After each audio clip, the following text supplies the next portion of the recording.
How you guys doing?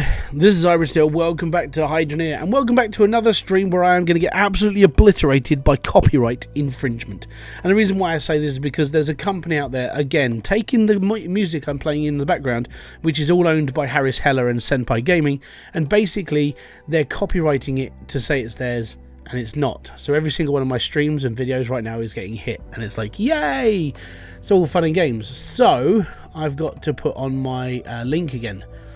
And I don't like doing this because it uses up, it uses up screen time, and I know you guys don't want to see too much in like the advertising stuff around and all the joys, but I have to put this back on because, unfortunately, this is the music I'm listening to. Stream Beats by Harris Heller, and the last two streams I've done, and some of my videos have now been hit with copyright claims that don't belong to Senpai Gaming and Harris Heller. So it's all fun. The joys of life on YouTube. Yes. Anyways, yo, what's up, Promethean Gaming? How you doing, sir? So yeah, we're back. So I'm gonna get back into the mine, the final run, the $100,000 run, basically. Well, 100,000 Hydrocoin. How's it going? I'm doing all right. I'm recovering. There's bits of me that are still a bit sore from yesterday, but apparently, apart from that, I'm all right. Just chilling. There's a nice little breeze coming through as well. Right. What was I doing? I got to remember now. Right. Doobie-doo. Right, okay. So what we did is we've set this up. I was digging this bit out. So I need to start doing... I need to put the piping in. Yeah, I'm still doing 100 mil. So we need to put the piping in here and get the corner in and get everything else done. I think I may have bought all that. I can't even remember what I did last time. So what did I buy? Nothing. Fantastic. That helps. Okay, so I've got one sorter, so I need emerald, diamond, onyx, ruby, sapphire. I need 4 more of those and a corner and some pipe. Right. Okay. Let's see what we've got.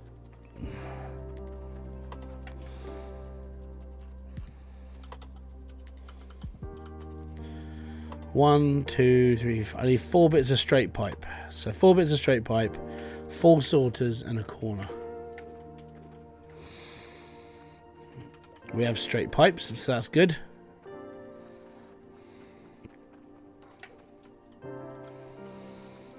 So I think it's just sorters we haven't got. Hi from Argentina, Alfredo. How you doing, sir? Trying to go make sure he's laying down because he shut the door. Alfredo is it Soria? Soria? I mean, there's no hope that I will remember this for later, but it's nice to get it right at least once, you know.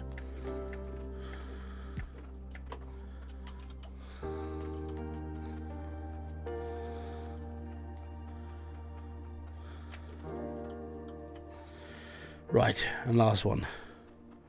And then we've just got to go and get some pipes. Not pipes, thingies.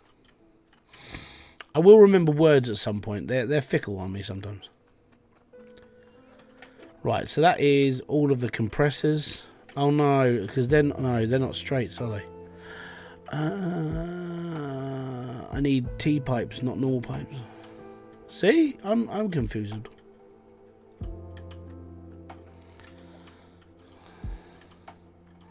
We'll leave these down here. So I need T-pipes. Yeah, that was me being an idiot. Don't worry, these things happen from time to time. Yeah, no, they don't need connections. So I always do it because I always wanted to, like, I always wanted to control them. So I'd be like, okay, so I'm going to control this, and this, and then I know I can take out a ruby if I want it. I can take out this if I want it. But no, it doesn't. You don't need a full connection the whole time. It's just you don't need it. It needs a pipe. But it needs a it doesn't need the wire.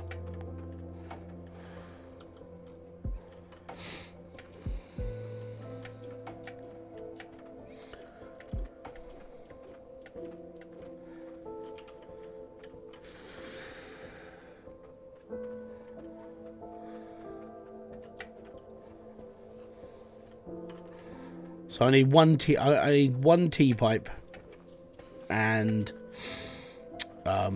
yeah, I'll get there eventually.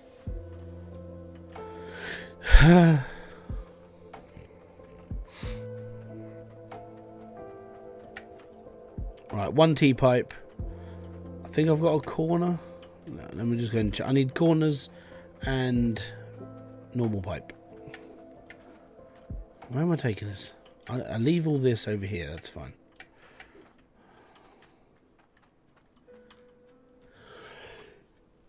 Excuse me. I will break my neck doing that one day.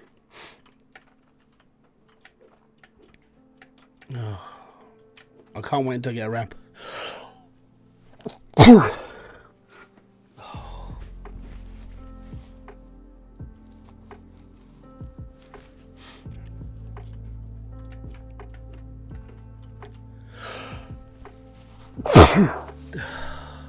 Oh, it's going to keep happening. Right. There's only one of these.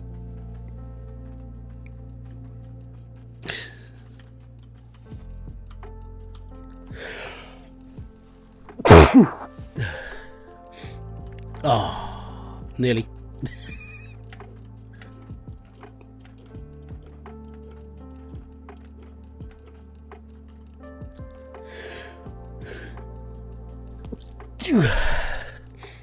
Oh.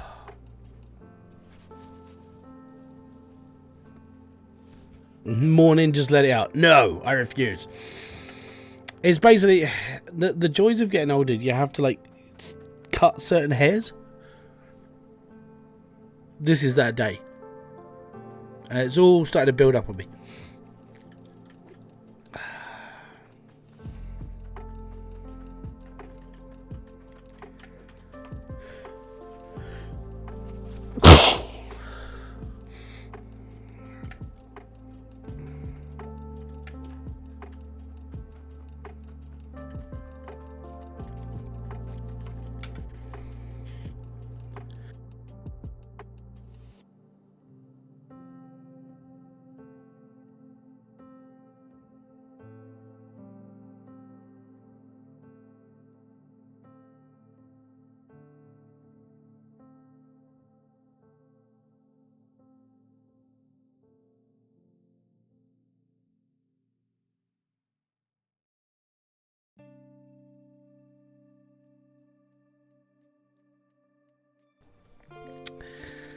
It'll probably happen again. It's fine.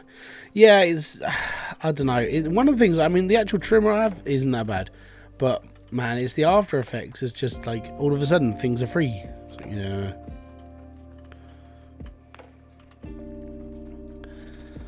We're back after this 5-minute commercial bank. Yeah, I mean, I should be sponsored by, like, Kleenex or something, you know, for wiping your nose. No, I'm not... The thing is, I'm not allergic to anything. But you know when... Like, as a man, you have to cut your hair. Yeah, it's that day. Unfortunately, every time I do it, I always end up sneezing for, like, a stupid amount of time. So it's all fun and games.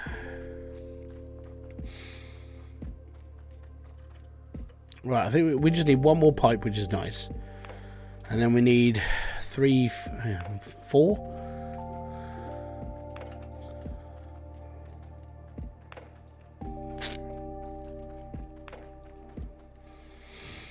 So I've got 1. I need 4 more of those and a corner. Okay, let's go and get them. Yeah, they have a ton of fun functions. Yeah, I just don't know when they get like to the point you're just like, no, I need to cut these. We'll cut them out today. It's fine. Yeah, it's that day. So what's the total so far? I ain't got a clue, mate. Whatever I had last time I was playing this, that's the total.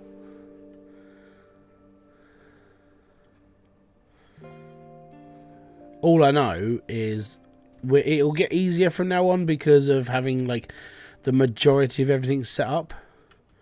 So like getting 10 drills is like the next thing we have to do. And then going from there is the next thing I need to do.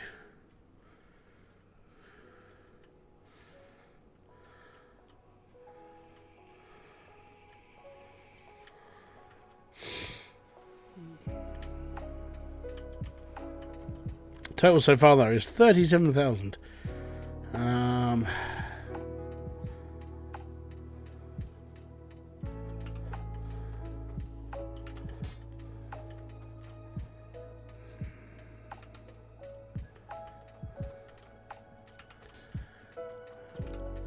2, 3. We don't have the resource for drills, no.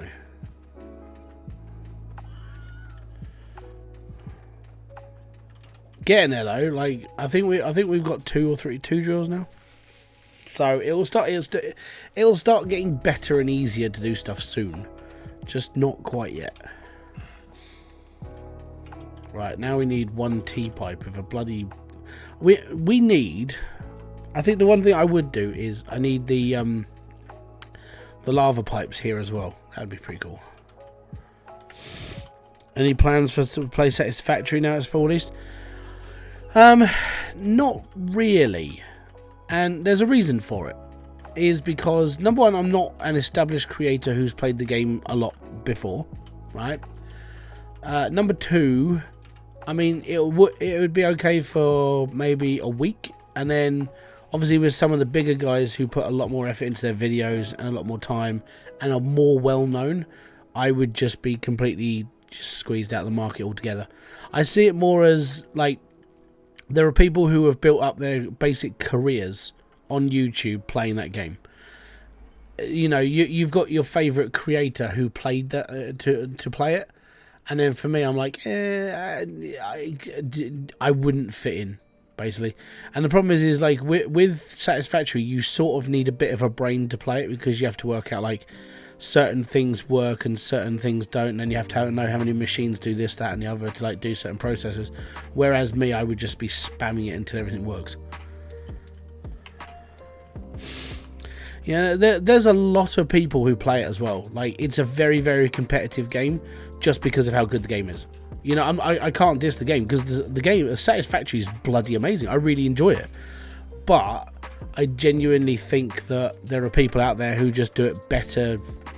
Like, they do a better job than I do. And most people have their favourites. They're not going to want to watch me play it. You know, so I'm not here to. I'm here to basically finish this, and I'll move on to something else.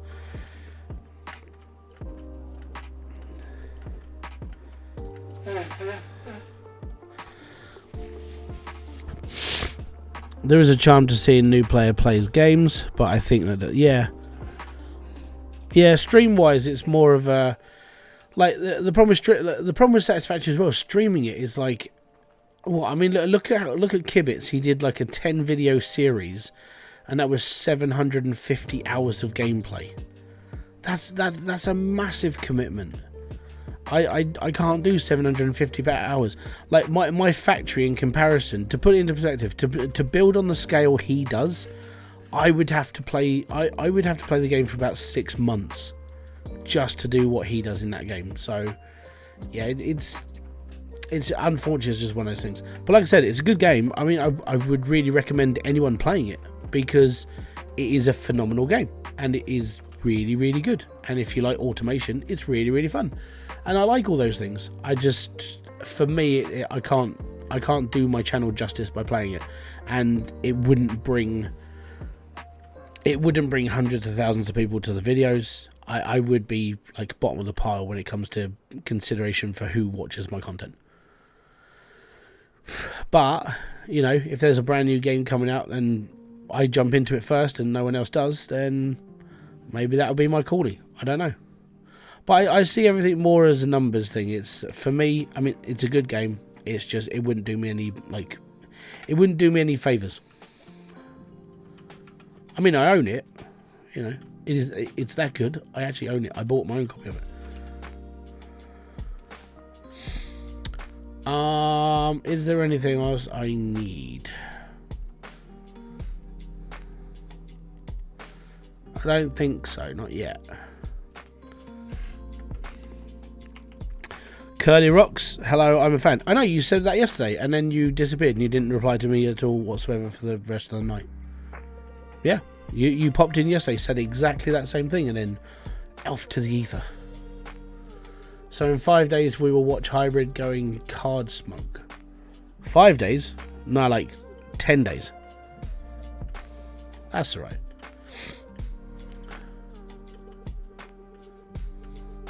That comes out on the 25th. Okay, no problem. Yeah, the card shop comes out on the 25th of September. Or does it? I don't know. Shit, when does it come out? Give me a sec. Key mailer. Key mailer will I got a key. Hold on. Who sent me a key for what? Oh, auto car sale. I've got to do that as well. Yeah. Right. Let me find the card game. Yeah, I've got. There'll be a game. There'll be a video of a game called Auto Car Sale coming out next week. I've got to renew the key at some point. I'll do that after I finish on the stream, and then we'll be all right. 23rd. TCG Card Shop Simulator comes out on the 25th of September. There you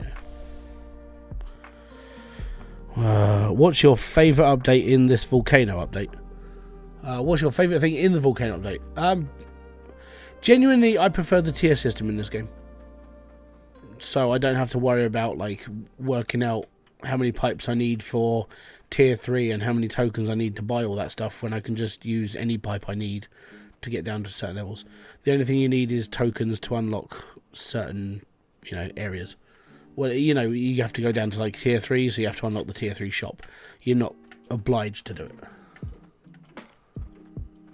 No, it's definitely not the 19th. Yesterday was my birthday. That's the 13th.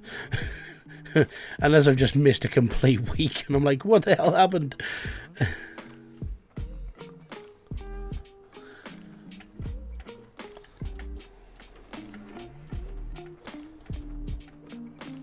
Last one, and then we can get things rolling, sort of. Yeah, it was my birthday yesterday. That's why it was a birthday stream. I know I made it too obvious. That's okay.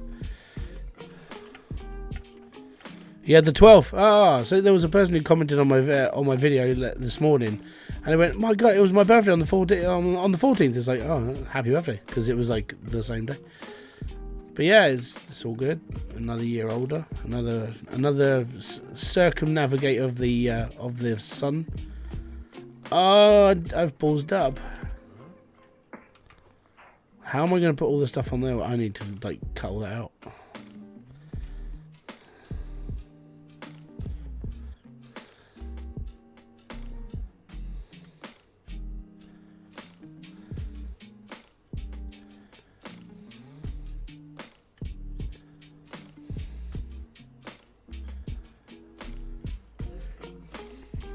Do I still do tutorials for Hydroneer? For what reason? There is nothing else I can cover. The game is finished. It's over.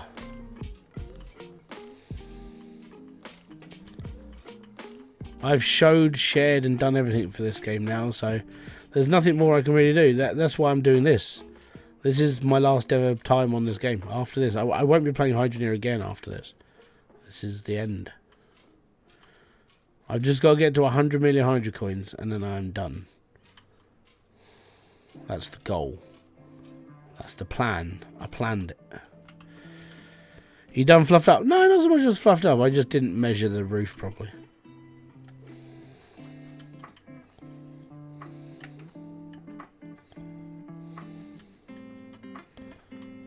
Ugh, I'll go up. No! Oh, I don't like that. You know when you think you've taken off enough of it and it just... But what if Hydroneer gets a massive update? Are you quit?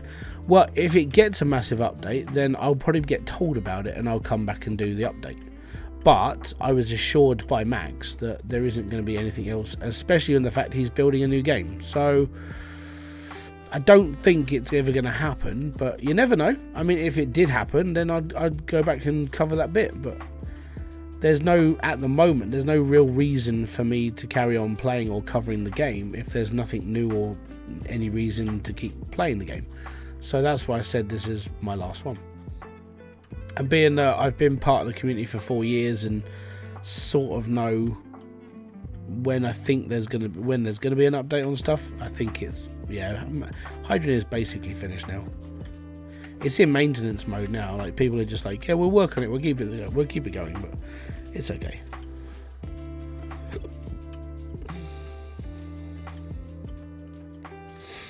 But yeah, no, I've always said if there is a massive update, I'll come back and I'll do it. But I don't think there will be. The way that it's finished and the way like Max has spoken about moving on and doing this, I genuinely think he's being honest. How would you describe Hydroneer? I made a video about that. I would call it a sandbox mining game with no end, and you can do whatever you like, how you like, and be happy. Yeah. Hydroneer is whatever you make of it. It's a game. If you enjoy it, you enjoy it. If you don't like it, you don't like it. If you think this is the best thing since sliced bread, then you're entitled to your opinion.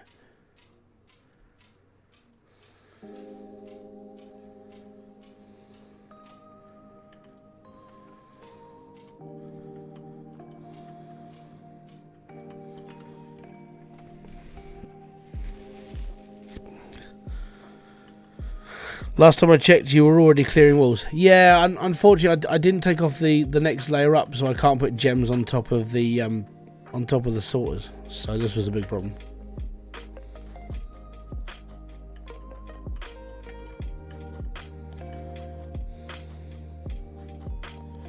When you can't sort your sorters out, now I can. We're all good. Basically, I boned up. Rate the update 1 through 10? 6.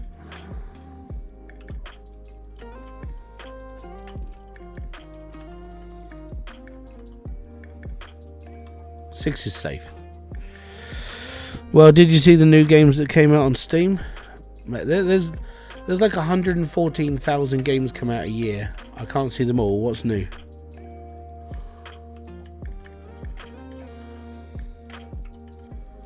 I find that like a little bit scarier. There's 114,000 games a year, and we see like 2% of them.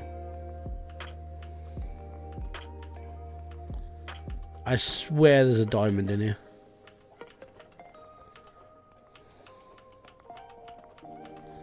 Nope. Bums.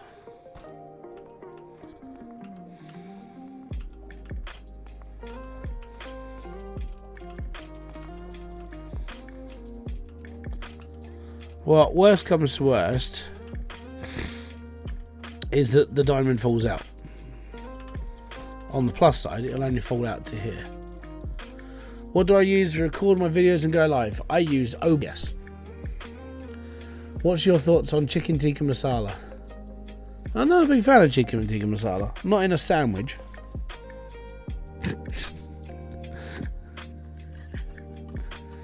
It's just not for me.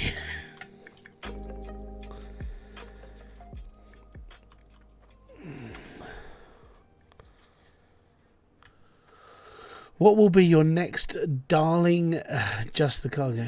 I have no idea. I don't. The thing is, the problem with gaming and the problem with the industry is I have no idea what's coming out, and I don't know. What's your favourite meal? I don't really have a favourite. I never really decided that a favourite meal was needed. I just eat food, and it's not good for me.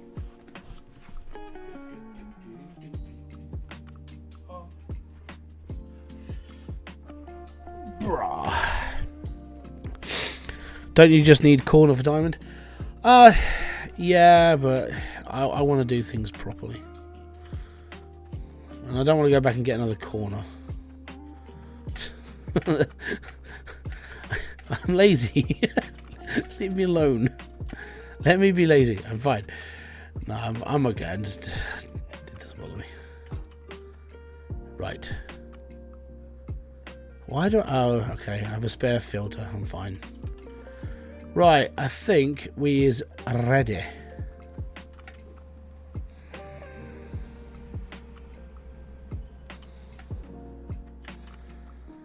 Let's get our butts down here. You know what? I do need to turn this on properly.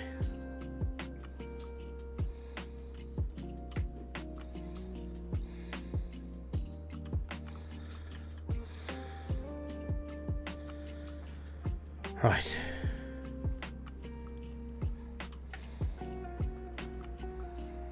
And there we go.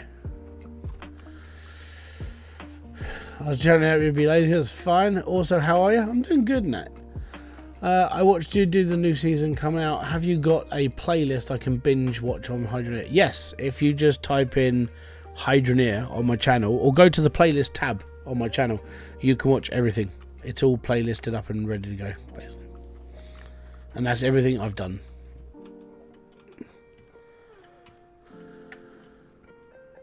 You should check out what VR is. What, virtual reality? I know what VR is. I'm not that much of a dumbass, but I can't wear VR. Number one, I already suffer enough wearing glasses, and number two, like in order for me to wear a VR headset, right, I would need the lenses inside the VR headset to be custom made to my eyes, and these aren't cheap. To put this into perspective, these glasses alone are about 250 quid. The frames are £50. Okay, that's just to put it into perspective how much I have to spend on eyes. So buying a VR headset, which is like 600-700 quid, which I can't afford a VR headset, and then I have to get specially made glass for it. No, I'm good. Yeah, exactly. I might just be better off buying a new pair of eyes. Do you think Hydroneer will come to consoles? No. It's not coming to consoles. Max has already said it's not coming to consoles. It's never going to happen. Why would you send it to a console? The problem with sending anything to a console is the absolute butthurt that has to go through actually making it for a console. Did you see the new Satisfactory update? Yeah, I did see it, and I've already spoken about it. I might just make a video short and sweet about it, but I'm genuinely not playing it on channel. If I want to play it, I'll play it offline, but I'm not looking to be a YouTuber who plays Satisfactory like everybody else right now. Because you know, let me just pull up Twitch. Actually, SteamDB.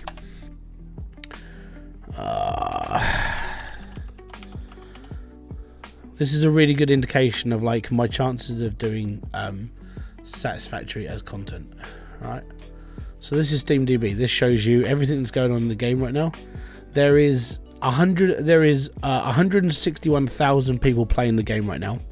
There are 70,000 people watching it. Well, there's 19,000 people watching it right now. There are people who are content players who are. There's 19,000 people watching this game. I have to compete with however many creators there are playing this game, and I can't do that. It's a lot of work, and some people are better like than I am. Can I have tips on getting popular? Don't be the 4-letter word that begins with a C. It's a good start, really good start. Being popular, I can't give you tips on being popular. I've never been popular. Never in my entire life have I ever been popular. I'm an over and opinionated butthole. That's just what I am.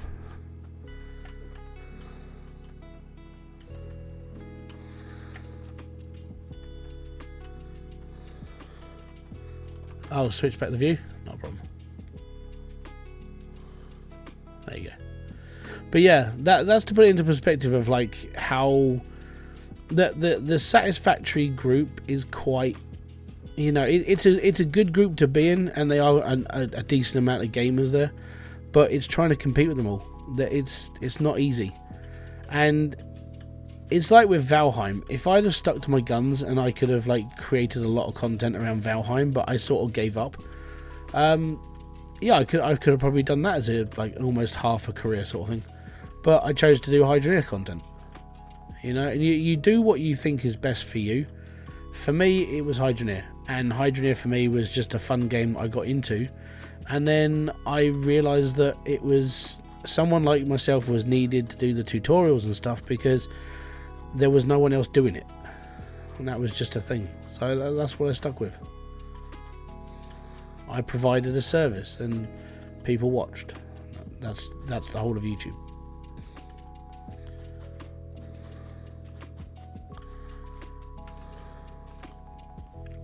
Satisfactory is not boring. I really enjoy Satisfactory. It's like the grown-up big brother of this game. But it's all about doing certain things in certain ways, but you have to use your brain a little bit to do it. And I don't really want to go through mental gymnastics just to do stuff. I love the building aspects in it. It's good for automation, and being able to like dominate an entire alien planet and turn it into a one big factory filled life. Yeah, go for it. It's all good. Sign me up.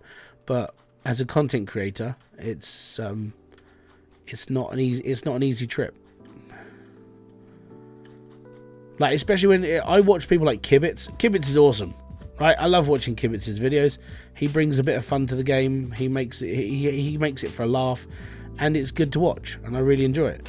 But I couldn't do that myself. Like, that's a lot of hours that he puts into his stuff. A lot of hours.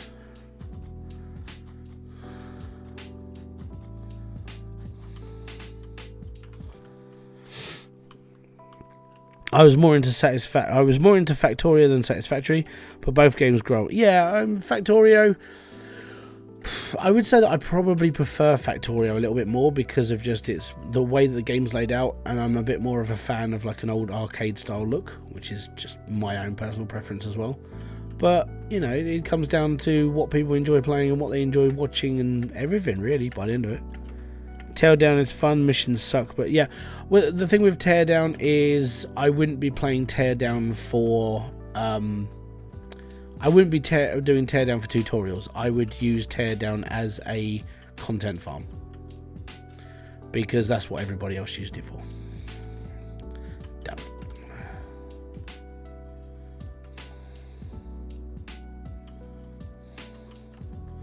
So there's a YouTuber. If you look this guy up if you want, his name is Project Jamesify. I know of him because my kids watch him, and he basically makes content based on Ujima flipping.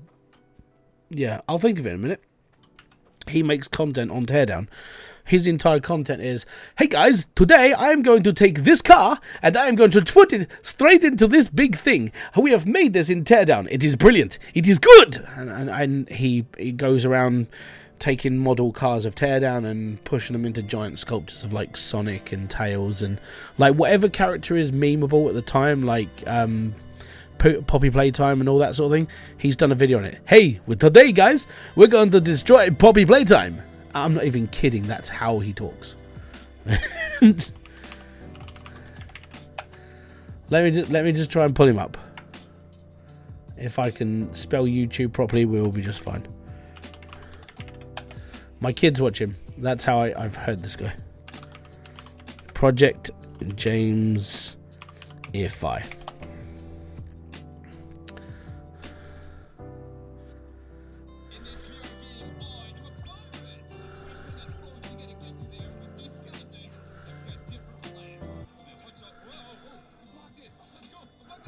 Right, counterattack. There we go. There we go. Oh, that's good. That's good. Block this one. And now we gotta chop him up, right? Yeah. This is Crime, and we have a bunch of stories that we are gonna check out in VR. But if I don't find the treasure, I will not live. Oh man, watch out, block. Yeah. Thankfully, I'm a good. Like I said, he makes. This is the sort of thing he does with Teardown.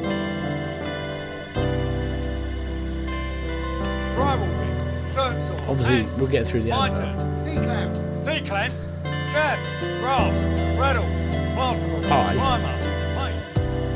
Los Angeles. Get past his In 2028, it will welcome the world, and the Autodesk Design and Make platform will be at the heart, striving to create a smarter, more sustainable yeah, if you're doing Project James, if you're doing like Teardown and stuff, you can play it properly, or you can do this. The first elemental titan. This is ice. Boom! And I hit the ice titan right at the arm. Right over there. Oh yes, great jump. Big damage. Whoa! That video is 2.5 hours long. Okay. Just to put that into perspective, that video is 2.5 hours long. Yeah.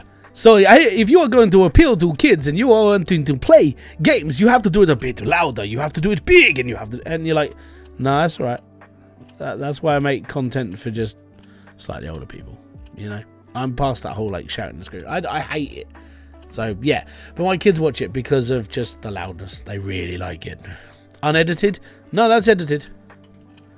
That's an edited 2-hour video. That's what he does. Yeah, well, I think it's once you get past like 12 years old, most people won't watch him. But if you've got like an army of children who are going to keep watching your content, it's like Mr. Beast. It's just carry on, basically. But yeah, it's you have. I was talking about this the other night. If you want to do YouTube and you want to appeal to like a younger audience, you really have to do like really kidified content, and that's how kidified it has to be. It has to be loud, obnoxious, really bright colours all the time. Even if you're doing like a horror game, you have to be loud all the time. So, and other people you can watch are like Craner, Jelly, that sort of thing. As I said, I only know of these people because of my kids, and most of the time I actually don't care of their existence.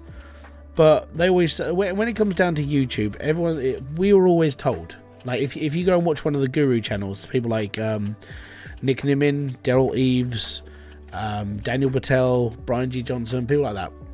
How old are my kids now? 5 and 8. Ollie will be 6 in November. But you're always told to like look at the people who are successful. Yeah, there's reasons why Mr. Beast get a lot of hate. Yeah, but you're told to look at these people as examples and work your content around what they're doing well, and then you can carry on and do this. That's like one big piece of advice that, like, I would say guru channels give you quite a lot of the time, because the idea is you've got to learn from people who know what they're sort of doing, and if you can learn from that, then it's all good. So if you wanted to focus more on doing content around like cameras, and you wanted to learn how to do things properly with, like, you know, finding focal points or talk about lenses, this, that and the other, you'd look at someone like Peter McKinnon, who is probably considered one of the best photography channels when it comes to talk about like aspects and ratios and lighting and just everything. I'd think of him. If you're looking at like vlog content, you're looking at Casey Neistat. If you're looking at child's entertainment, you're looking at things like Mr. Beast and like Jelly, Craner, Project Jamesify.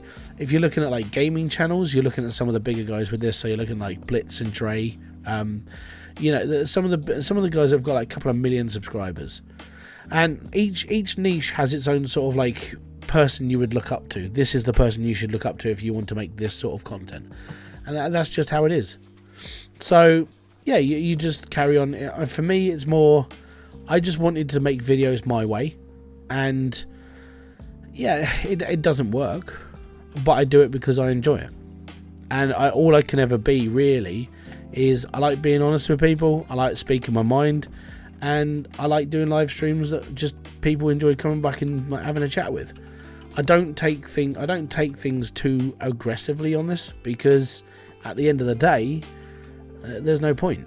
You just carry on. And if I was meant to do this as like a full-time job and earn hundreds of thousands of pounds and everything else, I would change the way I do things. And I'm still working on that. There are things that I want to do because I've got another channel running, and it's literally just nothing's really happening over there right now. But that's because I'm doing things as like sort of, you know, I'm doing things as like a test right now.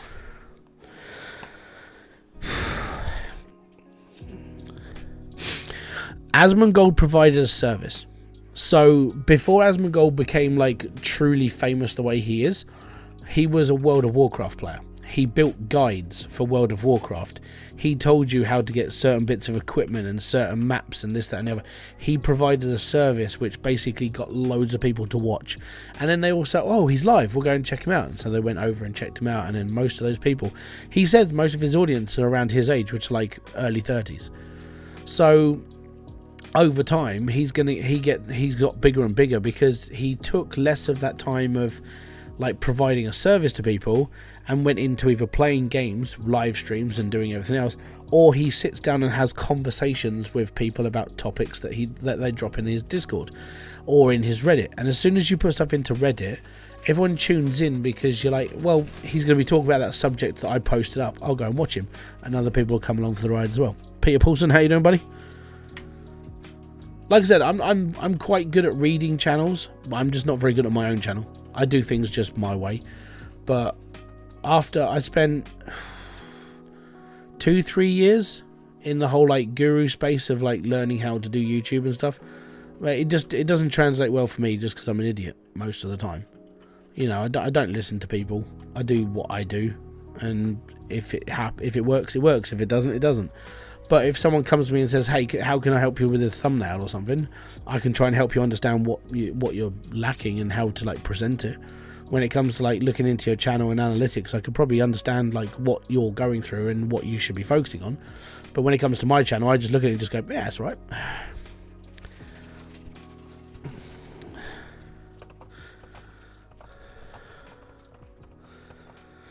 I'm 48, but one of those I follow, he's a 38 American, and he has more of those friend style. Yeah, the whole friends thing is just... I prefer to treat this channel as I'm talking to people who are interested in what I'm doing.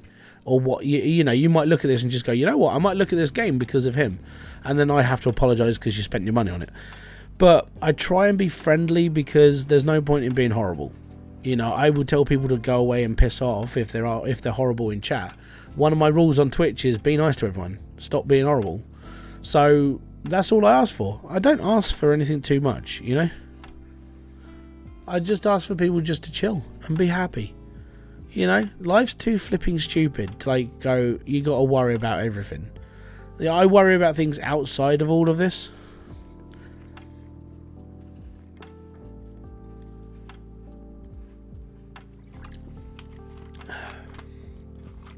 Because outside of YouTube, I debate people on like Twitter. It's how I find fun. How do you get your gems out? Turn it off. If you turn off the lava, the contraption's open. Like this. I don't know why they're like this right now, but once you turn the lava off, because they're not activated, they don't activate. Yes. So if I turn that off now, I can just pull that switch and then I can open it all up. But yeah, now we're just in the waiting phase. I can't remember what I need for a drill, so we need 500 iron and 100 cloutium. I don't think we've got 100 cloutium yet. We've got 79.32 cloutium. We ain't got enough. So we just keep grinding. But yeah, joys. Because I've only got one drill running. This is a good drill. A lot of people I connect with are what other people call nerds. What does that say about me? You're a nerd. It's fine. Nerd culture's cool, man. Don't ever diss it. We're all good. That's what it's like. By the way, for all those like lovely people who are watching, don't forget to hit the like button. Liking the stream means that it gets supported, it gets pushed out to more people. Some people might look at it and just go, you know what, I've never seen this before. I might go check it out. Pardon me. I should have eaten all those Snacker Jacks. One of us. One of us. Yeah. Basically, if you hang out with geeky people, then you could be called a bigoted misogynist for not liking the Acolyte. One of us. One of us. I was told I was not a nerd. I just love people who are passionate about the things they do. They can teach me stuff. Oh, okay, so what do you find?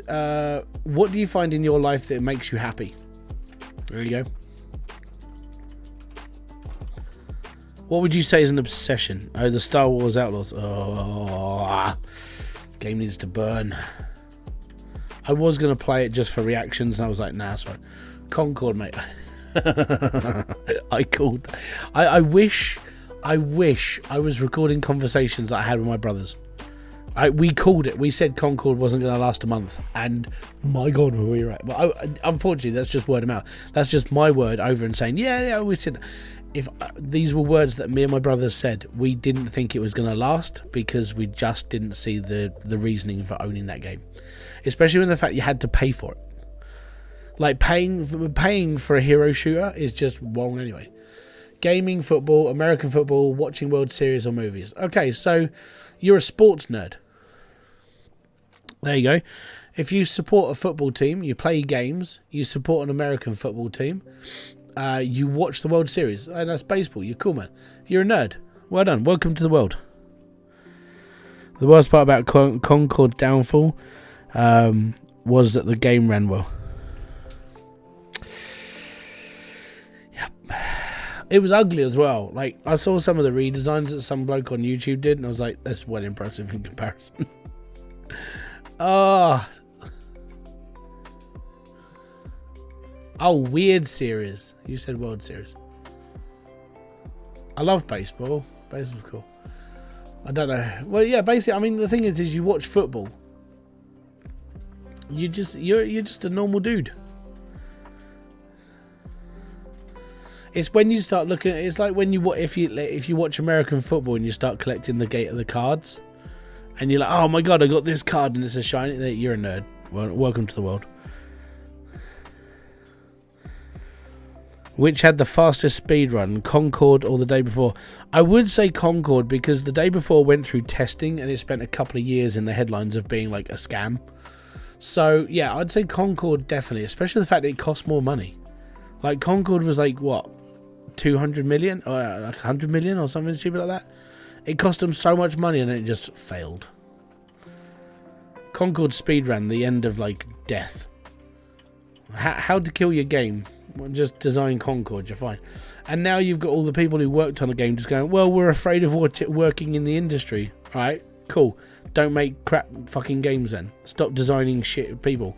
Make people. And the problem is not 85% of the gaming audience are men. Not being horrible, but we don't want to see a 7-foot woman dressed up in what looks like a suit of turtle power armor running around holding a Gatling gun. What we want to see is a 7-foot woman not wearing as many clothes holding a Gatling gun. That's what we want. Death by snoo snoo, right? Death by snoo snoo. 200 million budget, yeah. Put that into perspective. A 200 million budget to build a game over 8 years, or build a series of The Acolyte. Oh, it stings. That's a good waste of $500 million right there. Oh, suck it, nerd. Yeah, it sucks. I have several 49er shirts. Actually, I don't want female streamers. No. Female streamers are completely fine. Actually, I don't want female streamers with little clothes on. Me personally, I don't really mind what a female streamer does. I don't care if they sit there in I don't know, they could wear a shower curtain for all I care. As long as they're making conversation and they're talking to their fans and they're being there for the people who want to see them, that's fine. You know, a woman can flaunt her body as much as they want. The only downside is that normally they complain about that as well. But if you're going to sit on a stream in a bra and most of your audience is men, don't complain about it. And if you don't want men to be part of your stream, the best thing you can do is put more clothes on. They won't watch it then. It's that simple. No, you're not old. It's just, this is the thing. It's up to the streamer. You choose the person who relates to you the most. So that's why for me, I just make content the way I do, because I'm relating to the people who are around, who are just interested in what I do or what games I'm playing. That's really it. But once you start making, if you are a woman streamer and you want to be taken more seriously, it's probably not best to flaunt your cleavage. But then you'll get told that you're not appealing, blah blah blah, and people hate you because you're not showing as much flesh off and blah blah. But women don't have that same thing. They don't go onto a streamer going, go on, get your pecs out for the girls. Yeah, that's just something. It's something that boys do that women don't. And be more respectful of the person you're watching. It's that simple. If you're going to sit there and tell a woman to start stripping off or you're going to leave, you might as well just fucking leave. The woman's not going to listen to you. It is that easy to understand. But it's each their own. It's whoever you listen to. Most of the people I watch on YouTube and everything are men. But that's because most of them share my same sort of like outlook of what I like. You know, tech, gaming, you know, in some respect, politics.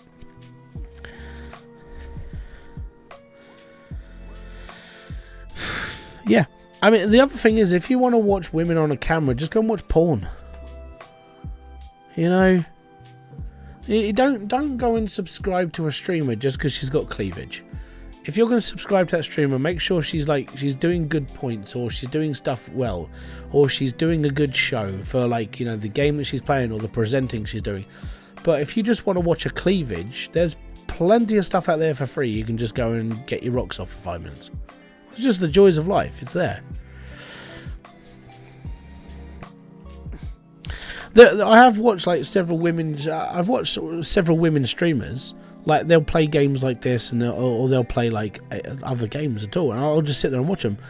Most of them you can just sit there and have a conversation with, but most are just sick and tired of being like oogled at. But then I do sit there and say, "Well, stop wearing the catsuit then." It's just one of those things. But what if I want to get cleavage and gaming at once?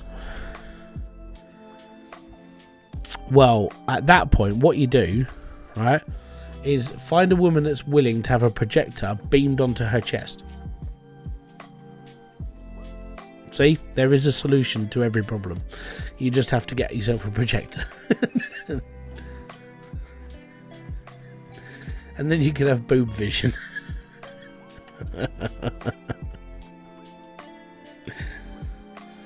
Wasn't there a streamer like that? No. There was one who was really clever. She was trying to get around all the terms of services at Twitch. So, like, Twitch have got all these rules where you're not allowed to have but green screen. Yes, things like that, basically. Where you're not allowed to have a camera directly pointed at your posterior when you're doing, like, dancing and stuff.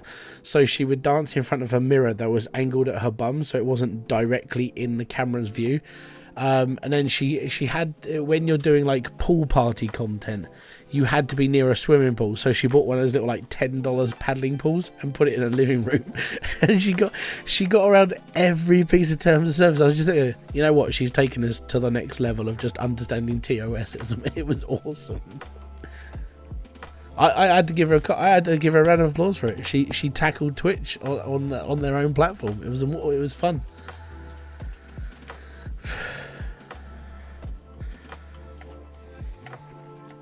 Yeah, respect the hustle, man. If you can find a way through, if you can find a loophole in the law on Twitch, and you're like, oh, right, well, the camera's not directly looking at my boobs, and there's a mirror, and you can still see, yeah, you get around it. It's all good. But yeah, that's the sort of woman that basically will like move the goalposts a little bit for Twitch, and because she's doing it indirectly, it doesn't count, and it's all good. So yeah, I admire people like that. They push the boundaries a little bit. I think I was watching I think Asmongold brought that one to light, and I was like, you know what? It's just good. It's just class.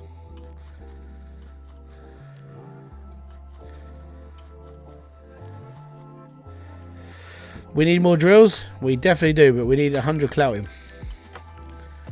We got 82. Is mining in this like better? It's basically the same. You don't have to worry about tiers so much, but you do have to unlock a tier workshop instead of just unlocking like different piping and drills. So it's pretty much the same thing.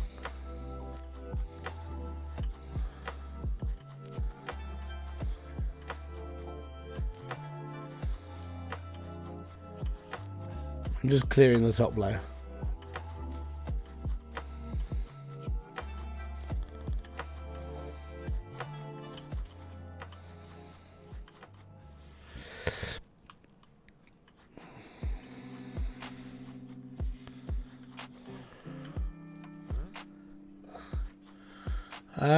You need to be right when people give you the criticism, an obvious red flag. Yeah, definitely.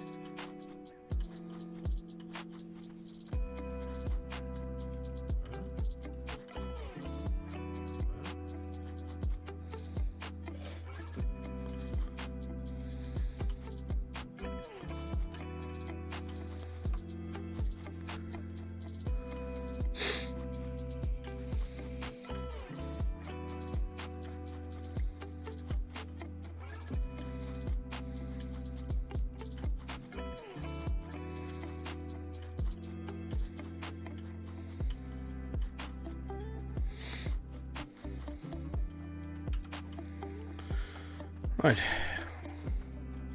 Let's see what clouting we've got.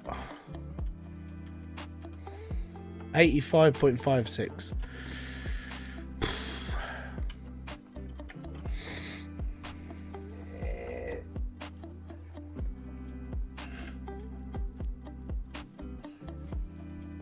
Oh.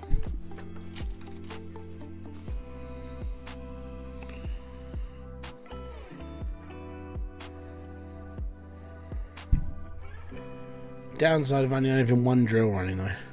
Now I could get 2 drills because we could just take the one from upstairs and then bring it down here. Could do.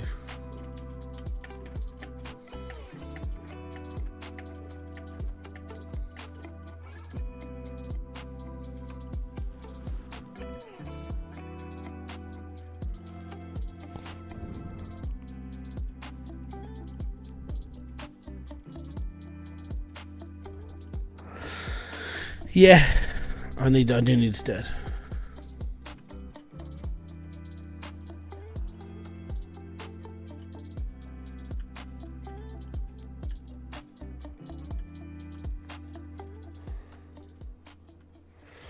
It's fun to see people who play Hydroneer. I mean, yeah. The problem with Hydroneer now is it's like 4 years old, and I think it is coming to the end of its life. That is the problem. Do I have a store that sells them here, or do I? I'm going to go the other end of the way, aren't I? There's not a store that sells stairs up here.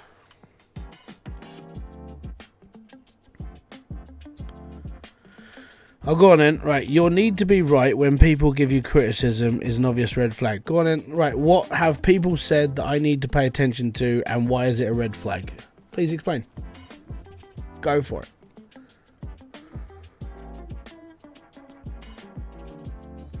Sorry, I read the question wrong. Please explain why it's a red flag and what people have said to give me criticism and why I need to be right.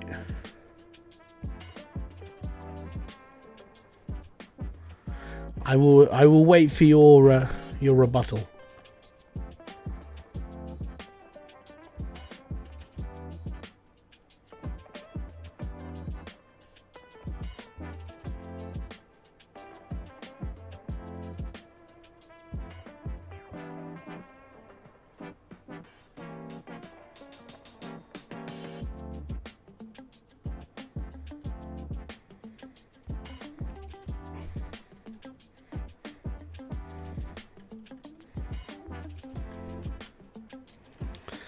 Even when someone's agree with you, you find a new flaw in their logic, whether you're wrong or not. Have I done that today?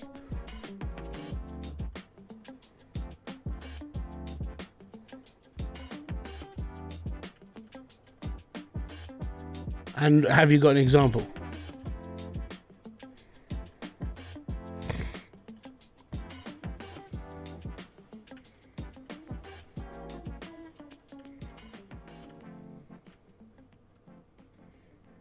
And it's not being right, it's just my opinion.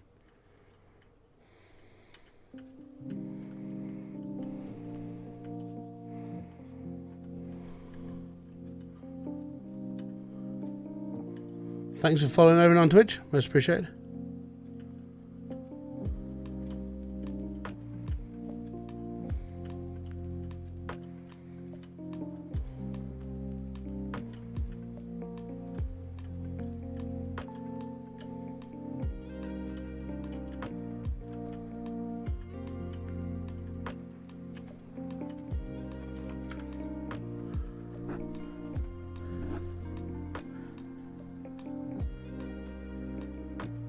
I'm willing to read this out.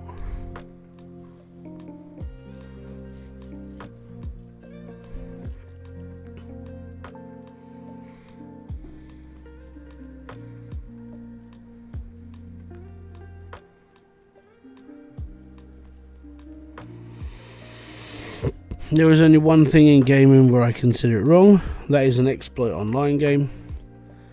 Yeah, cheating in gaming does suck. But you know, there is a culture around it as well. Some speedrunners use cheats to their advantage to make games easier for them or faster for them. It's just, I think that's just part of the joys. Curly Rocks, welcome over on Twitch.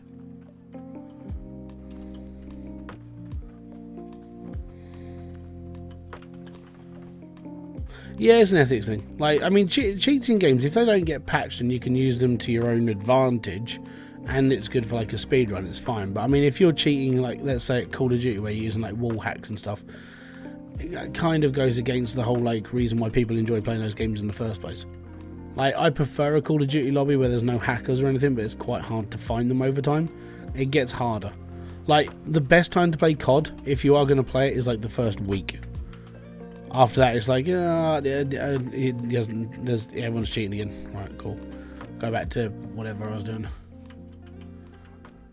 I'm still waiting for an example of like when someone agrees with me and I still need to be right, but I'm just voicing my own opinion on that subject.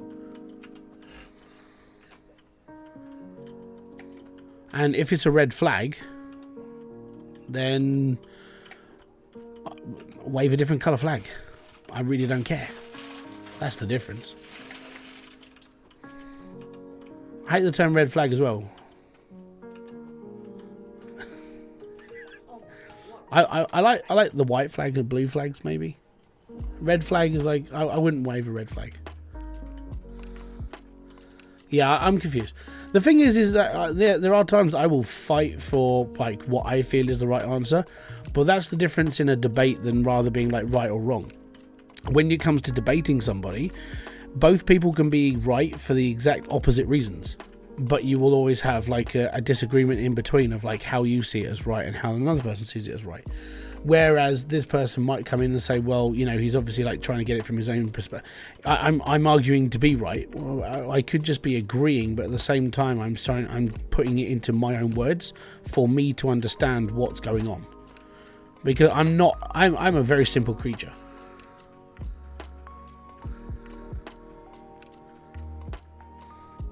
I don't know. I'm just buying stuff. Don't think I can't put stuff on the bottom one because of the pipes. But I'll go for that.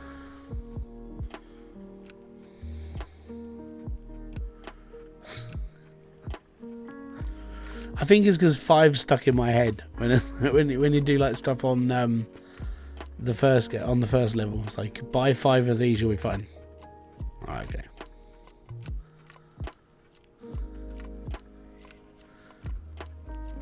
Pardon me.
Gotta go walk the dog. I'll be alright. I'll be here for a little while yet.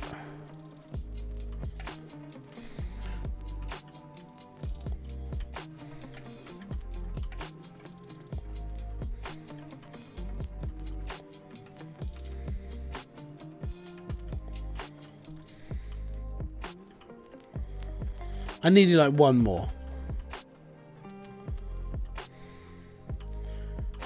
So I'd have gone to this one and then we go across. Because the problem is I can't put anything here because of the pipes. It's fine though. Got 100 yet? 91.6. So we need 2 more bits to clout him. Right. So one thing I do want to do is I want to, before we disappear and get another drill, whenever it happens, I want to move this to over here and then we can start building out that side more. It would just be more, I think it'd be more convenient, maybe. I'll think about it. We'll see how things go.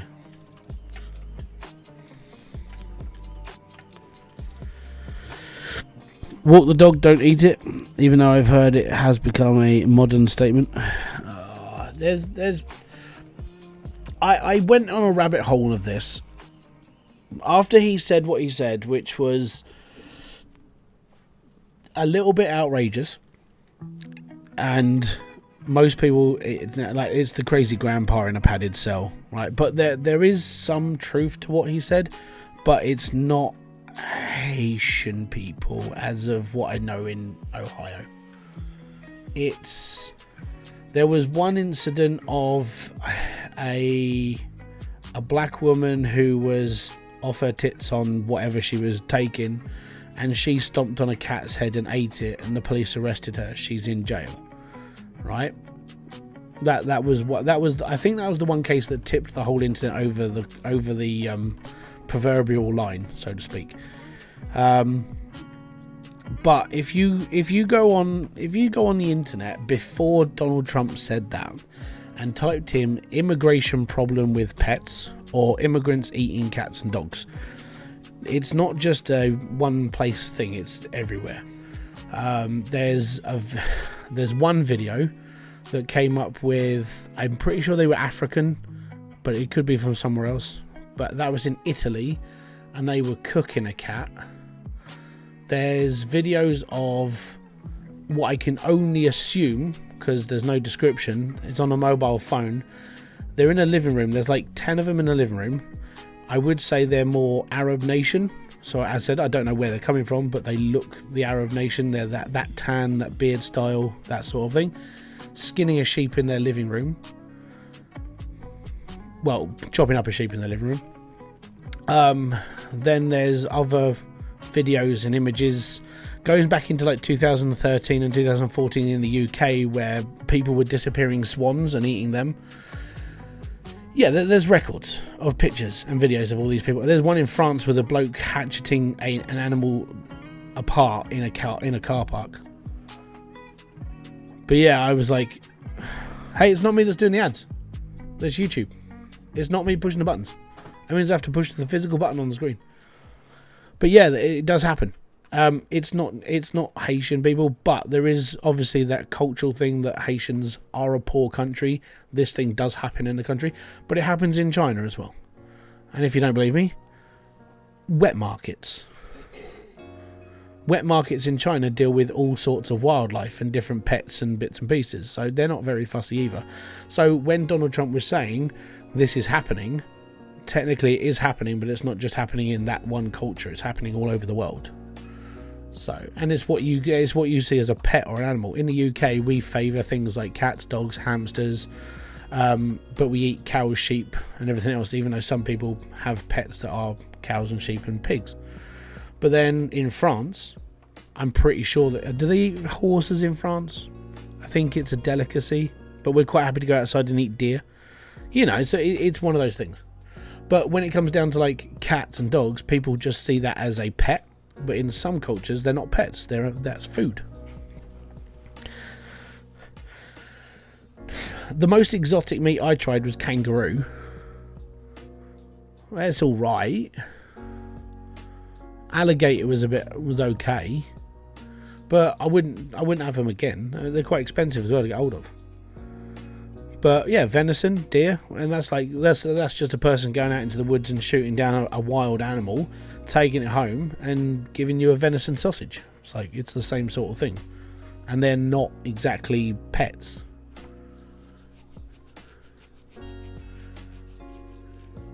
I've eaten crocodile, kangaroo. Yeah, but you live in that country. That's just normal for you. What is the best place to buy? Buy what? Are you talking about VCRs or are you talking about Ferraris? Because I don't know.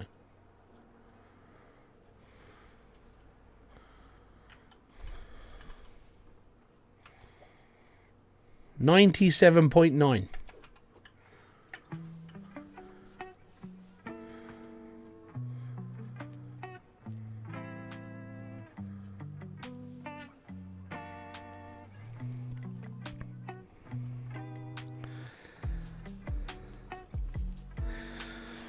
What land area is the best to buy Hydroneer? It's all localized pricing, so I don't know. It's not like one price fits all. Max did it so the world has different price codes. So obviously some people's like currency is worse than others. So in different countries it's worth different amounts of money. I don't know what. But in all honesty, I mean there was a deal on last week. Well, there's a bundle. You could buy the whole lot for a tenner. But the game isn't that massively expensive when you compare it to like, I don't know, Concord or Dustborn or, you know, anything else that costs you more than like 20 quid. And it's just it's not a very good game.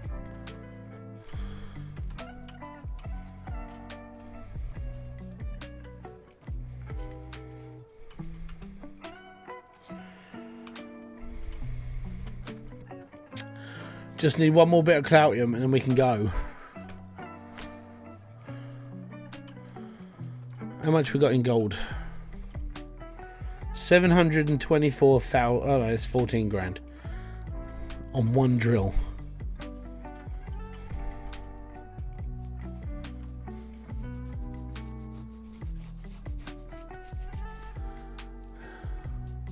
All I need is Cloutium.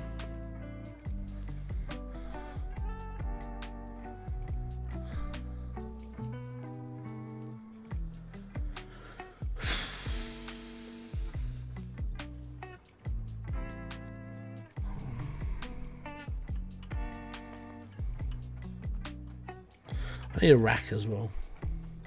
Now what? We're gonna go for a drive. I'm gonna get myself a rack and some. I think I might have to go down for a set of stairs as well. Right, let's go and get a set of stairs and a rack, and then we can put stuff on it. Back in a minute. Yeah.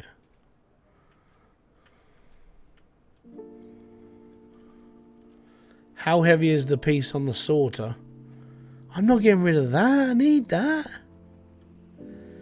It's not very big because it came from topsoil, so it's like 0.8 or something. Or something stupid. It's whatever I can mine off the top of like floor 1, so it's not a lot.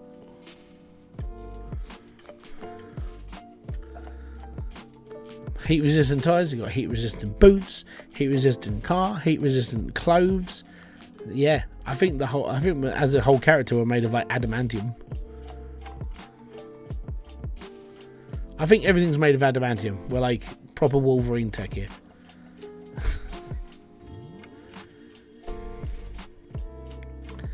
I need one more set of stairs, and I need. Actually, no. I'll get two more. Two more sets of stairs, and I'll try and funnel them off somewhere else. And we need a weapons rack as well. I'm pretty sure we can get. Well, we need one for just tools. But I don't really need money anymore. I just need like material. So the money I've got is sort of useless. It's like, yeah, whatever. I have to go. People stopped in for a visit. Have fun. Catch you later, buddy.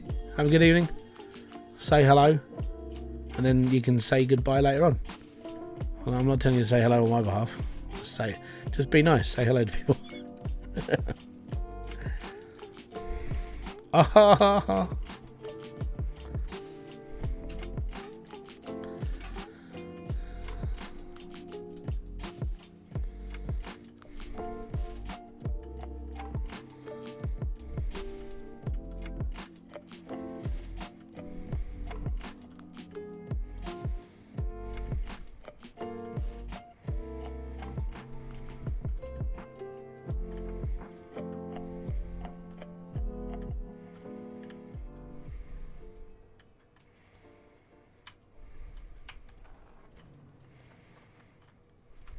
Right, chuck that in there.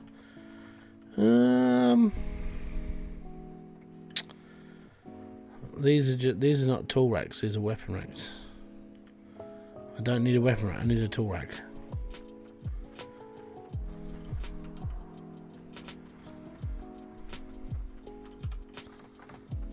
Oh, I won't worry about it. It's fine. We'll be okay.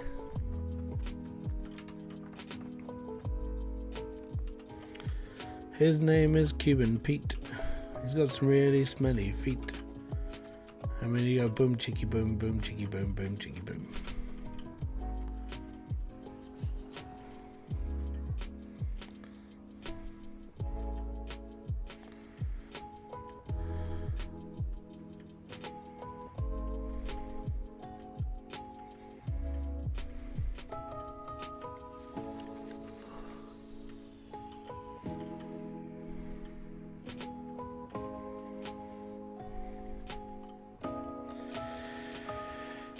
Could we get those big drills with Cloutium on the map?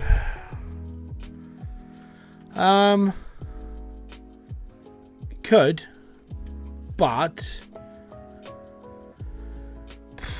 I can't remember which one. No, it's not the first one, is it? It'd be number 2. So I've got to go finish my Hydroneer thing. Not a problem. I'll still be here. Don't worry. Well, I'm here for a while. So the first one only does in iron and gold, and that's the one nearby. So the Cloutium one, I'm going to assume is a bit more expensive.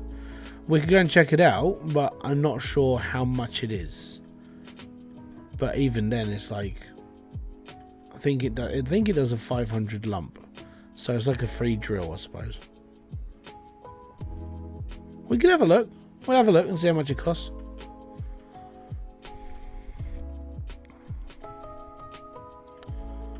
As long as it's not the third one, because the third one's like really mega expensive. But I think the third one is just for core stone and I think shards.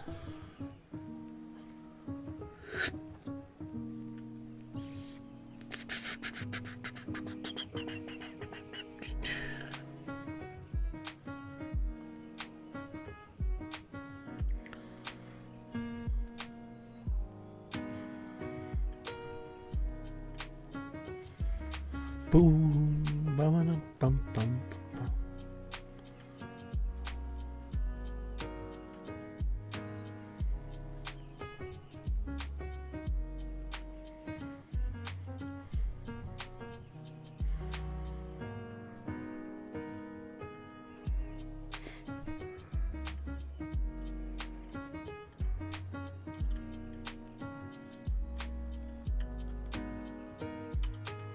Right.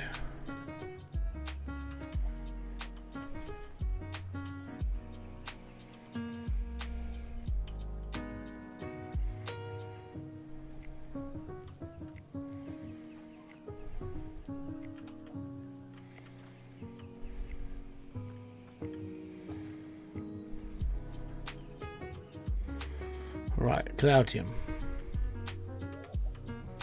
100.91. Oh, yes. Right. Actually, how much iron have I got? I know I can only build one drill, but 2,159. Cool.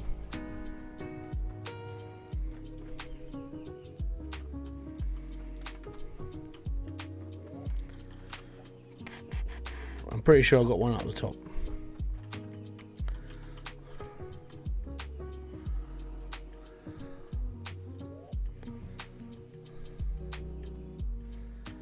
Yeah, I don't have any fear of turning the machine off whilst I'm gone. Number one, because the filters will last a little while. Number two, we don't have the problems that we used to have, and that is good. That is good.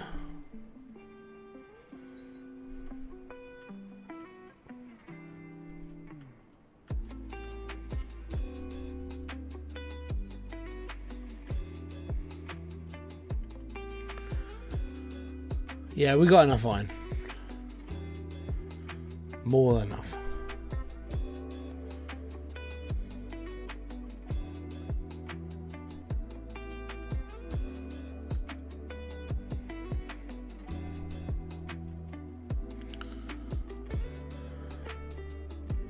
Do do do do do do do.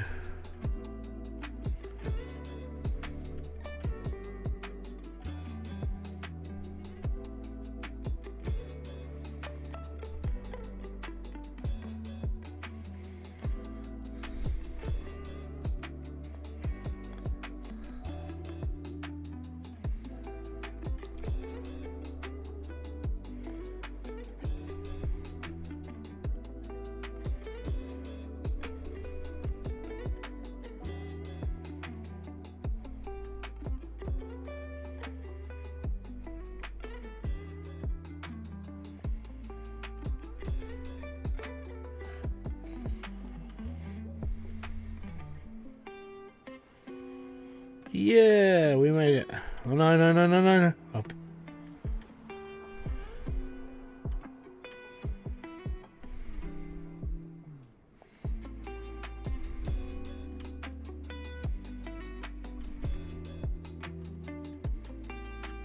Here we go.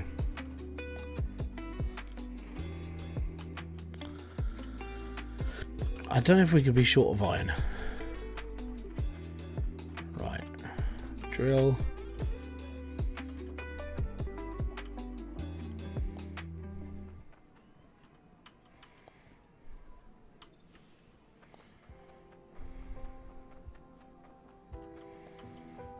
Oh, I need this. Oh, man. Pull the lever, Crunk.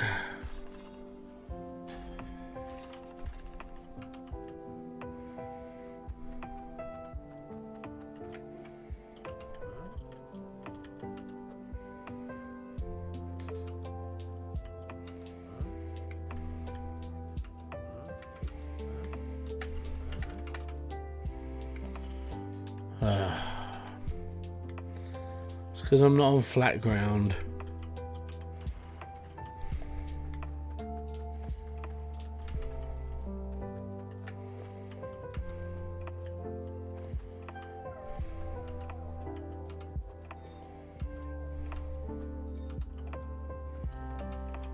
Right.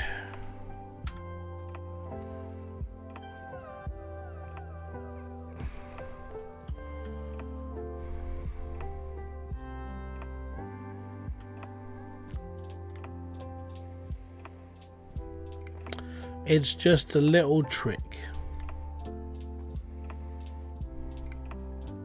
That's all it is.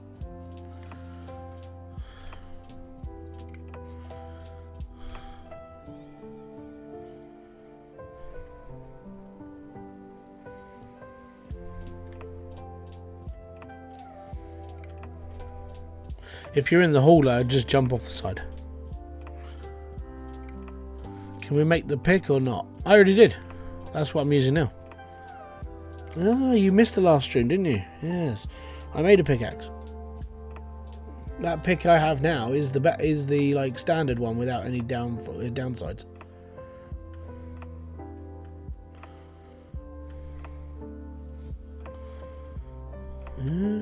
Yeah.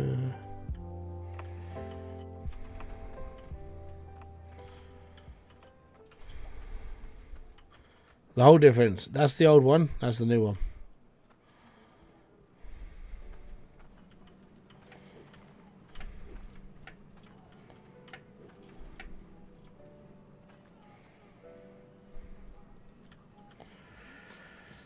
Right, so lava pipes I'm going to have to bring out this way. So I need a couple of standard ones.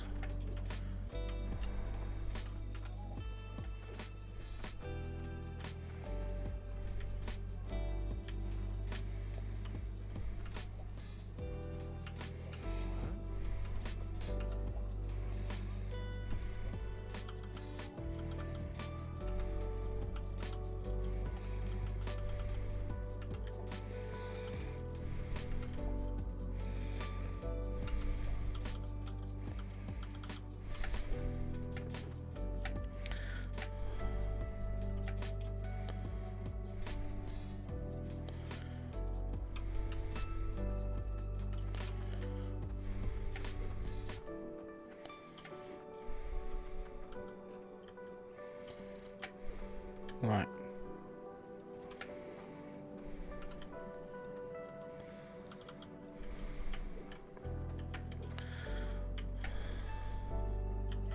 I don't think I've got any more teas.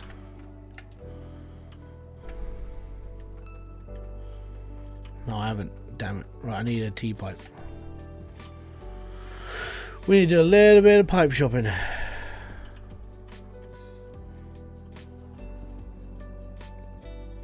Couple of T pipes, couple of straight pipes, couple of corners.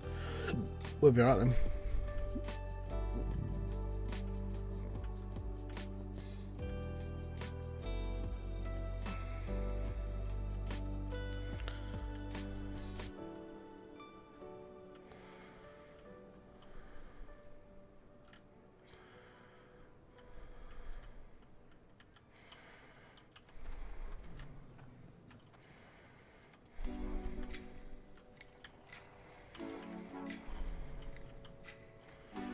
Now, can...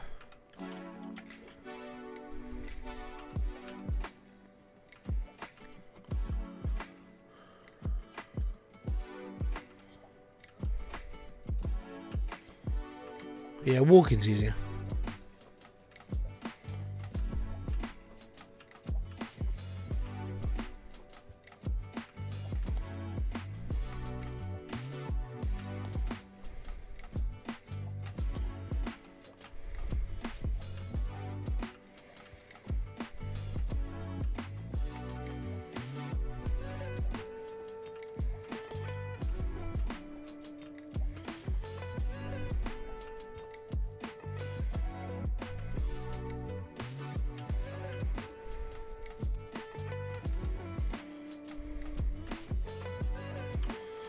Right.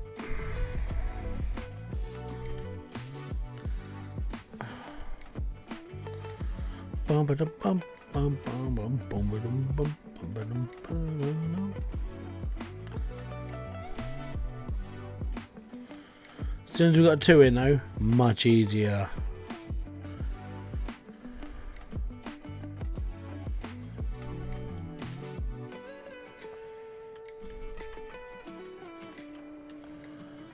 Right.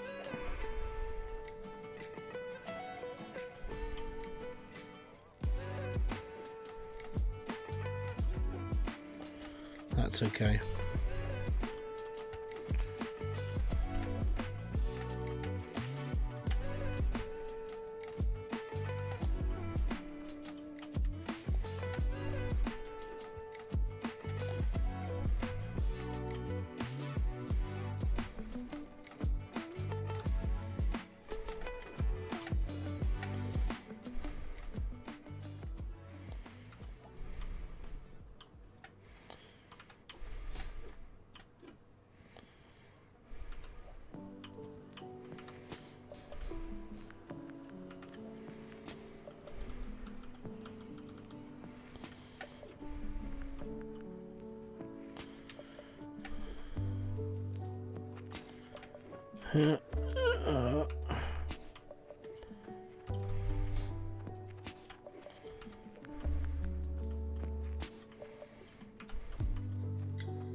That's what we need.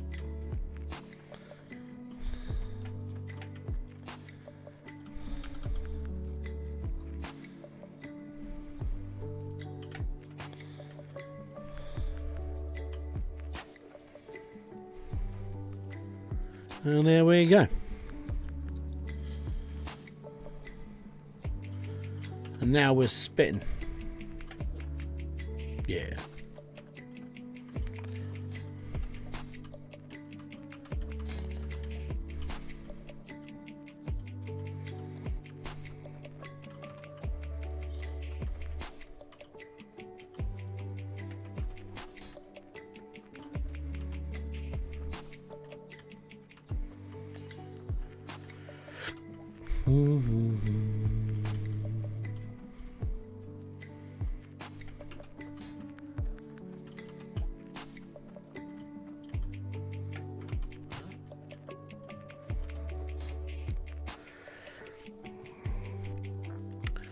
Might need a shard bar in that booster.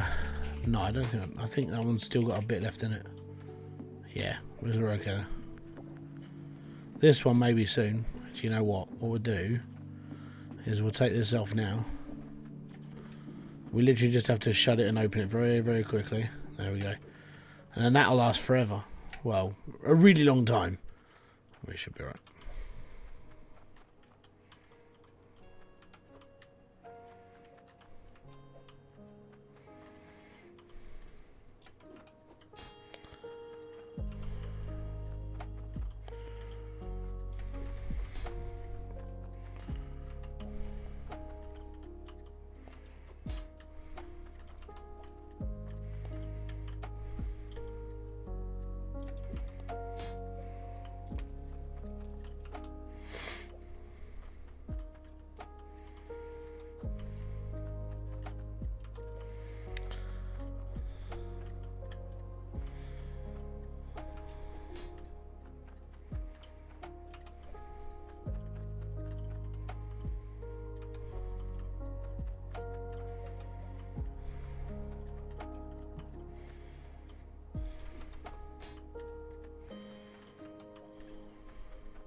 Okay.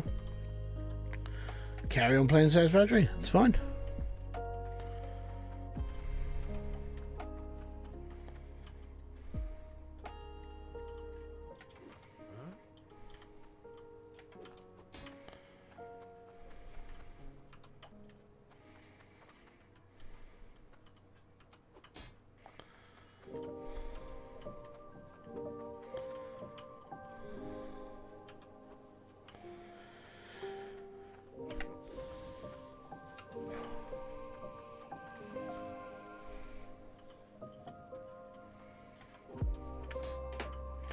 Right, I think, apart from putting these back in the tubs, I think we're going to be alright for a bit.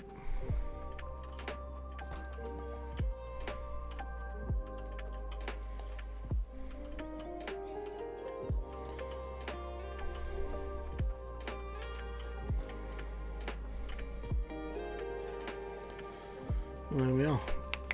And now we have 2 machines. And now we are fine. Got the elevator built and work on the first upgrade. Go for it. Oh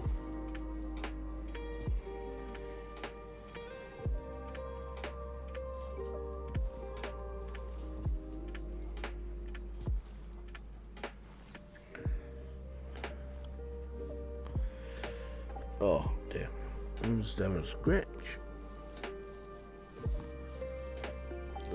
Yeah, we got to do the buy every 6 monthly. We need to buy stuff for the kids thing. So, when they were like walking around today, I was like, I think their coats are getting too small. And like Kerry's like, yeah, I think we might have to buy Logan a new coat, and then we do like the hand-me-down thing. So Logan needs a new coat, so we have to do the hand-me-down thing. And there's like, Ollie's like, my feet are almost at the end of my shoes. It's like, oh god, okay, we have to buy a new pair of trainers. And then his school shoes are getting tatty. It's like, yeah, we did need to buy a pair of new school shoes. We'll do that. It's like, it's never ending. But it's all right. It just seems to all happen. You know, you sit there at once and just go, oh no, I can't breathe because this is still happening. It's like, oh.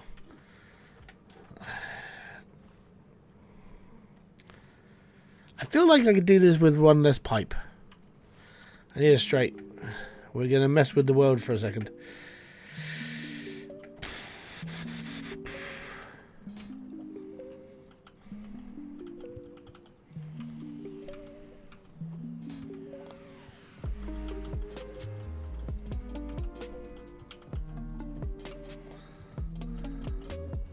That's better.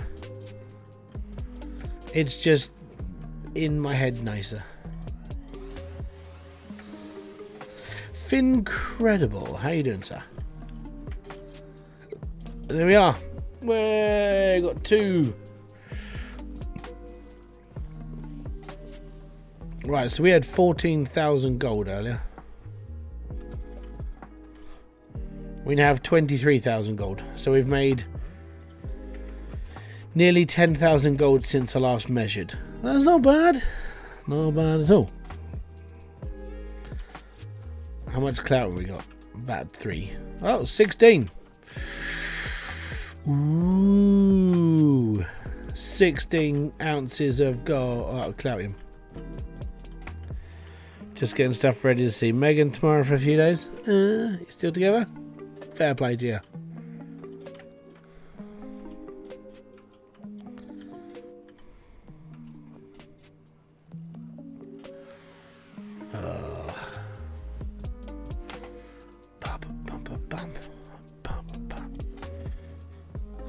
Too bad you couldn't get that smelter.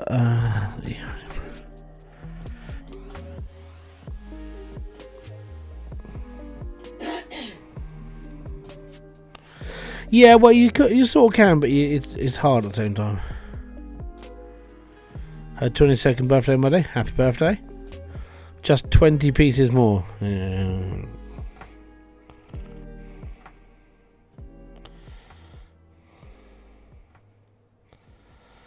How am I doing? Hundo? I'm doing good, man.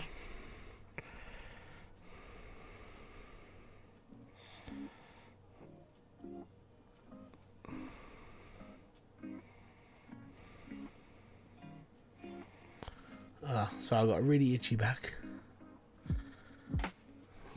It's where I've got it. It's where my psoriasis is. It's like, yeah, okay, a little bit itchy, so I've got to start. I have a brand new thing for it, so I've got like a cream for it now. Yay! Joys of like skin problems. Don't have them; they're horrible.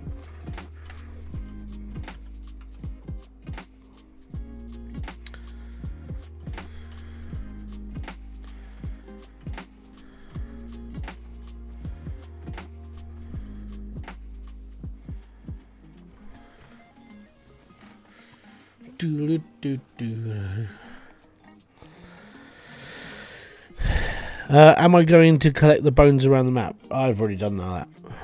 I don't need to do that again.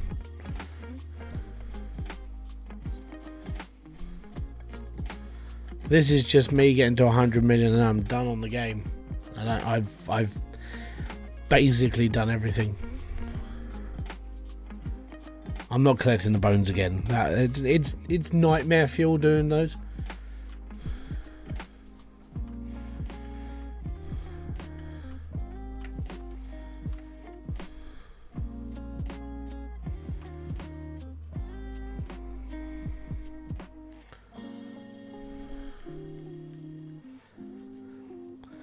Would you play it again if there's another update? Yeah. But I've been assured by Max it's not ever going to happen.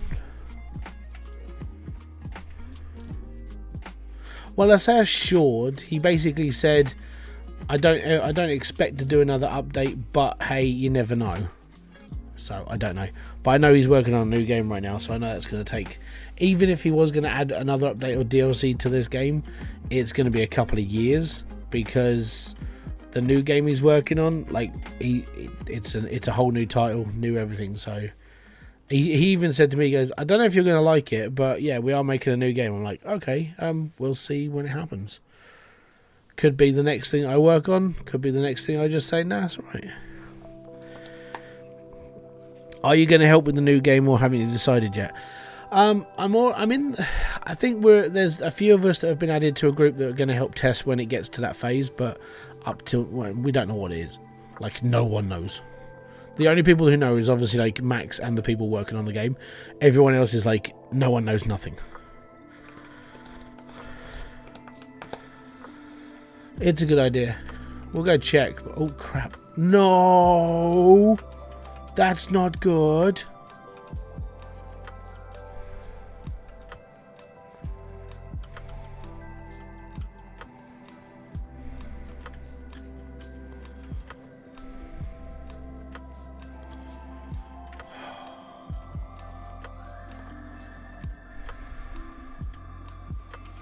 It's because I ran past holding down the wrong button. But yeah, so the thing is, the problem with having like a mystery game is that he hasn't even given like anybody a synopsis or what the plan is. He's like, I'm just going to add some people into this group, and at some point we'll come back and talk to you. Okay. And I've been in this group for like 2 months and no one said anything. So when he's still working, so I'm like, okay, cool, don't worry. I'm not at the moment.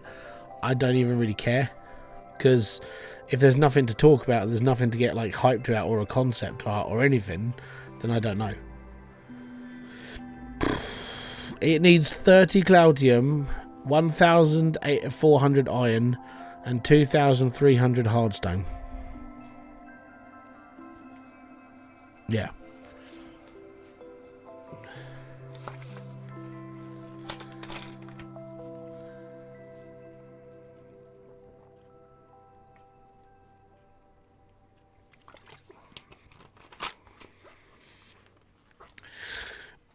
It could be done,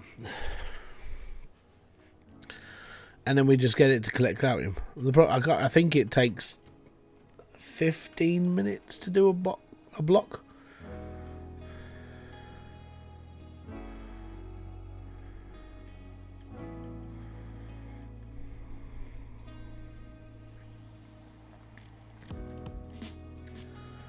So it would be every 15 minutes we'd be able to get a drill.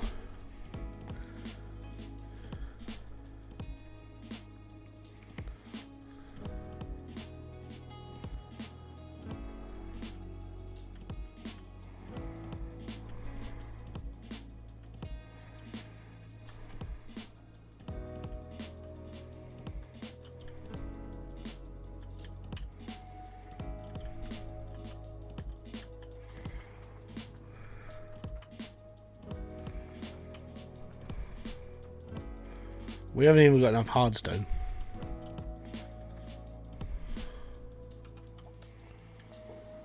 And we've got 32 ounces of calcium. So we've got 2 of the 3 ingredients.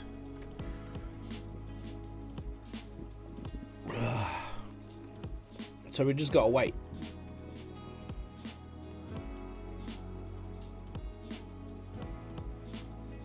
Again, it's more waiting. That is the problem with this bit now. The grind gets easier as there's more and more drills, but it is all about just waiting for the drills.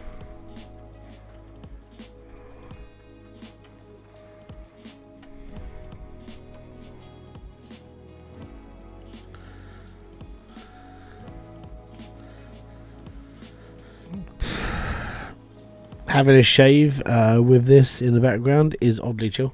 What do you mean oddly? It's always like this. It's like, I mean, I think my stream is like about 3 points away from falling asleep.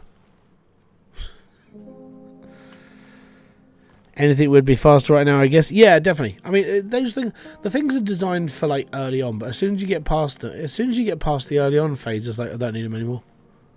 So they just become like, well, I would say redundant. But this needs to be 2,500.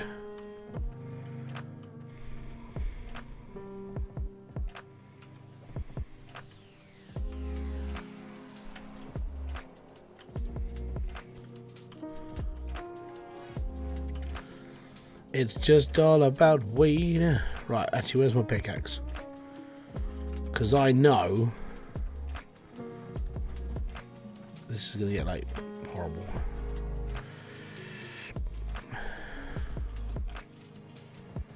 Yeah, obsolete.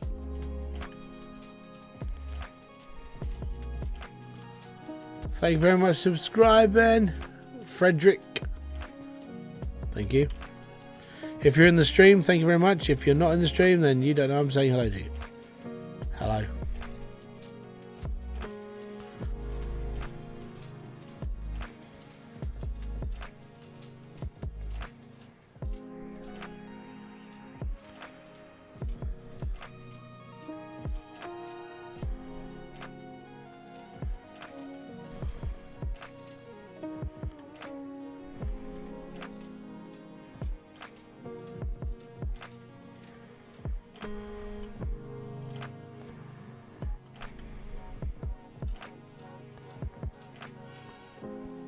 Here all the way.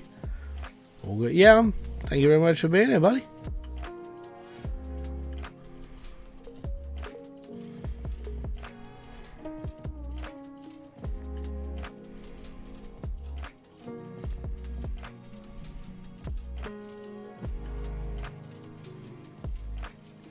Old Man Gaming is playing V Rising. I think that's on deal right now.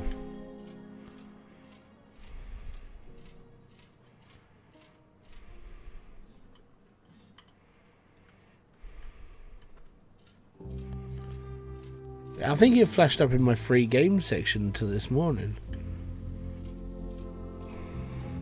And watching my stream. Ah, Inception. How you doing, buddy? Are you playing it because it's on the free section at the moment? And is it any good? Because I haven't bothered with it. All is good. Okay. Good to hear.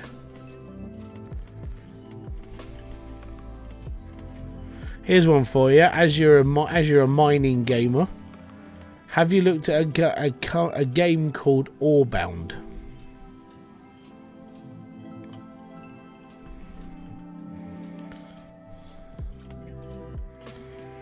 It's a bit like this, just a lot bigger.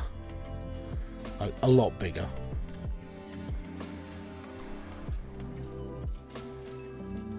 Not yet. Alright.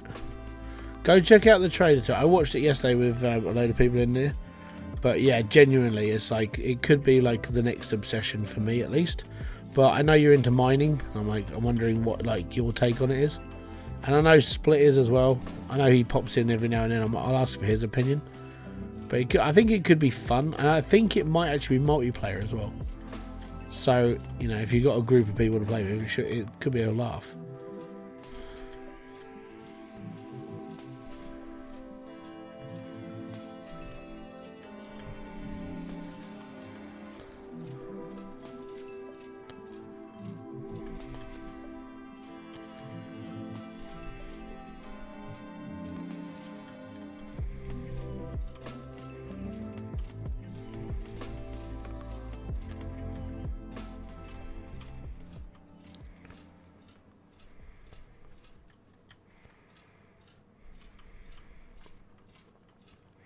Here's one for you as well.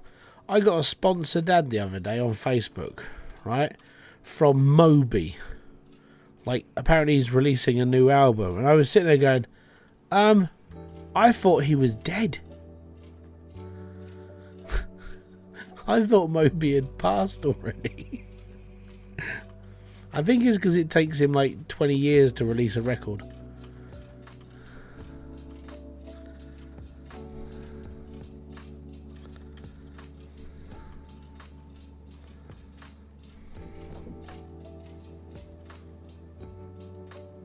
What was that? Oh, that's okay then.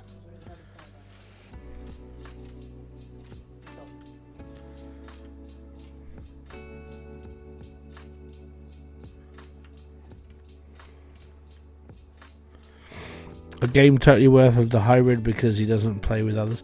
No, I mean, for me, it's like I'm playing. I will be looking at it because it falls into that mining section of my life in this. I'm like, yeah, I'll probably play it.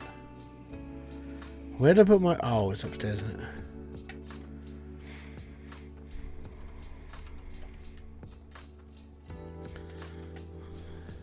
Because you can play single player, so that would be me.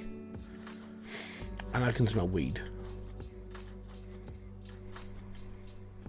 It's better than smell like poo. Like all day, the village I live in, because they're doing muck spreading, it was disgusting. It was like gut wrenching. It's night time for somebody at the moment.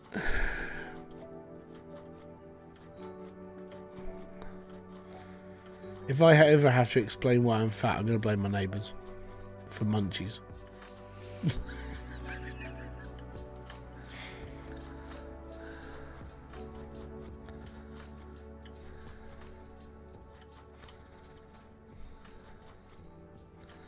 So why are you fat, sir? Well, I live a really healthy lifestyle, you know.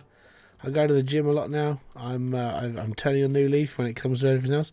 But sir, you've put on 40 pounds. Well, my neighbours are stoners, you see. Right.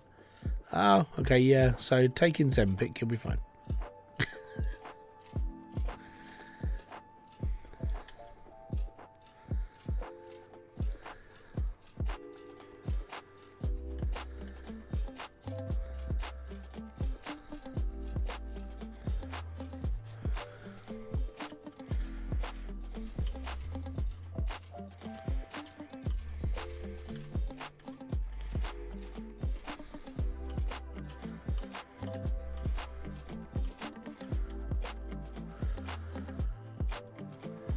Yeah, definitely. It's a little bit faster. It's not massively faster.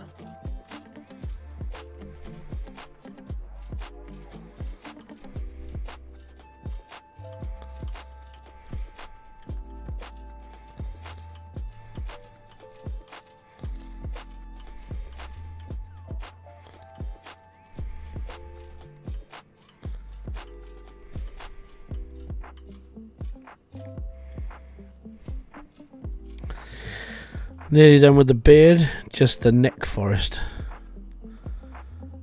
Wow.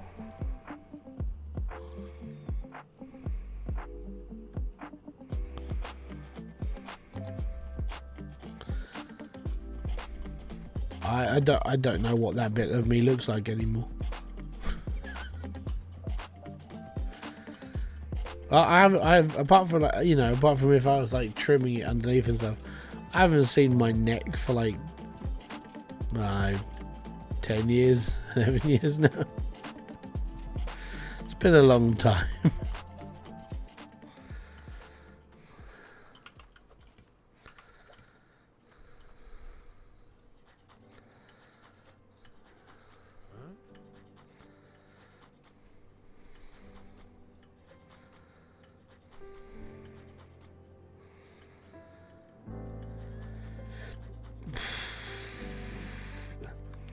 If we got a perfect pick, it would be even faster. Yeah, and I'm not spending that much time trying to find one bloody sphere so I can go like, and I have to go, oh no, that means I have to get the hauler out. I have to go and like pick up some stones. I have to drive around. Screw that, right? I've done all that. I don't want to do it again. No. Why do you think this is the last time I play this? I'm not doing all that crap again. Oh, just awful. I'm taking pride in my work right now, right? I'm mining. We're gonna make this cave great again.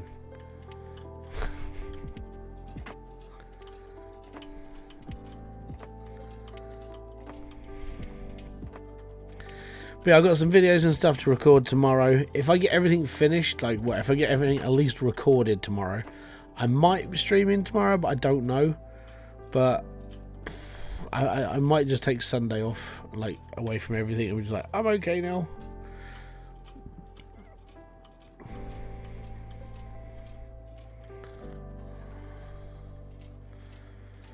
I'm not doing all that stuff again. We've got all the achievements. We've got everything. The only thing I haven't got from this game is like herpes. Or anything to do with the STI. Huh?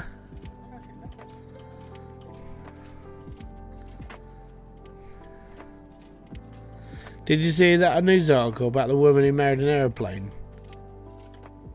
After 9 years, she split up, and it was like, oh dear. My reply to it was, well, the relationship didn't take off. The other one-liners that other people came up with, they were class. It was like, how can we take the piss out of the mentally ill without being too horrible? That was the way it went.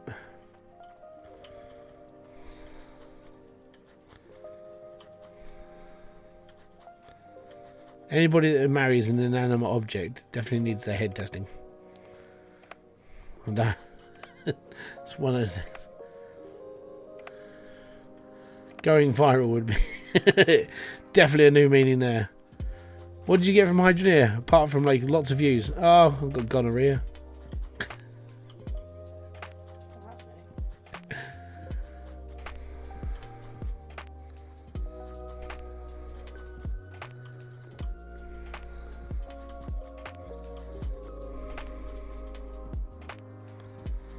That's all those people that go AFK. They fall asleep at the Hydroneer. They wake up and they're not feeling right anymore. Yeah, you know who you are.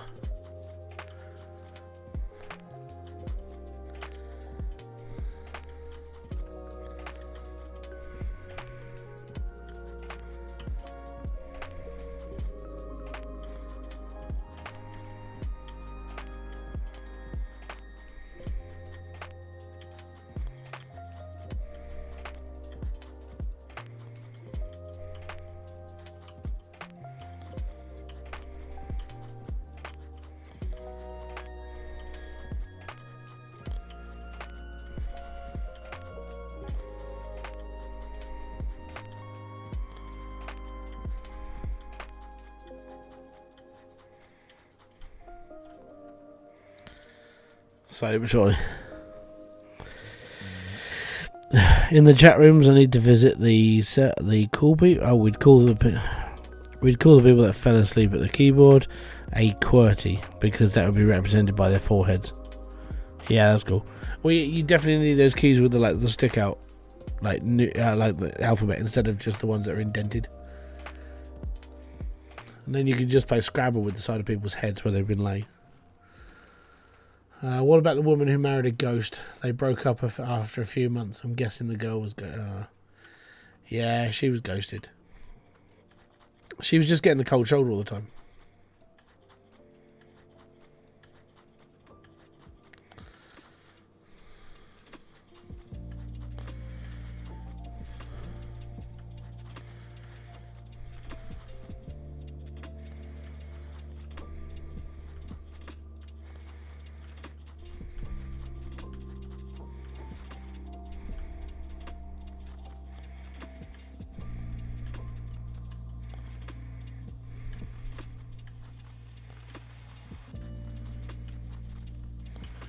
Right, that's where we got to so far.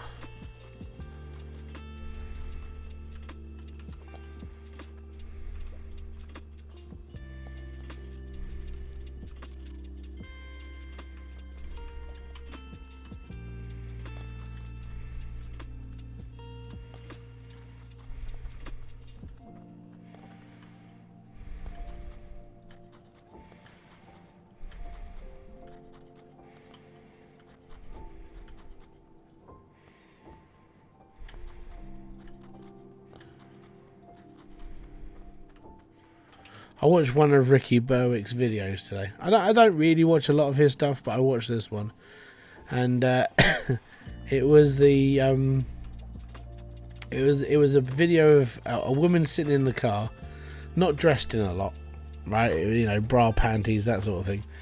And the caption was, "What would you do if you and me were in the car right now?" And Ricky Berwick's got a bit of a dark sense of humour, and I laughed at this, and from my point of view, it was quite funny.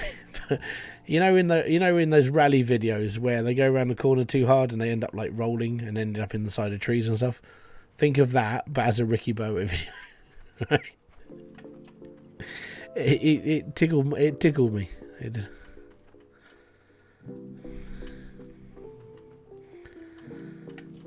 Ricky Berwick's allowed to have a dark sense of humour. How much stone do we have? We have 2,336. So we need like 2,500.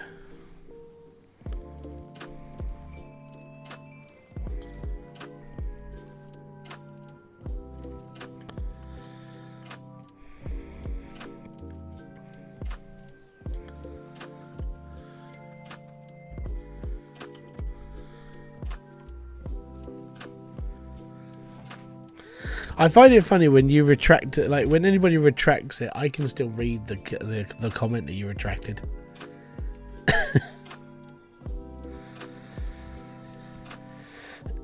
If you want dark humour, tell the lights with the jokes off. Yeah, you'll know your audience when they smile.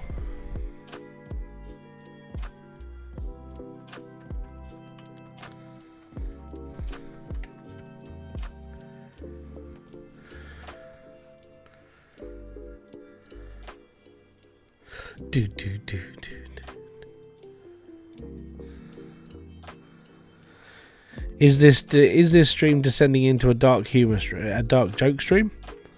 No, but if I turn the lights off, we definitely get a different atmosphere. It turns into a little bit like Stalker Man is watching you.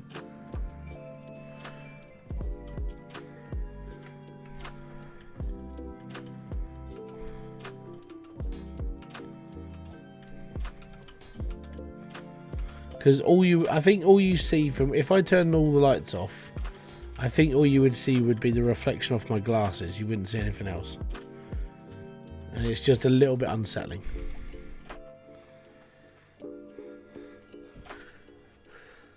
Hybridsteel becomes hybrid stalk. Yeah, it's not. Yeah, it's a bit eerie. The only light you would get is literally off my glasses and the LEDs that are on my speaker.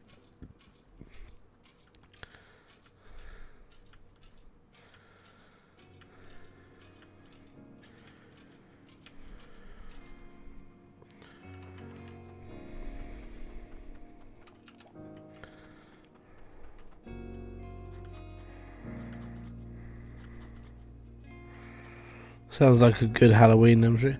No, I prefer to keep the lights on and stuff. Cause the problem with where we live is if you make it too blatantly obvious you're into Halloween, you get bombarded with people.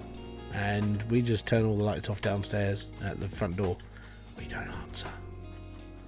No one comes in. No one goes out.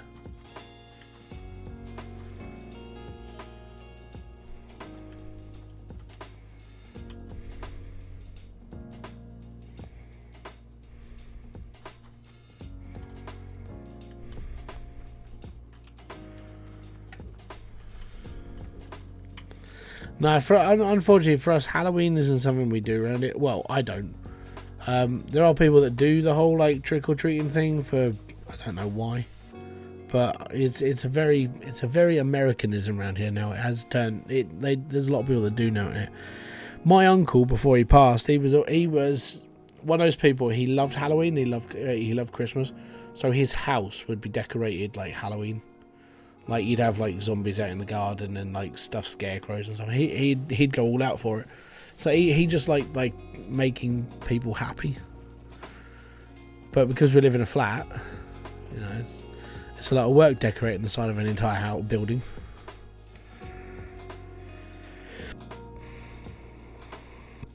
Friday the 13th has come and gone. Yeah, I know, and I'm still here.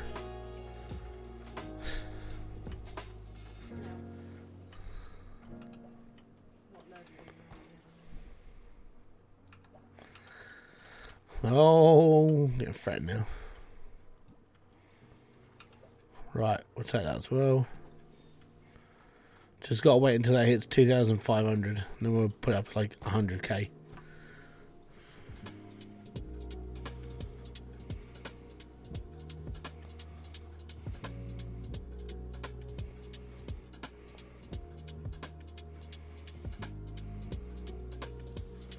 The downside is it does take a really long time to like get to that, like to 500. I'm pretty sure it's a 500 bar, like a giant ball of Cloutium. And I think it takes about 15 minutes. And as we've got time, we can just sit here and watch it. Oh, it's gonna be slow. It's gonna be slow.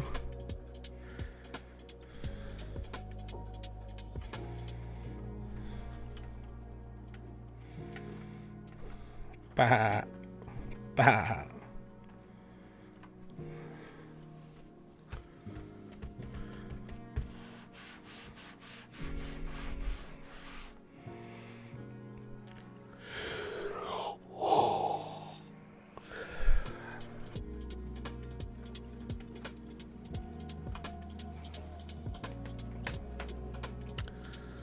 So what is the new equipment you want to get with the new target? More drills. Just lots and lots of drills. That's all we need.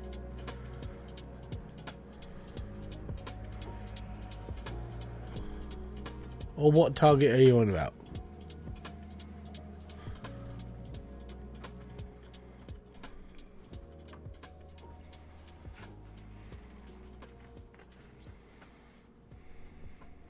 Oh, are you talking about that target above?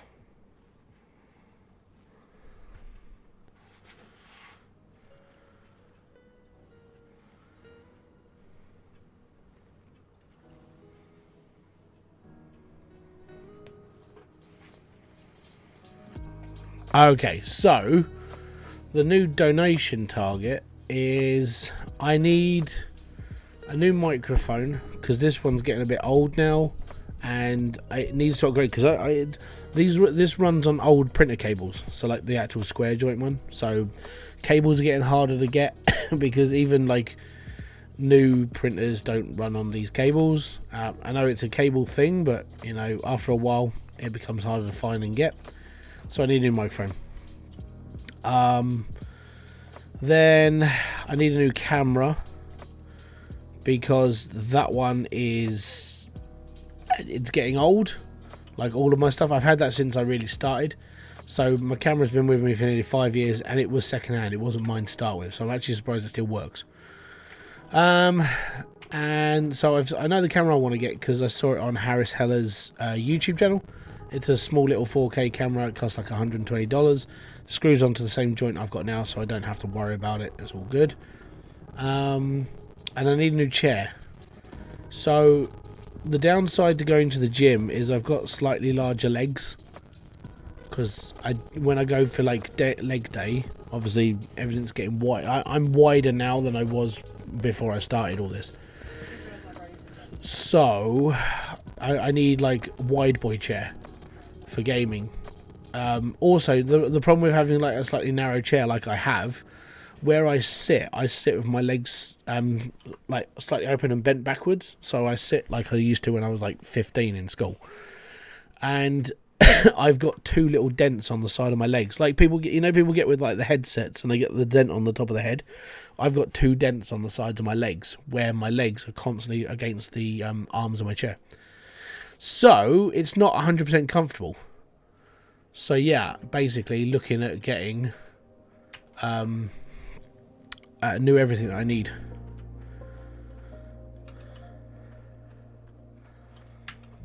So I need a chair that can the other thing is I need a chair that can hold me and a child, because okay, I sit here sometimes with Ollie sit with me, so this chair's good for like 120 kilo. That's roughly where I weigh, and that's muscle as well. So 120 kilos is what I weigh. This chair can roughly hold me now.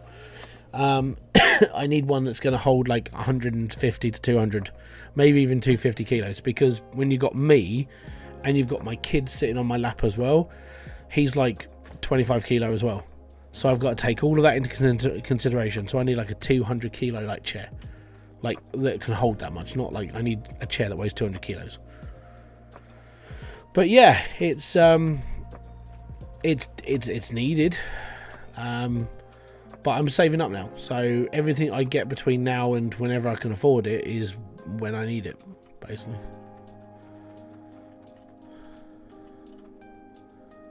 That stone, so the one we need, which is Cloutium, is the really expensive one.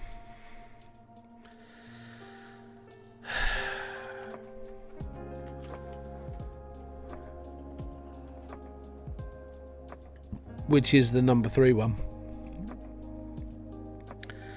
You're still running the Marantz MPM 2000. Yeah, I'm running that one as well. Got a good chair in mind? No, but I'm gonna talk to, if he's around, Claus, but he'll be around at some point. He's got a big chair, like a chair that's built for like really big people. He himself isn't massive, but he still runs a really big heavy chair. And I'm like, if I talk to him, then I can get an idea of what his cost. Yeah, mate. How you feeling? Got a cuddle? No? Okay. Basically, I'm just looking for something that's better. Before I got this one, I was using a company called Vinsetto.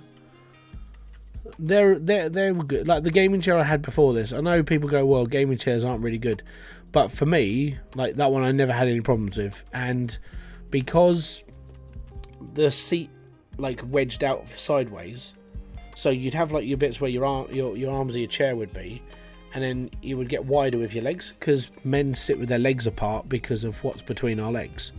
So because we sit a little bit like legs apart, it was good for me as a like a fat person. So yeah, it was sort of where I want to be.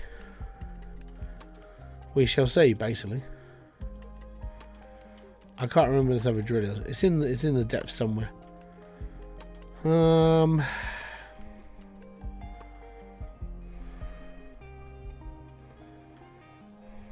near the volcano, right? Right, that's the volcano.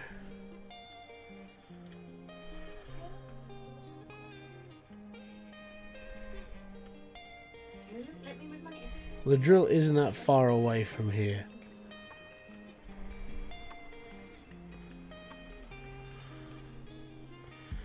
I would be looking at like see if I can find an office chair as well. I mean, if I can find a cheaper solution, I will, because a lot of like ergonomic office chairs are quite good.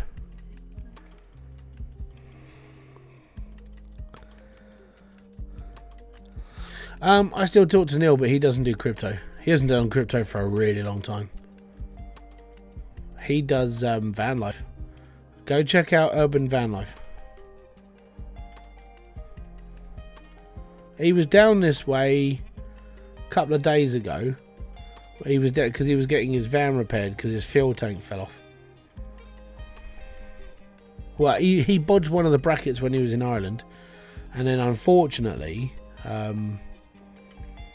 yeah, the other bracket broke. So he was down this way getting it repaired, and it took him to. I think he left here, not here, but he was just down. He was like 30 miles away.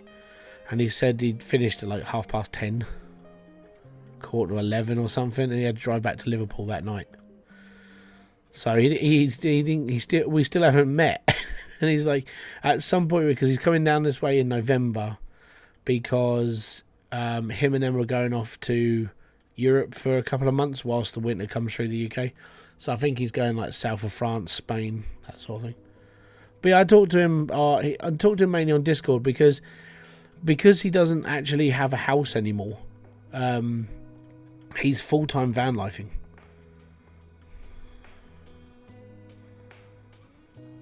So he's just done a massive series on Ireland.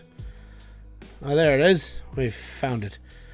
It's been quite entertaining to watch him, if honestly. And he's done a lot.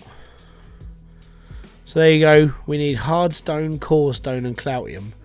and that ain't gonna happen because we're not mining coalstone. Yeah, we're not mining coalstone.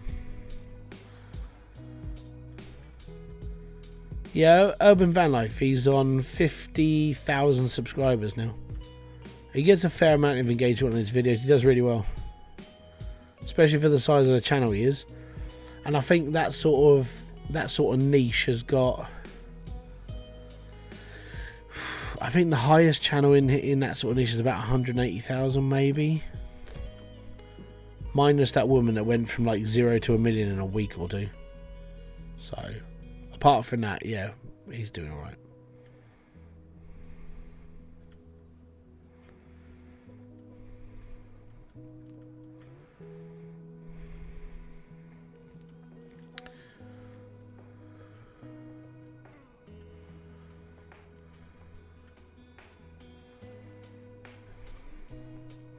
Right, we need to go and get some lava.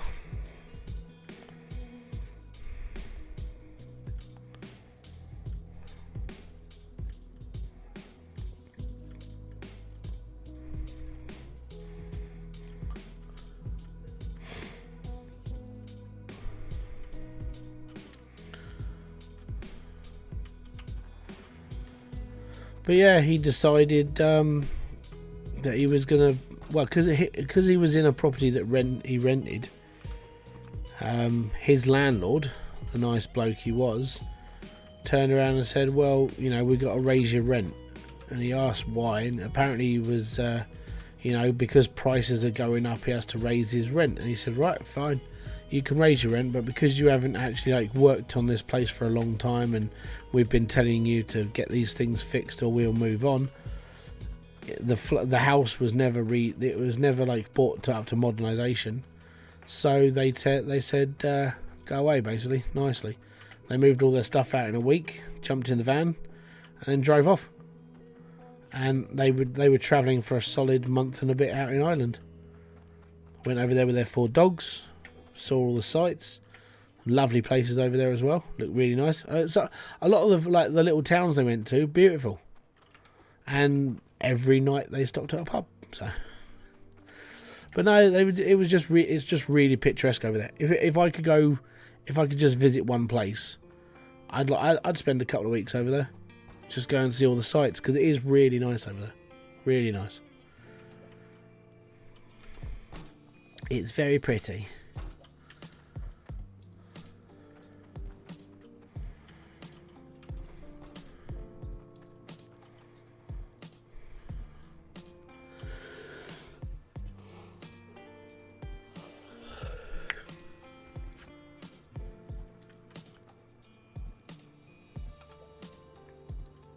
Right, back up to 54 ounces of glaucium.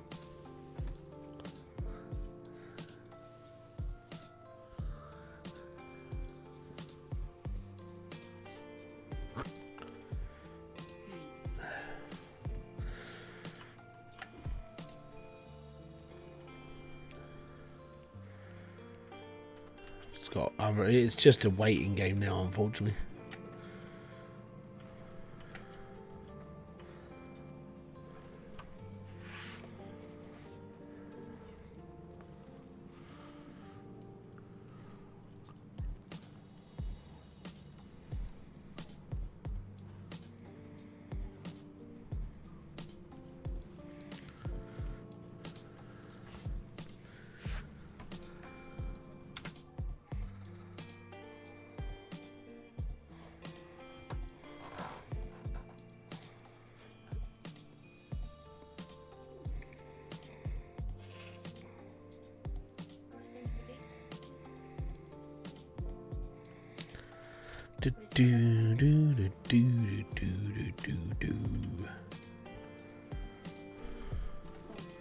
No, mate.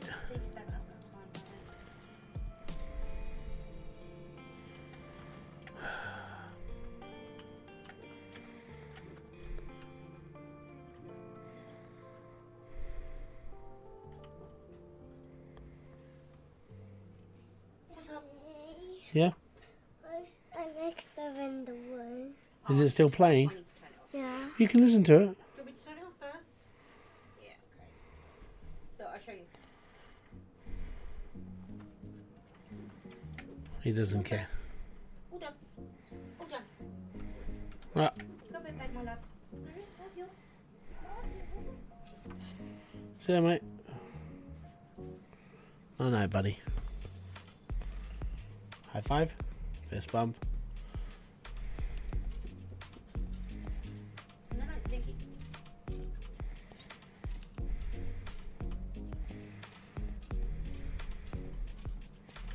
I need to cut down to the harvester.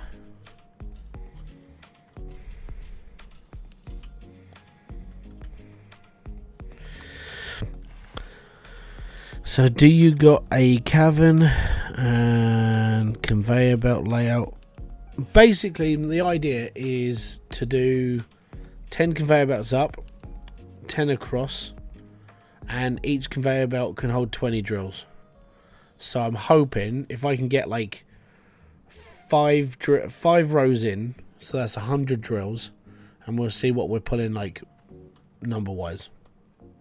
That's the plan.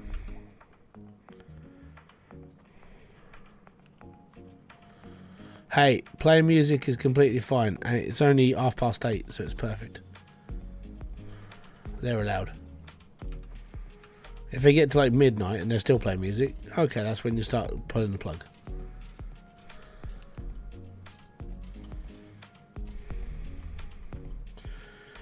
Right, so harvester's behind me.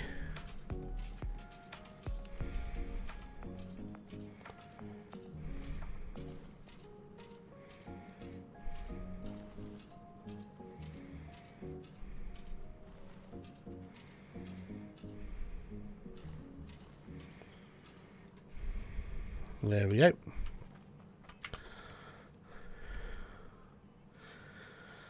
The singer can't sing for the life of him.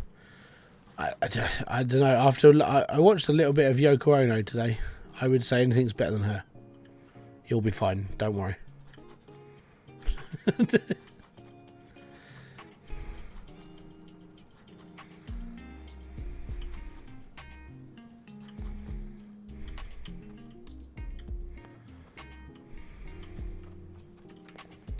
I even watched like when she was like live on Top of the Pops doing an actual song.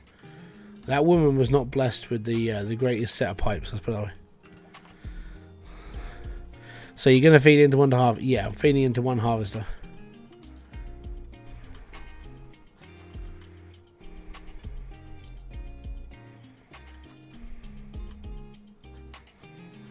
So basically conveyor belt will feed up here. So we'll go conveyor belt across here, everything goes off down these sides basically. And yeah, that's as far as my plan got basically. It's not so much as winging it. I knew what I was doing, but the problem with is it just takes so long to like just start up. And you know, the other thing is I'm not really worried about how long it takes me because it's the last time.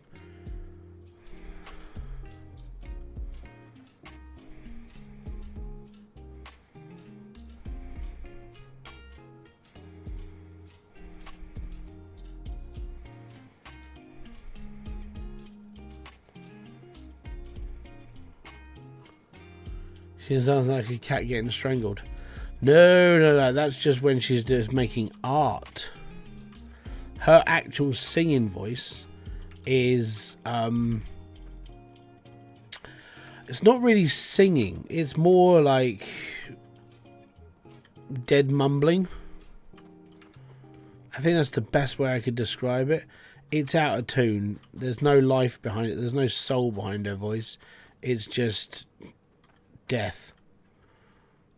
I think that's the best way I can describe it.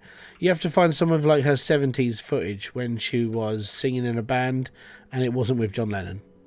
Alright, it's the only time you'll hear her really sing, because a lot of stuff she was doing with John Lennon was more like artistic noises, and it's just her making strange weird noises on a microphone like she's proper famous for.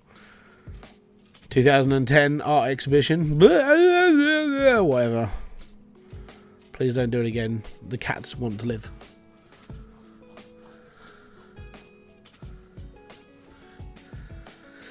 The thing is, Finn, is even if you can't sing, you could probably do a better job. Most people who can't sing can do a better job.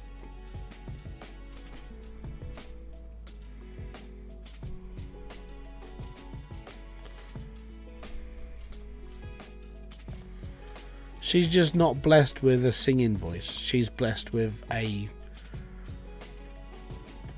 I don't really know what to call it voice.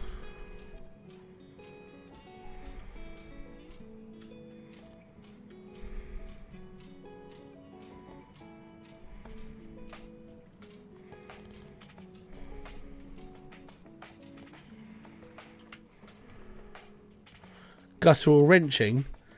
No, that's like Cannibal Corpse.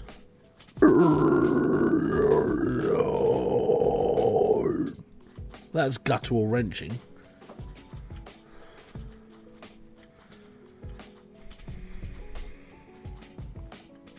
Yeah, she's just not blessed.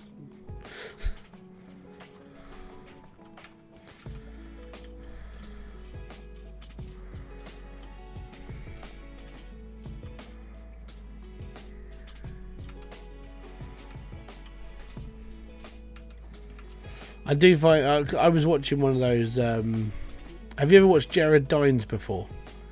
When he does those videos of like, hey, can you do a metal scream for me? And you get people in like queues to a band or something, and like some of them can, some of them can't. And you yeah, watch some of those, and you watch how hard it is to do like that sort of vocal. It's quite funny because then you get a lot of like metal fans who are like, yeah, I listen to Lamb of God. All right, can you sing like them? And they just go. Ree. Are you worried about lag with 100 planned? No, not really. If it gets too bad, it just means I have to open up tier 2, and I don't really want to, so I might just like wait for longer.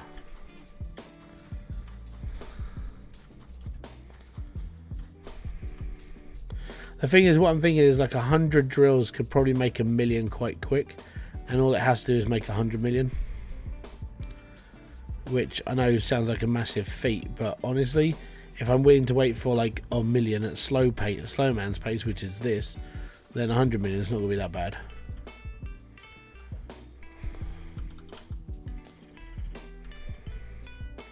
$64 ounces.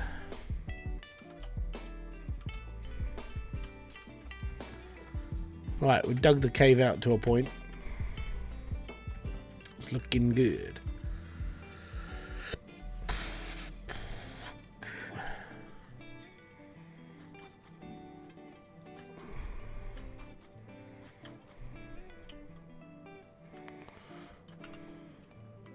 You're procrastinating? Yes. Because I've got to wait for Cloutium.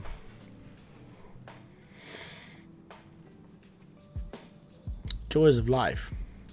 Like, once you've got, like, I would say, once you've got, like, 5 or 6 drills, things happen a lot faster and a lot quick and a lot more sort of better. Having 2, it's a bit slow.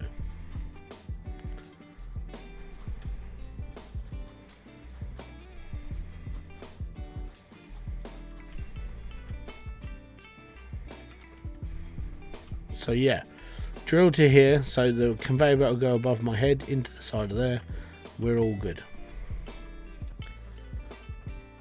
If there was a way of making more Cloutium, I would take it.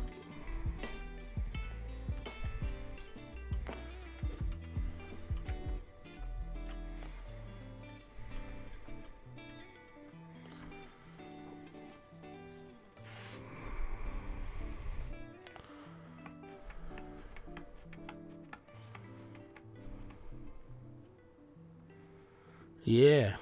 Yeah.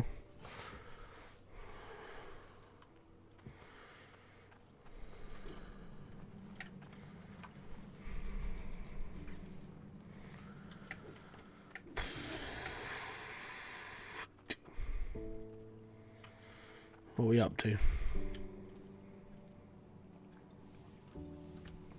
Sort of what I expected. Got about 5 hours left.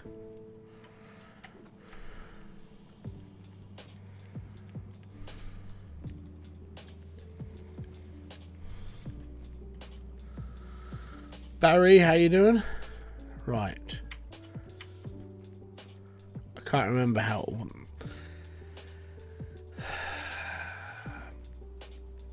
I can't remember if I have to unlock the tier 2 shop. I can't remember if the drill costs money that's in the tier 2 shop, or it costs tokens.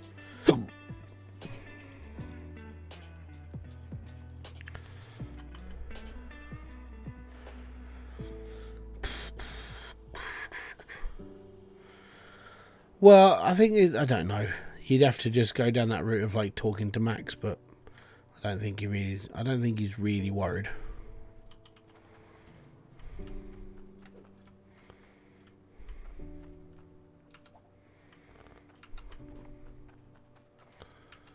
I can't remember.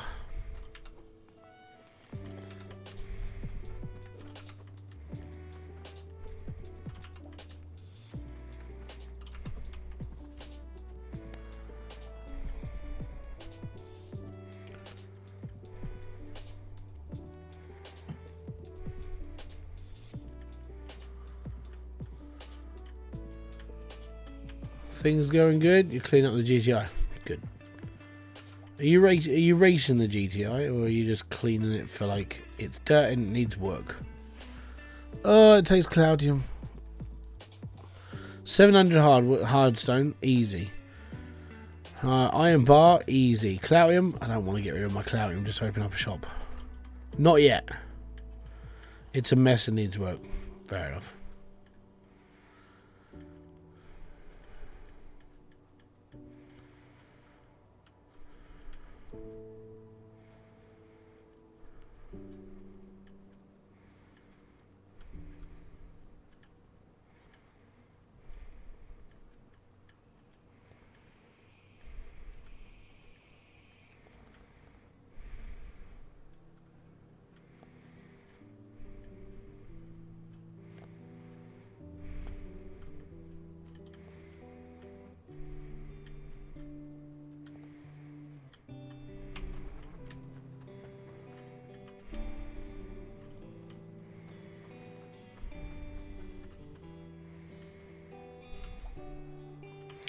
$70. Ugh. Procrastination, second elevation, accusations, don't know where to take it.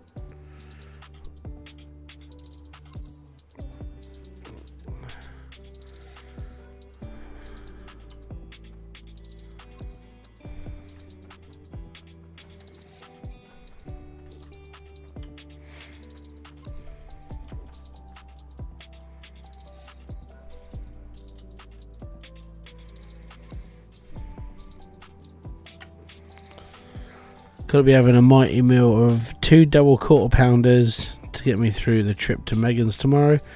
2 hours of 2 buses gets boring fast.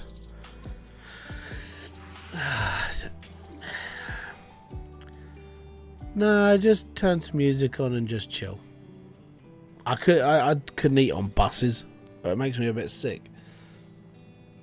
So I was back in the day when I used to catch a bus. I used to just have a CD player. And used to have a nice big haul of batteries and a big wallet of CDs. And I used to just sit back and be like, yep, I'm good. Oh, okay. It's only 2 hours, though.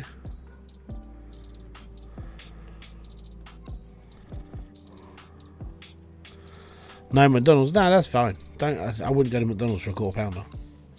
I'd go to McDonald's for like more. Like, what are you having? All of it.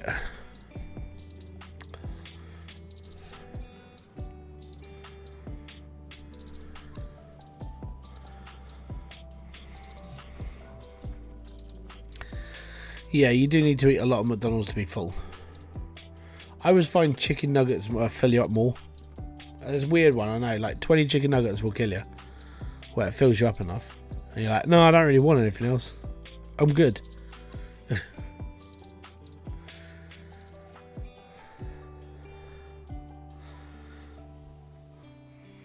But no, I mean we had a takeaway last night because it was my birthday, and it was this other pizza place. We've never been there before, so we ordered up from there. We got bits and pieces. I could only eat half a pizza, and I'm like, is it because I'm getting old, or is it because like the actual dough was really nice and it was really filling? And I'm like, I think it's a bit of both, you know. But yeah, it was nice. They even sell like beef lasagna. Kerry had beef lasagna from a pizza shop last night, Really good. and it was good. So yeah, they get my thumbs up, and it came all the way from like Tunbridge Wells, which is places don't often deliver to where I live because I live in the middle of nowhere. But once you find a place that's willing to deliver to you for a small charge, then it goes up in my books as like we've got a different variety of things we can have. Because if not, we get stuck at the chippy, or the Chinese, or we got 2 Indians. And after a while, you're like, no, I want something different. So thankfully, we live about 10 minutes outside of like quite a lot of the hub towns in the area. So it's quite nice to go, right, we can just order from here and we'll be alright.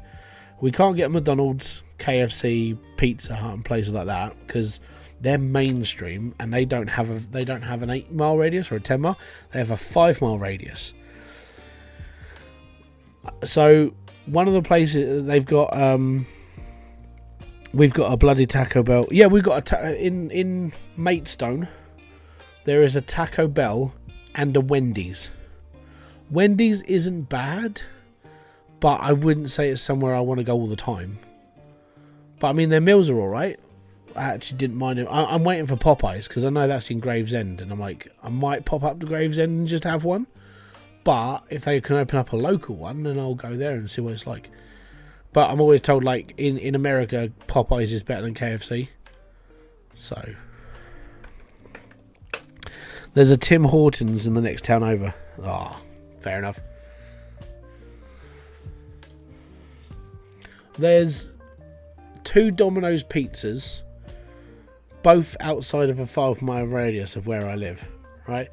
So they will not deliver to the town I live in, which is like, it's bullshit. So, but, right, my mate who lives down the road from me, he goes, what you can do, right, is you can get Domino's delivered to the pub that's a couple of miles outside of town, and they will deliver to you. But you have to deliver it to the pub and pick it up from the pub. So you can get a Domino's pizza delivered to the pub. You have to drive down there and wait for the driver to turn up, right? And then you chuck the pizza in your car and then you drive off. As well, cheeky. And I broke not Just Eat. What's the other one? It was Uber Eats. I broke Uber Eats because they let me log in. I was fine with that, and it came up with the same old takeaways that I'm used to seeing.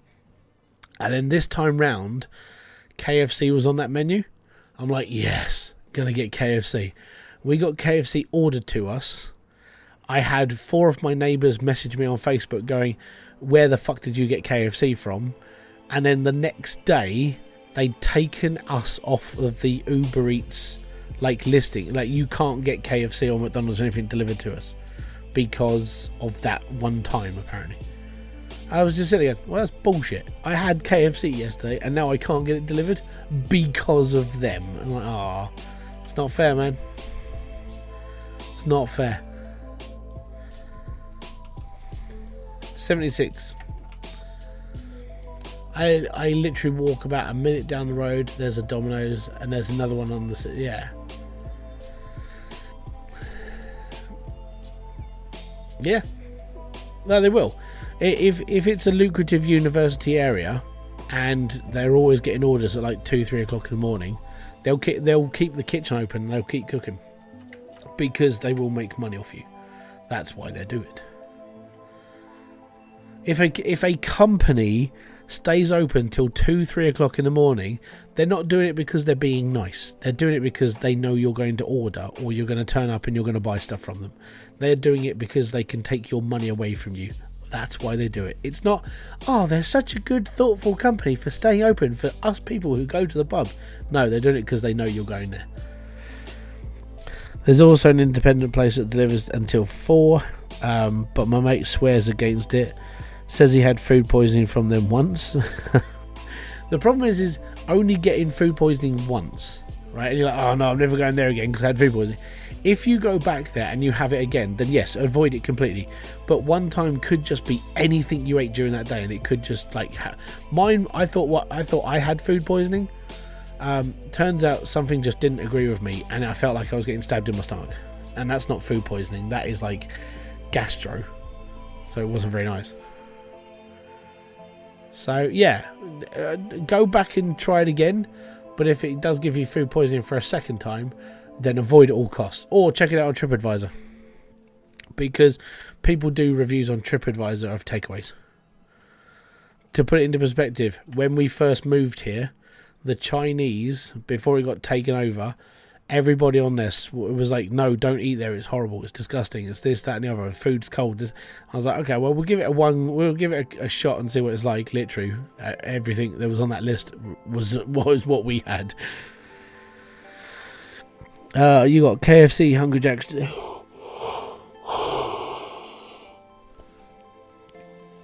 That's not bad. Oh yeah, no, within, if I go 15 to 20 minutes if I go into town, which is only 15, 20 minutes away, I've got all of that, but none of the fuckers deliver, apart from independent traders. I don't get Five Guys, because Five Guys is like really expensive.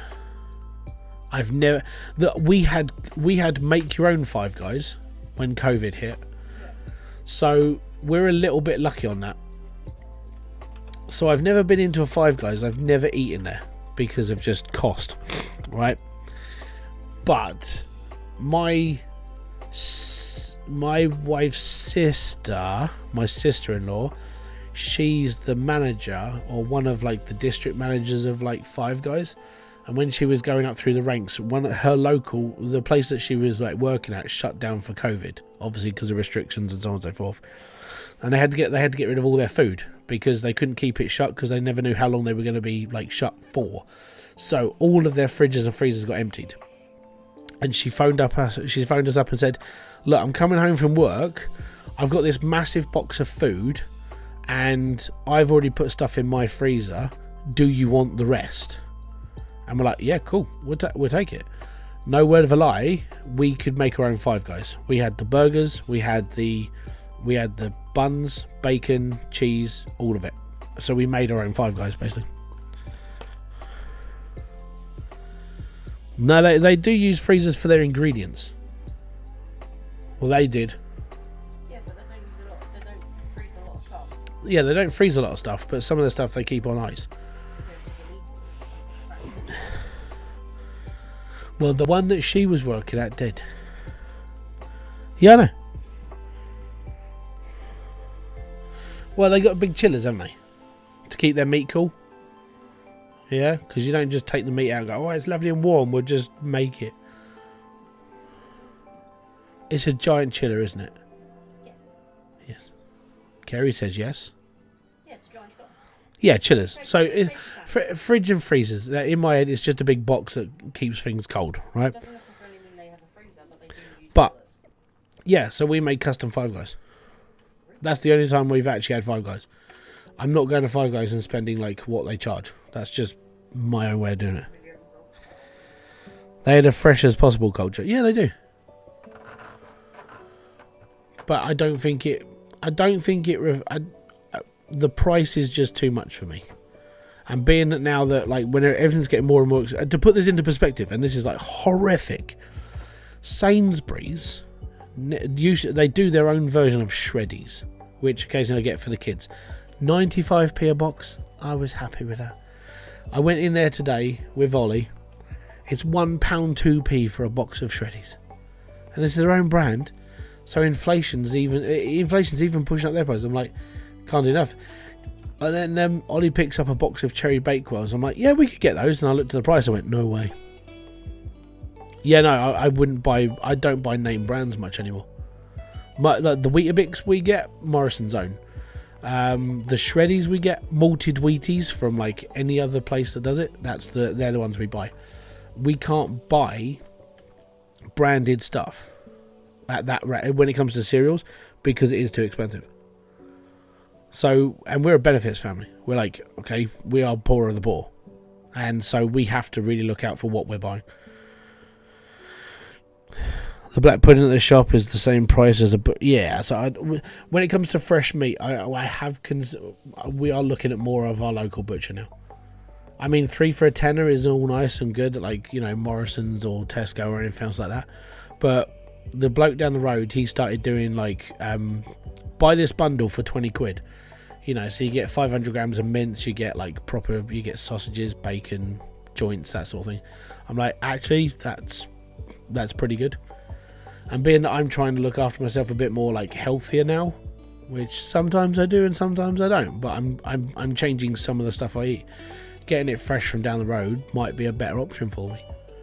I don't want to keep eating like the same stuff I get from like shops, but it's a bit more of a variety. We do our big shop at Iceland. So Iceland is amazing.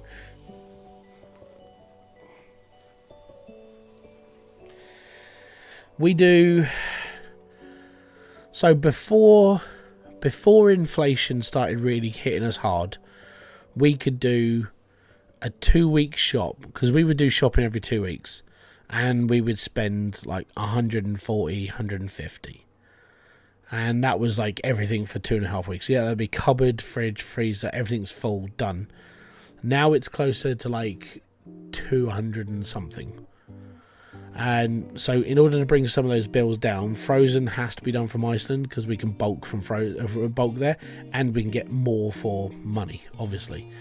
When it comes to cupboard stuff, we get that from Morrison's, because there's a lot of like their own stuff that's as good as the other stuff, or like when they do like multi-packs of crisps and stuff that we put in the kids' lunch boxes. Yeah, we have to shop around a lot more now to try and keep our bills down. And this is the problem. Like when you hear about the people on the news who can't afford food, they're in a worse situation than we are, and we have to really shop about for what we can afford for a month. And we got slammed onto Universal Credit because they shut down the old system. They put us onto UC. And in order for you to go onto Universal Credit, they have to shut you off for 5 weeks. So whilst they're like changing over paperwork and everything, so for 5 weeks you're like, oh crap. All right. Yeah. And if you don't have savings, you have to take an advance on Universal Credit, which means you get what they're going to give you. As you see, they give you that as a lump sum at the beginning, and then you have to pay them back over 2 or 3 years. So we had to take a lump sum because we don't have any savings, because we cannot afford to save, and we got absolutely we're now in debt to them for a couple of years because of having to do that. Yeah, it's been really fun going over everything and redoing this and redoing that, and then now instead of getting like excess payments throughout an entire month, we now get like UC big payment once a month. So everything has to be like left in the account until every bill has come out before we know how much money we actually have to spare, and then we can start buying things like for the kids' shoes, coats, and that sort of thing. It's not an easy life. And when people say, well, you're a streamer, you should be earning loads of money. No, I don't. I might start selling myself. This other channel that I'm thinking of, like, well, I put 5 videos up on there, and I'm just trying to get a gauge of things. I might have to sit there and go, right, screw it. I'm going to have to take all of my morals and just throw them away and go from there. And just use the other channel as like a cash cow thing. Because this life is not easy.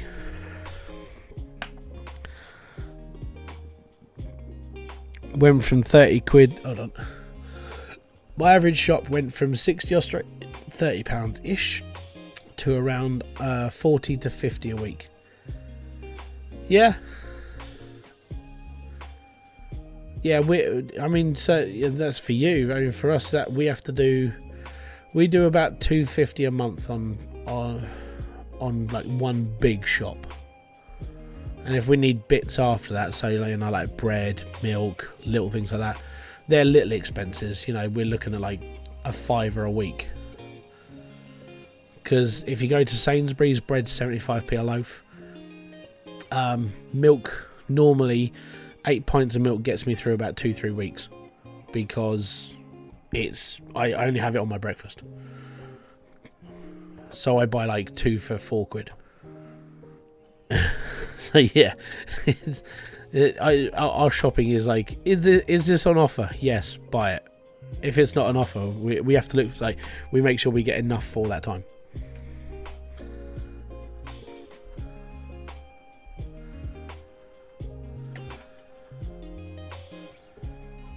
But takeaways are far and few between now, so we had to cut back on like actually treating ourselves.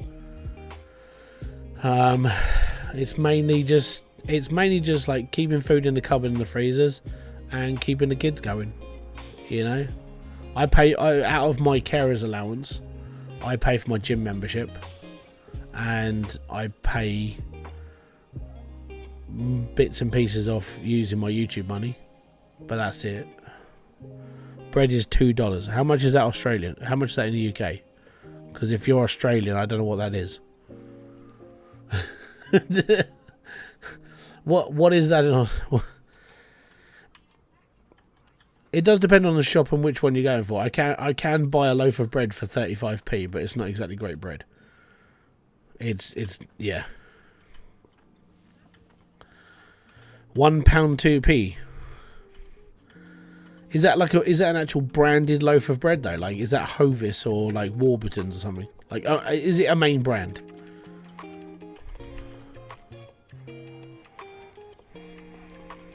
For a no-name brand of loaf.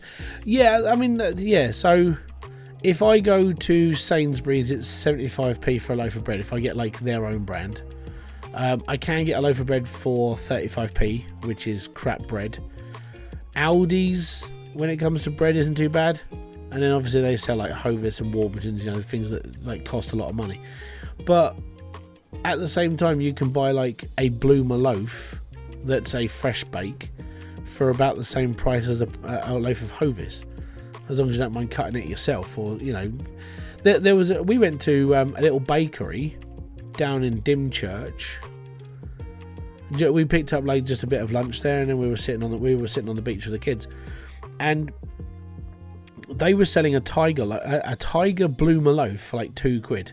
The loaf was like this big. It was huge. I was like, that for £2. That's like 2 loaves of bread. So yeah, sometimes it's best to go to like a fresh baker as well, and actually make sure you have a look around. Like the bloke up the road who runs our bakery, he does stuff for a little bit cheaper than like supermarket brand, but obviously it's not as cheap as like £1. But it's a better quality because it's a fresh bake. So yeah, it is best to shop around and like look for stuff. And that's what we've had to start doing. Before the whole before the cost of life, I would say the cost of life, the cost of living. Before that went up, we were doing okay. Now it's like we're doing all right. But it's, you know, we do have like times where we sit there and just go, okay, cool, we can't do this because of this. But at the moment, we're not into like, we're poor, but we're not like poverty poor. We're not like, you know, oh, Maureen can't afford milk because she bought a packet of fags. We're not that poor, but we're to a point where we had to tighten our strings a bit.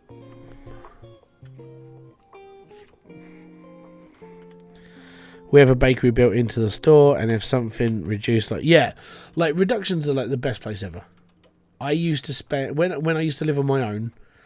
I used to feed myself, because obviously living on my own, I used to feed myself on about £15 a week, because everything I bought was reduced. I was like, oh, there's a loaf of bread, cool, oh, that's reduced.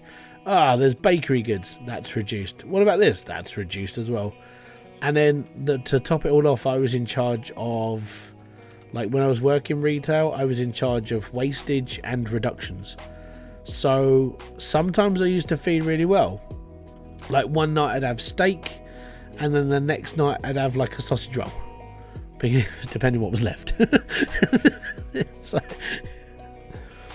I have people like at work, and they'll come in, buy cigarettes, and then encourage scrounge reduction. Yeah, same. Because when I used to do the reductions, the people who used to come shopping for reductions solely used to come in at a specific time, and it was normally about half an hour after I started work. So about 6, half 6.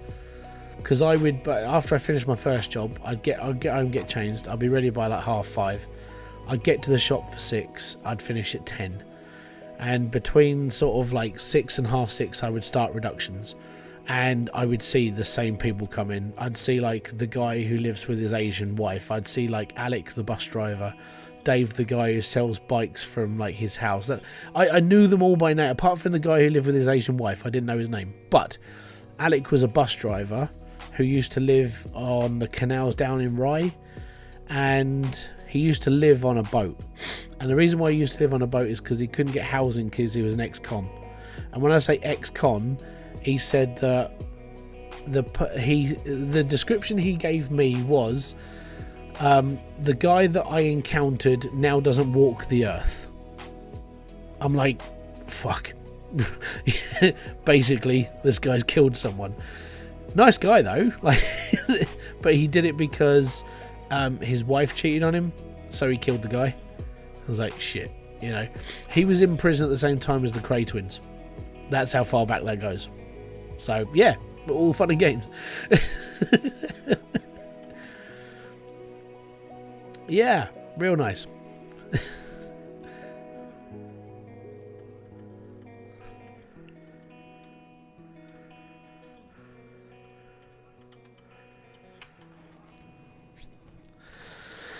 Have a little disco? Nah, I'm alright. Yeah, funny enough, I called them vultures as well. That was my name for anybody that was coming in and skiv off the reductions. The thing is though, the people that were coming in and doing that are the people that genuinely do need help. And if you start seeing them coming on a regular basis and all they're doing is buying reductions, you can see it from 2 points of view. You can either see it like, oh my god, it's this guy again, what's he doing? Or you can sit there and have almost like a little bit of compassion and know that they're not in a great place because this is how they're having to feed themselves. And that's how I saw it. I was like, yeah, they're not in a good place, you know, because if they were in a good place, they wouldn't be buying reduction stuff. They would buy like normal shopping like everybody else. So my sympathies went to people, but I was poor as well. I lived on reductions for 4 or 5 years because that was the only way I could live.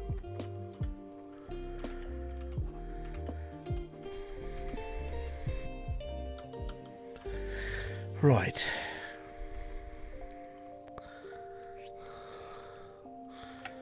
It's all pensioners on their 10% off Tuesdays as well. Scrounging for the sake of scrounging and getting. Well, I mean, if you look at what pensioners are getting, if you look at how pensions are being treated by the Labour government, and then you realise why they do it, yeah, I can sort of sympathise with them now, because they're not in a fucking good situation now. Like the way that they are being treated, and the way that they're having their winter fuel allowance being removed from them. Yeah, but that's the thing. I mean, you got. They don't get money if you're on state pension. It's not a lot of cash. It's a sickening small amount. It's not a great amount. So yeah, I get it. And once you've lived in poverty, then you sort of realise that you do need to step it up a bit, because you've got to try and survive again.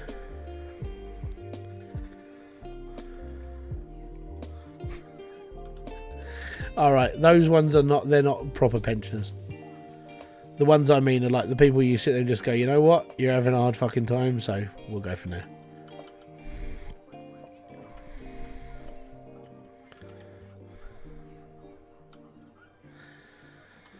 Oh, how am I going to do this? Because I need that to go over there as well.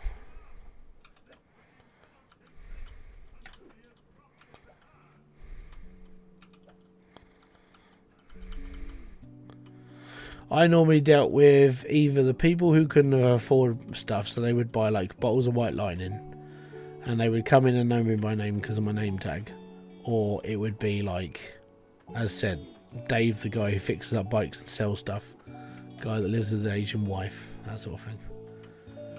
They would be the people I deal with. They're alcoholic boozers. Let them. Just let them. It's got nothing wrong with them.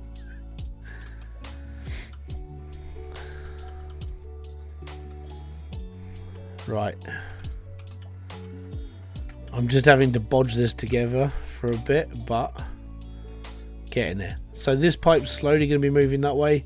This will be the end of this line, and it will curve around and then go down the other side. Right, we're up to 3 now.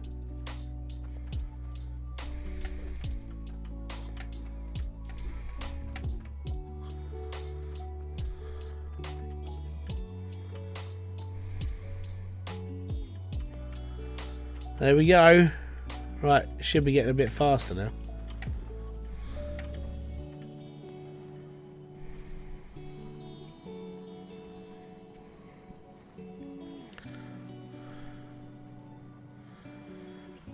There we go.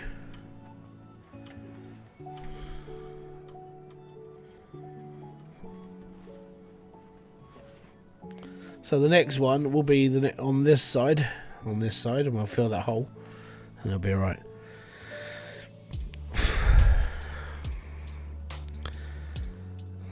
I'm on the pension now, a disabled pension. I may get £1,000 a fortnight, and half of that goes on rent, electricity, and a loan in a fortnight.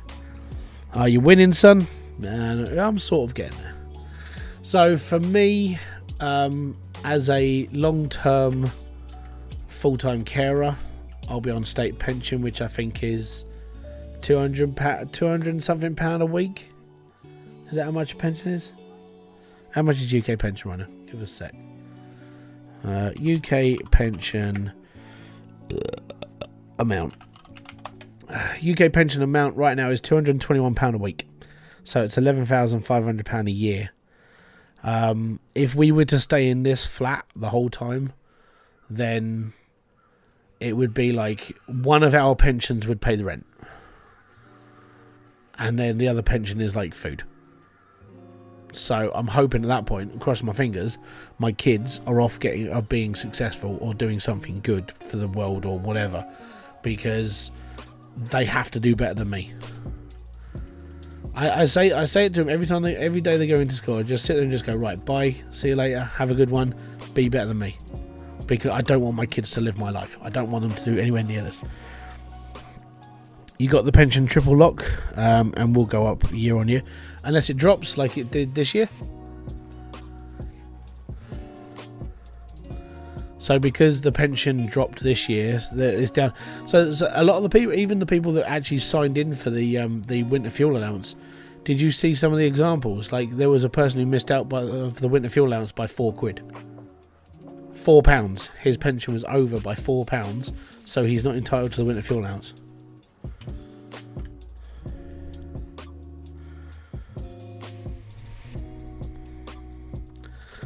Being a pension scary. At this point in time right now, it's a scary time to be.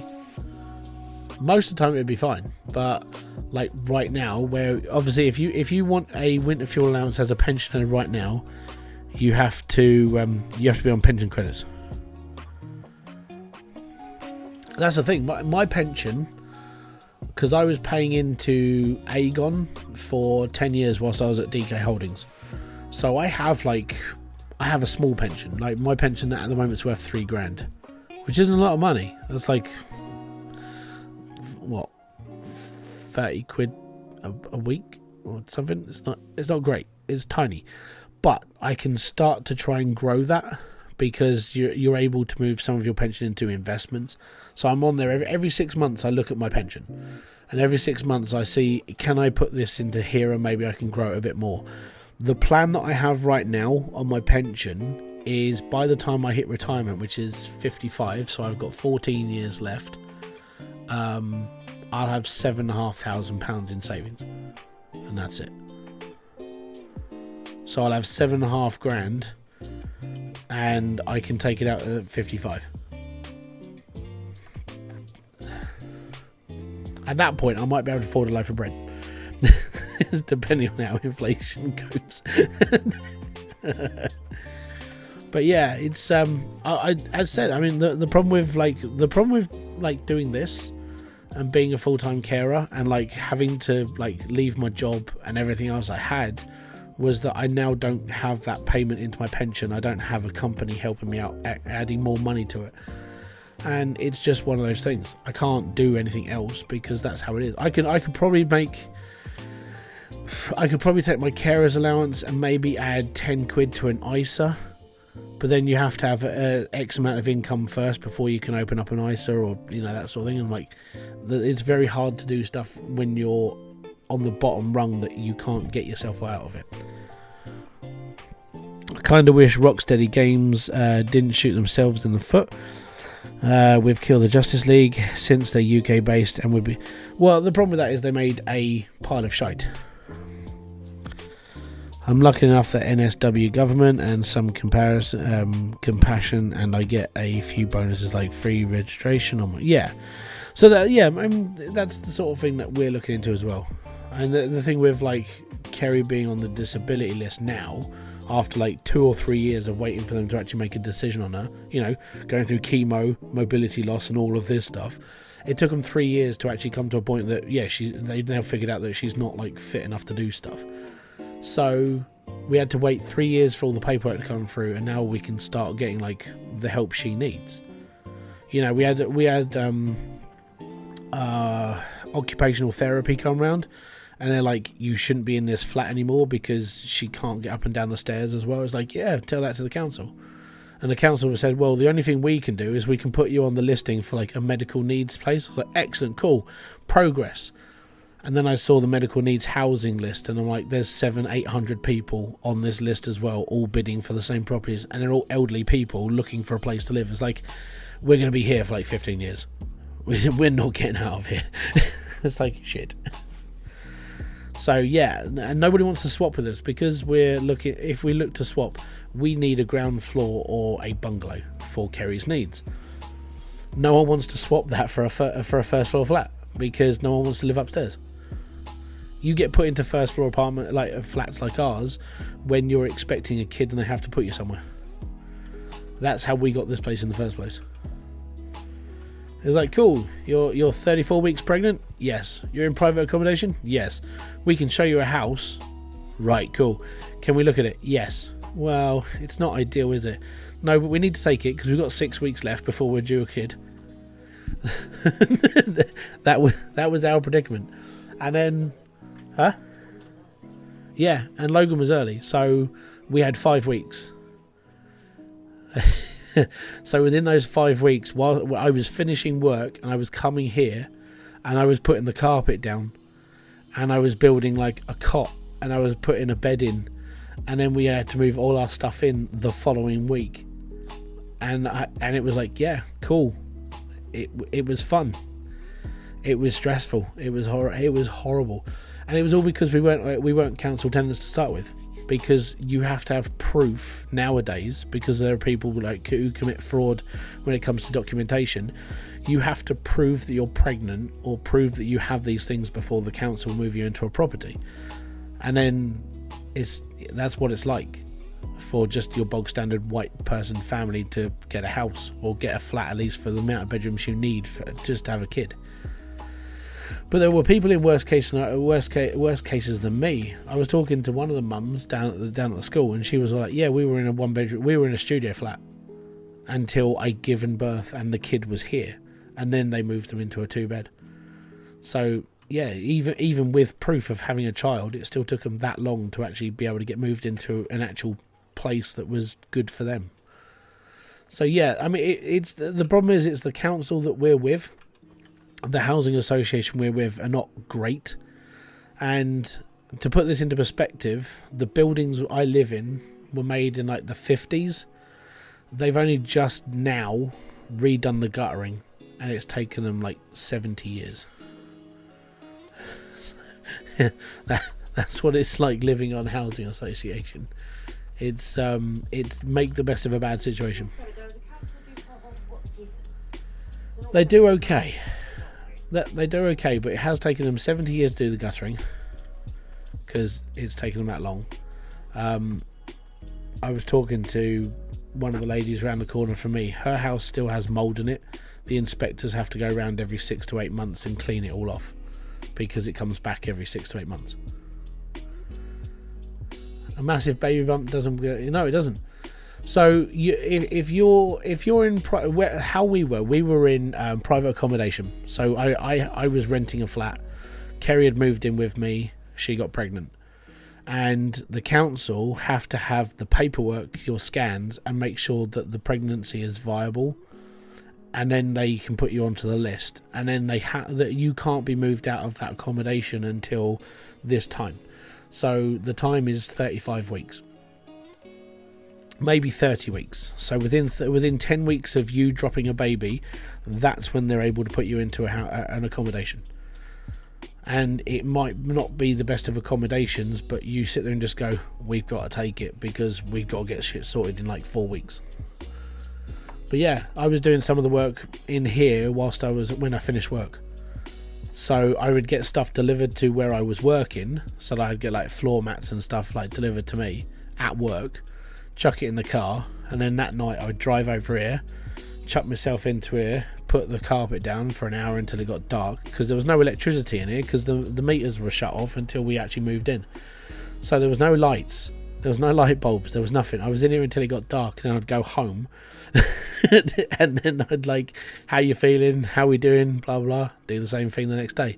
If I had no deliveries, then I'd come back over here, put a few more tiles down for the carpet and stuff. But yeah, I laid the carpet in I think it was like a week and a half, because I was doing bit by bit. That was good enough. And then we got the cot in and stuff, and then we were done.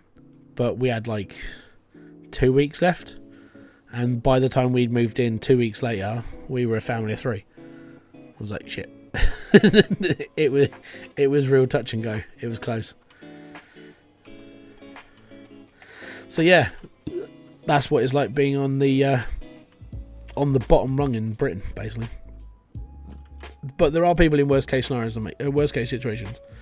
Like if you look at the people of Jaywick and some of the people who live in like old chalets that they've turned into houses, some of those places are not really good. There are places around the UK that are worse, and I feel sorry for every single one of them, because if you're just trying to get by, it's hard. After the amazing Arkham games, it was such a shame. Well, Finn, this is what happens when you hire people who don't listen to the fans. And if you don't listen to the fans, you start having issues in your industry. And if you look at TVs and movies and now gaming, it's all the same, and we've been warning you for years. It's all modern day politics in gaming, TV and film. It's all bollocks. All of it.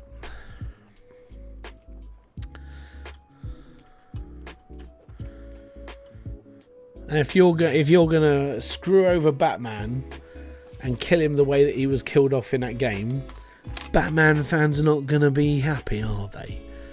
And the game's a load of old crap as well.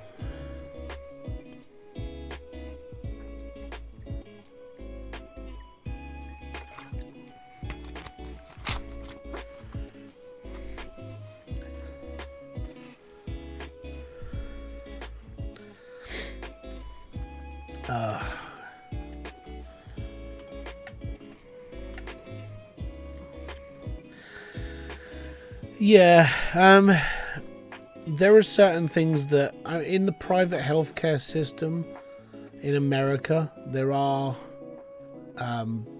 it's depending on who you get insurance with, mainly, and which state you live in. The problem with America as a whole, and part of the problem is it's too bloody big. You've basically got 50 mini countries running all their own stuff differently everywhere, and there's no like one rule goes for everybody. It's like law over here, law over there, legislation here, and they're all different. So the problem with having like insurance is that if you've got insurance in one state, that's like having insurance in an entire country. You go to a different state, you've got to then work out what you can get in that one state, because that's almost like moving to a different country. That's the problem with America. It's so big and all their laws are completely different of where you live. No one's ever got just a one word answer for everything. It's all different this and different that. And I can't speak personally for it because I don't live there, but I feel that that's part of the problem. Like, you either have state law or government law, like Senate, and like that's it, or you have to come up with just one big list of rules for everybody. But then everyone will go, well, that takes away my freedom because I live in this state and we get this or we get that. I would say medical should be something that maybe they should look in. I know it sounds twatish, but maybe look into like something like the UK. You pay X amount of money out of your paycheck each week or month, and then you can go to the hospital. But then they have got hospitals that are basically learning hospitals, like universities and colleges, which are basically cheaper to go to because it's a educational hospital. So there are options. My problem is, like, if I lived in America, how much is an inhaler? Asthma inhaler in America cost.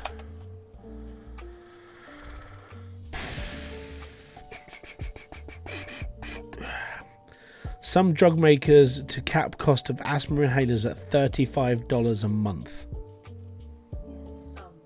That's some.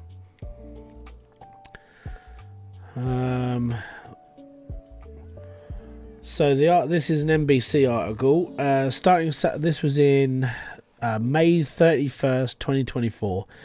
Starting Saturday, the cost of inhalers will fall for many Americans as a new out-of-pocket price caps go into effect for the asthma medications from AstraZeneca and Boehringer. Following years of public outcry that the cost of inhalers, the two drug makers, along with a third, GlaxoSmithKline, have committed to capping the out-of-pocket cost at $35 a month. GSK caps is expected to take part in January 1st. Like insulin, the cost of inhalers in the US is significantly higher than it is in wealthier countries. But they are a wealthy country, are they? By the Democratic-led Senate Committee of Health, Education, Labour and Pensions, noted AstraZeneca charges $645 in the US for the same inhaler it charges $49 for in the UK. Teva Pharmaceuticals, another major inhaler manufacturer, charges $286 in the US and $9 in Germany. So to put this into perspective, this inhaler that I use on almost every week at least, I use this one twice a day, every day, because it's a steroid inhaler. That thing would cost me $645 in America a month. That thing's got 200 doses and I use it twice a day. So this is 100 days. This is two months and a bit. Well, no, hold on, 36, 90. 3 months this will last me, mainly. So that's 600 quid or $600. 600 fucking dollars for this, right? Kerry's medication, the amount of pain medication she has to have, and all the other stuff that she takes, we wouldn't be able to afford at all. And she's asthmatic as well, so just off that, mine and her inhaler a month would cost us $1,200 just for asthma. So no, I wouldn't be able to survive in America. It's part of the only reason why I can't live in America. Even if I wanted to, I couldn't, because I can't survive it. I would have to get my mum to send me an inhaler via the post.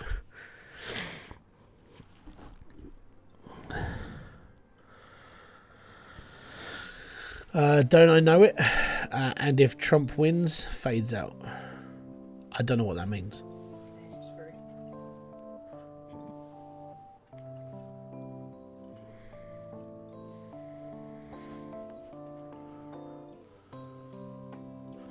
I don't know what Trump's policies are on like medication. So give me a sec. Donald Trump's campaign for medication.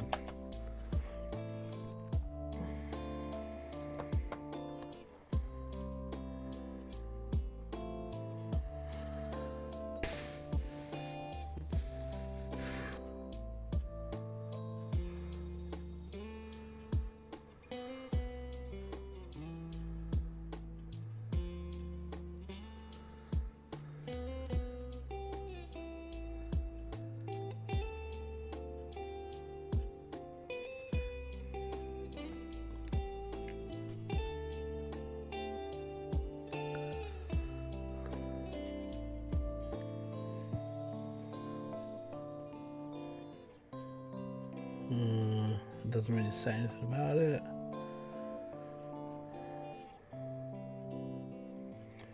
Health policy, is this the one? Reviewing major policy issues that affect national health. As former President Donald Trump and Vice President Kamala Harris face off, health policy issues are likely to take centre stage. Here's what we know so far. I'm just interested in what Donald Trump wants to say, because that's if he won, and what would be the worst part. For over 50 years, Medicare and Medicaid have offered affordable health insurance coverage to older and low-income Americans. Medicare, a national program for primarily serves Americans aged 65 and older and younger people with disabilities, whereas Medicaid is a state-administered program for people on very low incomes. Medicaid income criteria varies of states, which some states limiting adult coverage to parents and caretakers making less than half of the federal poverty level. That would be me if I lived there. So we'd be under Medicaid. So yeah, if I was American, I'd be on Medicaid. In 2010, former President Barack Obama signed Affordable Care Act (ACA), where Biden, with Vice President AKA, established insurance marketplace and the financial origin of the ACA. Required states to provide Medicaid coverage to people making up 138% of the FPL, but several states send over the provisions to the Supreme Court, and Medicaid should be voluntary nonetheless. And the laws are successfully expanded across the coverage of 2023, and the national uninsured rate has fallen from 15 to 7.7%.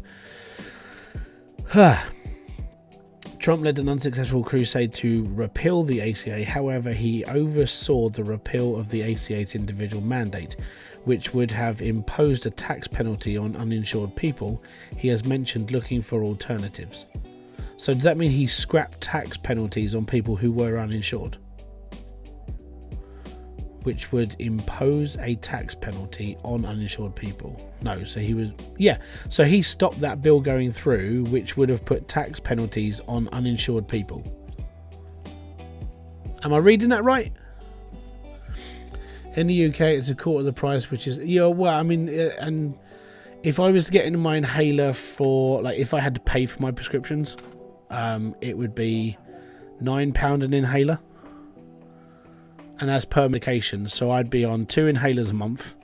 Well, one and a half. So let's say I spend £9 one month, £18 the next, which just roughly works out. And then I've got my sumatriptan, which is my migraine medication. And sometimes I rinse through that depending on how bad the weather is and changes it, pressure rates and all the other shit that I go through. So my average prescription, if I was to buy all 3 of those items, would be £9, £18, £24. No, 18, 19, 20, 24, 25, 27 quid a month on medications. Kerry's would be quadruple that. If we had to put a price tag on all of her medication, literally I've gone up there and I've walked home with a carrier bag. They physically give me a carrier bag half full of her meds. So I'd probably looking at £150 every sort of 6 to 8 weeks just for Kerry's medication. So yeah, it's not great, but the thing is once you start looking at the cost of things that we have elsewhere in the world, and then you see it in America and you're this is why people can't survive. That's why they always say you're one break away from going bankrupt. Because if you broke a leg in America, it costs you a lot of money, and then you end up selling everything just to pay for it. It's horrible. I mean, I get it. The British system's not exactly brilliant. It's not 100% like flawless, but we are in a little bit of a better situation. It's why we keep campaigning to keep the NHS, and certain politicians want to get rid of it. You can tell they want to get rid of it.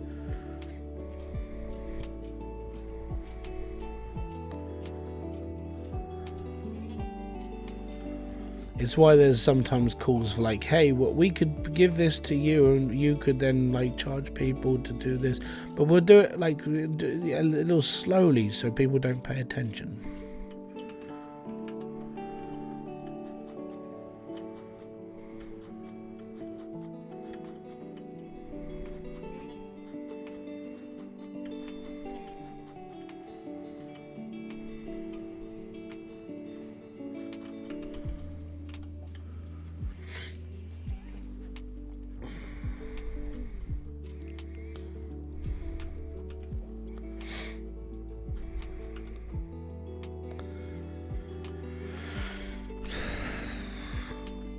Yeah.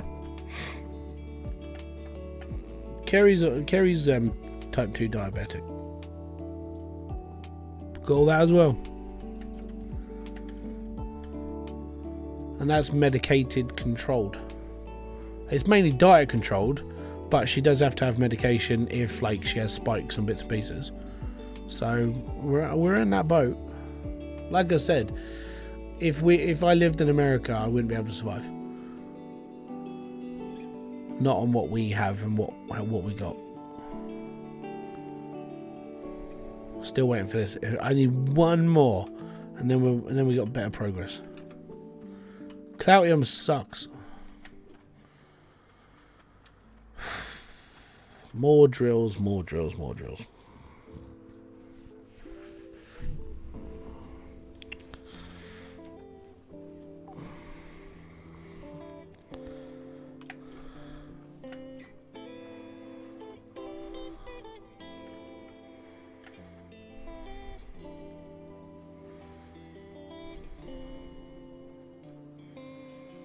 Ooh, we might be at like 80 now. 81. But yeah, this is the area that I'm building in now.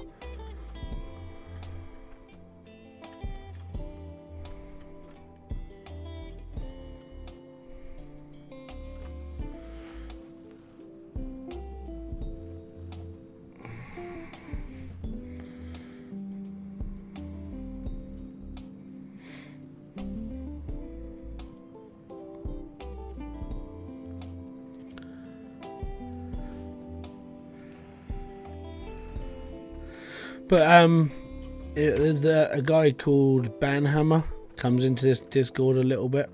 Well, he comes into the chat sometimes. He's in a really rough situation right now as well.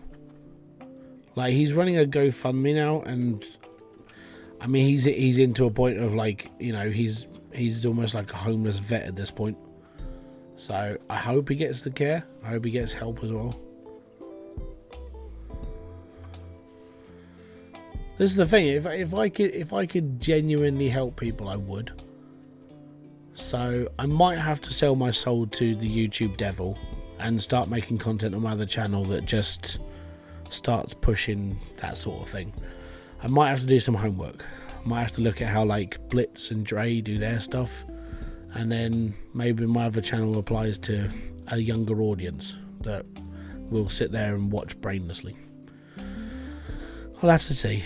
But I mean, if I can pull that off in my head, then maybe it'll make this life easier, and maybe I can start helping people. I genuinely feel this is how Mr. Beast started off, but then it sort of corrupted him. But yeah, if I could, I would.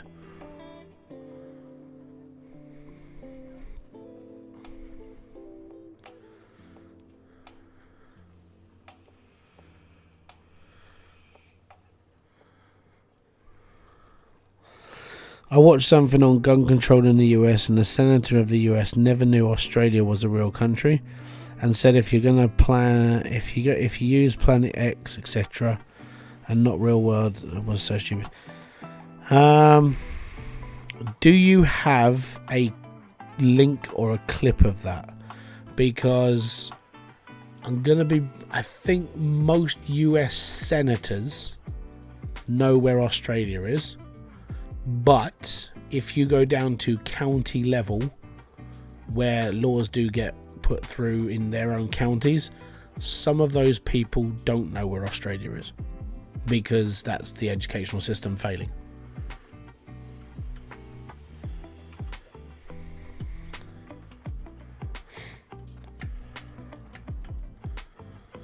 But yeah, I've watched some senator debates against people who try and go in there and like fleece them for stuff, and you just sit and just go, oh dear.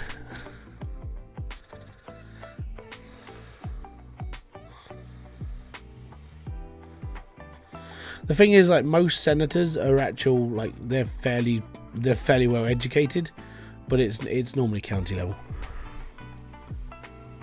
Unless somebody can tell me different, but I do think there are people in this who do run states, or at least on like city council level, who don't know nothing. They just get appointed because they look cool. Well, he's got a cool moustache. He should be a councillor. Cool. Yeah, chuck it to me on Discord. I'll have a watch a bit later. Thing is, I find, even though I'm in the UK, I find American politics quite fascinating because it's different. It's like a different tier system. It's really strange, but I find it quite fun to look into. I like some of the arguments that people have against senators is ridiculous.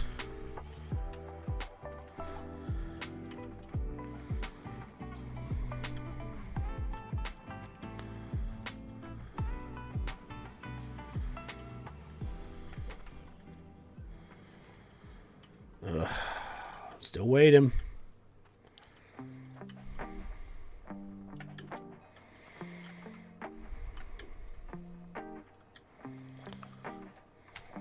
If you've sent that to me already, I might just sit and watch your episode.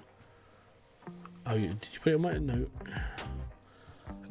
No, you didn't put it on my Discord. Okay.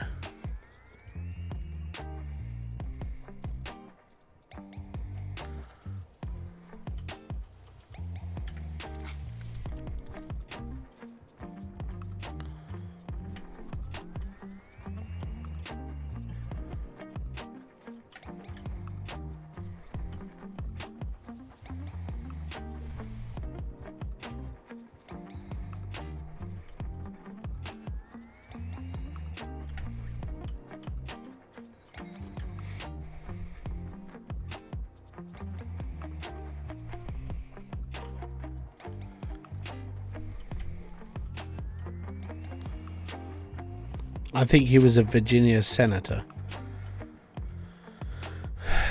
Like I said, there's a difference between senators, councillors, and city council. So yeah, as I said, I'm more than happy to watch because they're always quite fun. Well, I mean, I find it fun, but I am a boring person. The best one I watched, I can't remember the senator's name, but he was talking about corruption in people and parts of America. And he was sitting there going, well, you know, as an honest senator, I make whatever the government is willing to pay me. So he makes like $100,000. I think it was like 120 grand a year, because that's his job salary. And he goes, well, there are people in the Senate who, like, they do take advantage of inside information, who do actually earn more money. And he wasn't looking at him. The guy next to him was who he was talking about, and other people. And the person who made the video flashed up how much this guy earned, and it was something stupid like $356 million in inside information on like stock markets. I'm like, oh, it's like a personal dig. But then there's like the Nancy Pelosi thing, where she's on like $120,000 a year as her salary, and she's turned that into like 144 million or something like that. It's like, oh, how did you get that? Because I know things. So yeah, let's see, it's corruption with inside.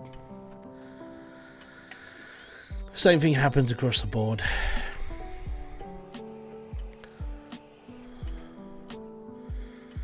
And these aren't, it's not just picking on one type. It happens to Republicans, it happens to Democrats, it happens to independents. They're all, if you fall into that sort of like, well, no one will know category, guarantee at some point someone's going to find out. If you fuck up one thing in America, someone will find you, someone will tell your story. It's the same in every country, but it's one of those things that if you want to be straight up and honest, you just don't do the inside trading. You don't do this. You take your salary, live it out, and be happy.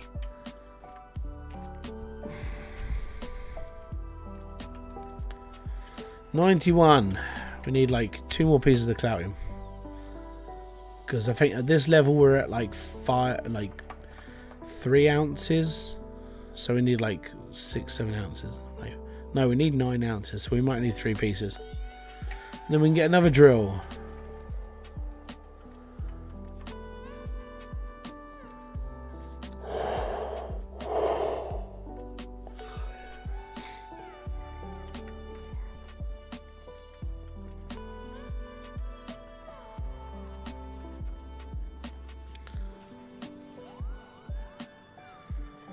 It is when it gets to the top of there. So here is completely fine. You watch when it gets to the top. It all sinks into that top layer.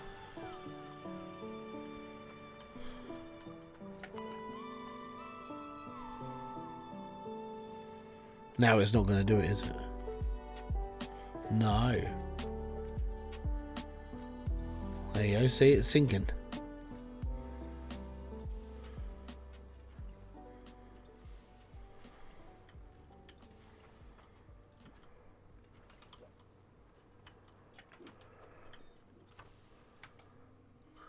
Have you seen it yet? You have. Fantastic. See what Australia gun laws compared to America's. Hilarious. You know what? Give me a sec. Video unavailable. That's what it says. I can't click on the YouTube link. Right. It says video unavailable. The uploader has not made this video available in your country. So I now have to copy that title, go onto YouTube and find that video.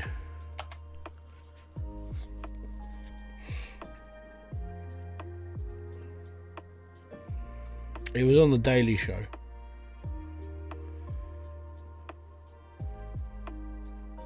Oh, it was a John Oliver thing.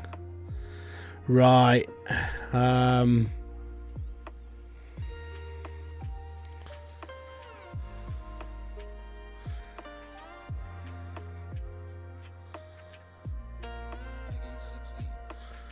Give me a sec. I think I found it. So, pull up this. Mute Spotify for a second. Bring up the desktop audio. That's a Welcome back for more on the gun debate. We're bringing the first part of a 3-part series with John Oliver. Yesterday, Americans watched in shock as even watered-down gun legislation died on the floor of the Senate. But that is exactly where it belongs, according to gun lobbyists like Philip Van Cleve of the Virginia Citizens Defense League. The Second Amendment.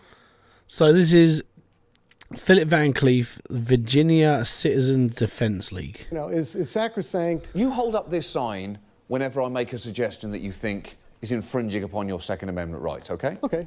Assault weapons ban. Boom, there it is. Increased background checks. Really? Yes. Just for background checks? We don't do background checks for the First You should do background checks. Amendment. Okay, so let's just try this one. Okay. Nice and easy. Sure. A mandatory 1-hour waiting period if you buy a gun. Why a mandatory? Are you kidding me? Unless I could see a reason. No. I can't think of anything that I support. Because at the end of the day, none of it works. Exactly. Gun control does not work. What if hypothetically speaking, what if gun control could work? Admittedly, this was 11 years ago. So I'm going to assume he might be dead because he is an older man. And number two, things have changed. So we know that it won't, so that's not a problem. But what if it could, due to that time that it did? Okay, when was that? Australia.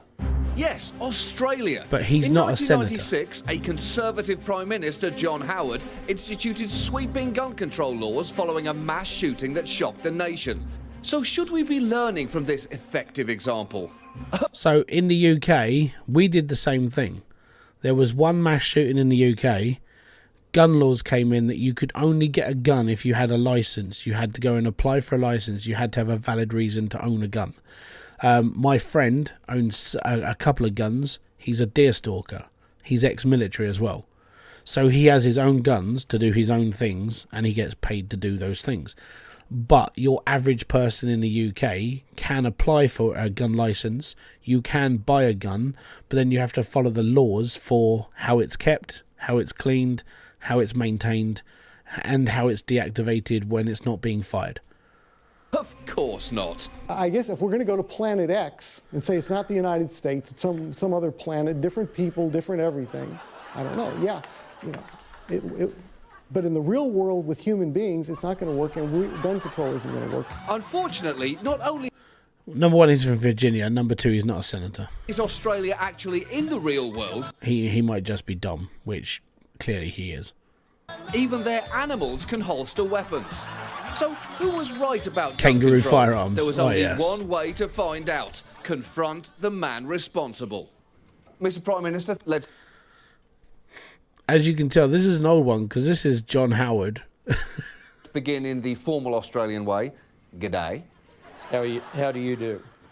Obviously, gun control doesn't work. It can't work. It will never work. So how was your scheme a failure?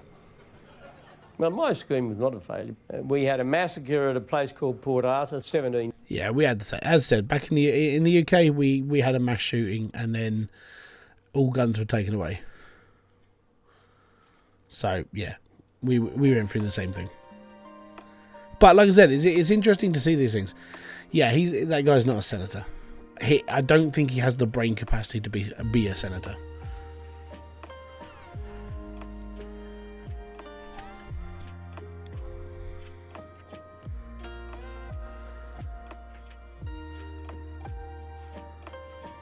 Yeah, well, I'd have to watch. The thing is with a video like that, I'd have to like do a full-on reaction video to it. I don't want to see it for the whole time watch the video. But yeah, it comes down to if you talk to the senators and stuff. Normally I think right now they're looking at like trying to ease and trying to bring the laws more into like more stringent ways. But yeah, it's not great. It was a former Prime Minister. Was it from the UK? Do you know the name? 94. Screen is double. Yeah, that happened. Sorry. That's my fault. Was it a former Prime Minister of the UK? Or was it someone else?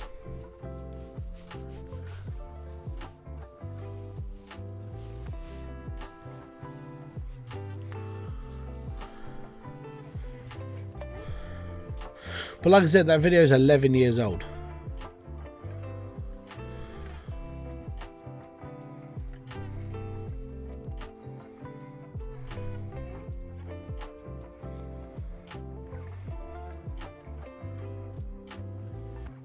Yeah, I think you're a little bit behind.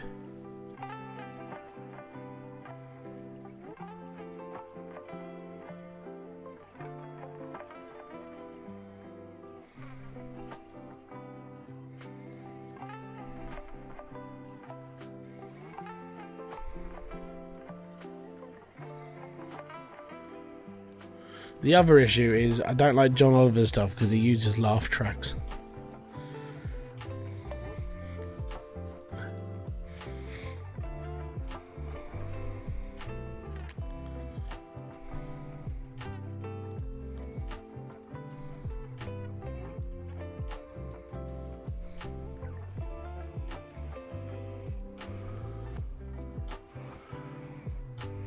Oh, okay.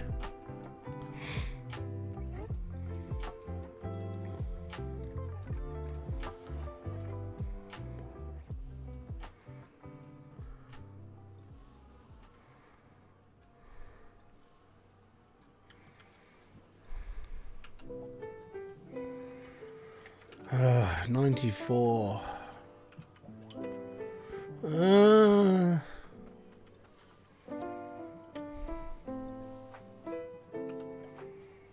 You have 36 in mind.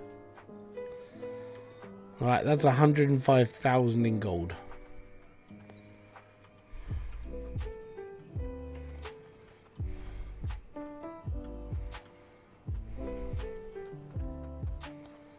I don't own a saw.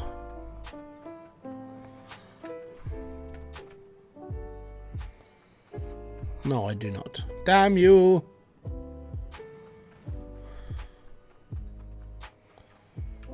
Well, you can just go back in the pot then.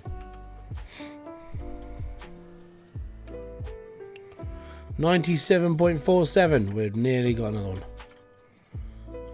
Oh.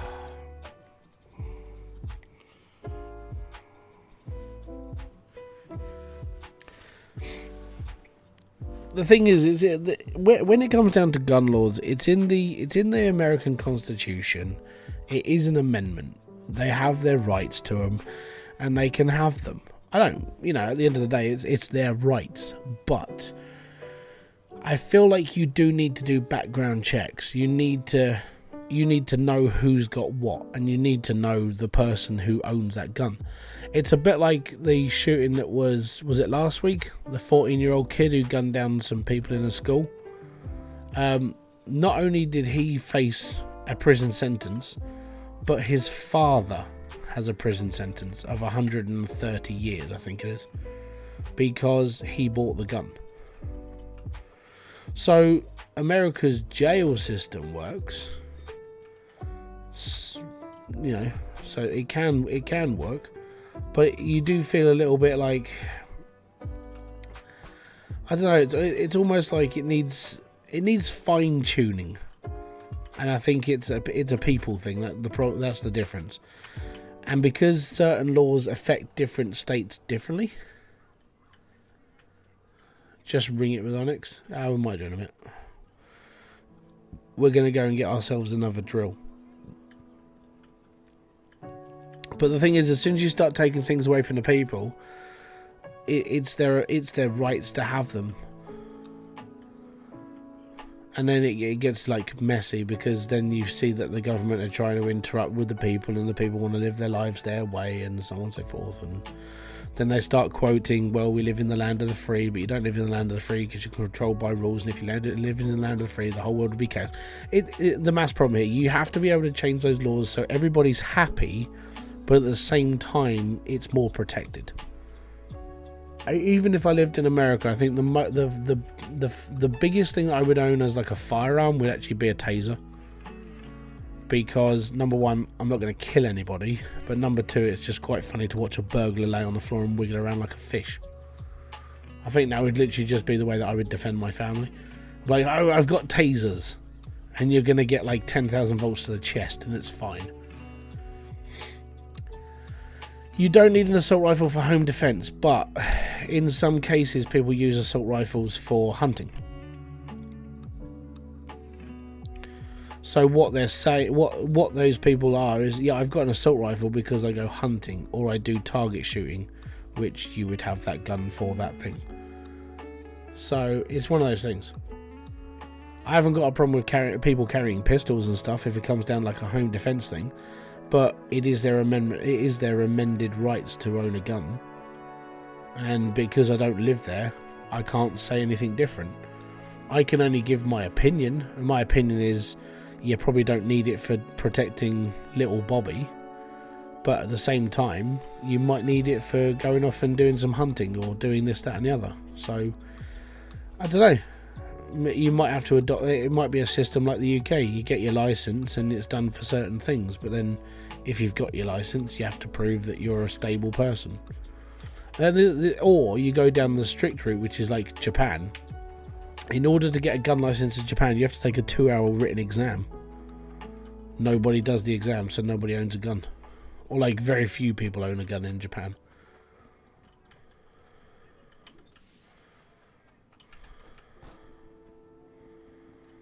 In the UK, it's just straight up, you need a license, you need this, you need to have like a secure taking for your gun, and then you can go off and do your hunting and bits and pieces.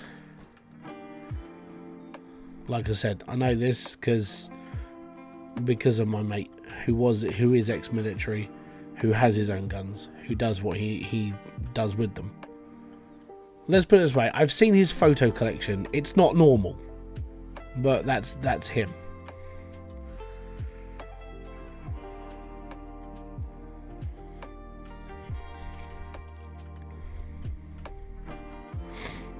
He was in Afghanistan at the same time as when the Taliban were around. So his photo collection isn't like, oh look, here's a picture of my kids. It's, here's a picture of the guys I blew up in a tank. You know, here's the bodies we're unloading and because we were doing waypoint duty and they were getting close that day. That sort of thing. It's like, oh, it's nice.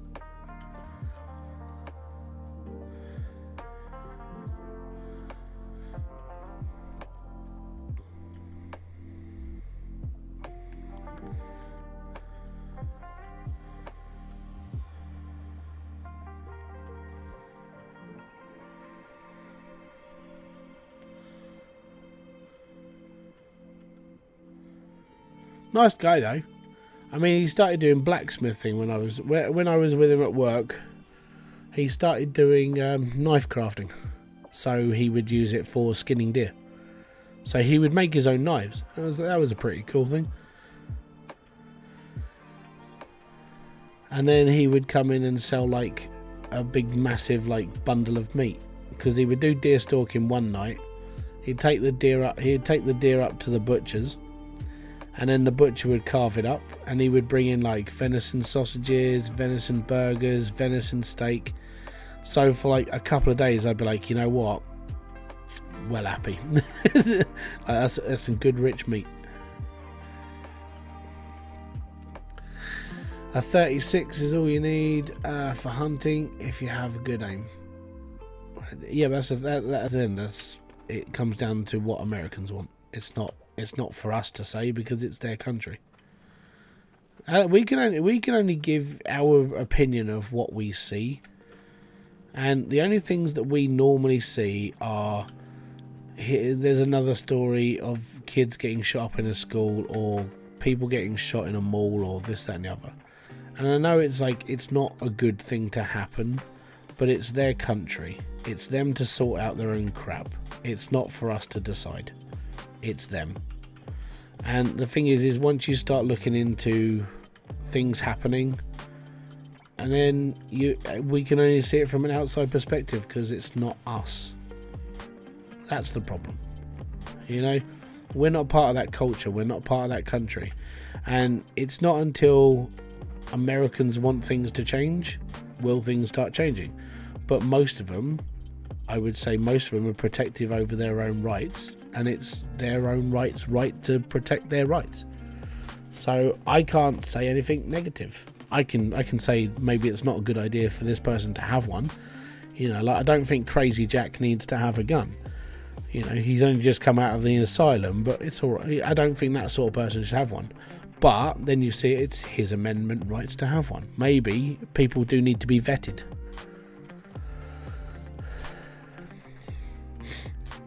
I would say it needs to be more stringently controlled, like who gets one because of mental instabilities, maybe a cognitive test, that sort of thing. But apart from that's all you can do. You can only protect yourself from certain people by putting in certain laws and certain regulations, but don't take the rights away from the people who want those sorts of things. How you doing, Steroid? But that's just my opinion, you know. Coming from a UK perspective, we had a mass shooting. We were basically in this country. We got rid of all the guns that unless you've got a license to own. Yeah, I'm doing all right. But when it comes to Americans, it's up to them.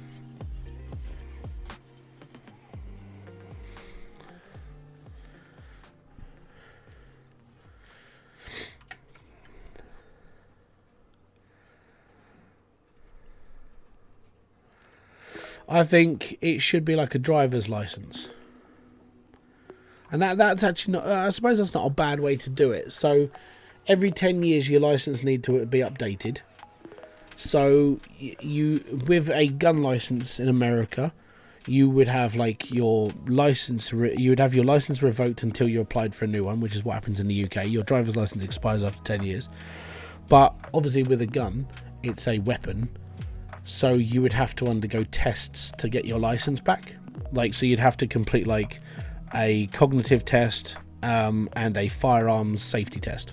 I would say that would be a good way to sort of like make sure people still have their rights to own, but at the same time you'd be able to see like differences in cognitive ability and aiming and this, that and the other. So you would be able to see degrading in people. I would say that would be a better way to do things, but again, that's just me. What's my dream car? Ooh, I always wanted Jaguar XJ220, but they are a bit big, and I don't know if I'd be comfortable driving that much power and that close to the floor. And they're really uncomfortable to get into, going by if you're like 6 foot. I'm not 6 foot, but I'm just saying they look really quite tight inside. I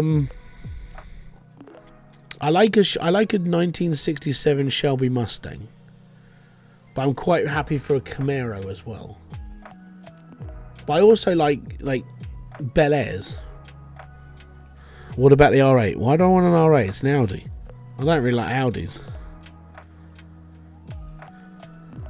I'm more of a muscle car fan.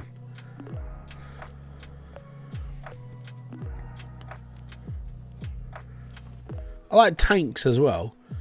Like I saw like Eddie Hall just bought a new tank. I was like, I want that one, but it's a bit bigger than what I could probably get on. I can't even get that on my driveway, and the roads around here are quite narrow, so I'd be like crunching people's cars. No, I already know what I want. I'll show you what I want. I want one of these just for comfortability, for driving around and chilling. Alright? I want one of these. I want a Bel Air. Just as my daily. Just so I can go up and down the road, make lots of noise, and be comfortable driving it. I don't want to go fast. I want to be comfortable. So in a 56 to a 58 Chevy Bel Air, I'll be happy. In the UK on eBay, the cheapest one I saw was $8,000. It wasn't kitted up or anything. It was just a standard car. I saw a done up one. It's £24,000. They do go for like between 24 and 36, depending on modifications, bodies, and so on and so forth, and obviously like age of engine and so on. But yeah, if it's a complete if it's a complete resto mod, it's about $36,000. I know what an 89 Dodge Charger looks like. I'm more of a Mustang person when it came to like Dodge versus Mustang, just those two. I'm more of a Mustang person. There is a company in the UK that makes replicas of the 67. And I think they're still about 18, 19. I think they might actually be more expensive now, but yeah, they're not cheap. In the UK, the American car scene's quite big, but at the same time, it's still like putting fuel into a car that big is really expensive. And then getting it like actually done, you have to find a company that's willing to take on an American car to like, you know, go through the engine.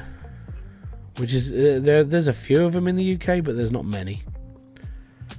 Why don't I get into sim racing as a hobby? Because I don't have the space. Like, for me to have a sim rig, I mean, I'd be driving like this. Because I have no space. Like, right behind my microphone is my desk. There's 6 feet between that monitor and my wall. I'm in a square. And it's not a big square.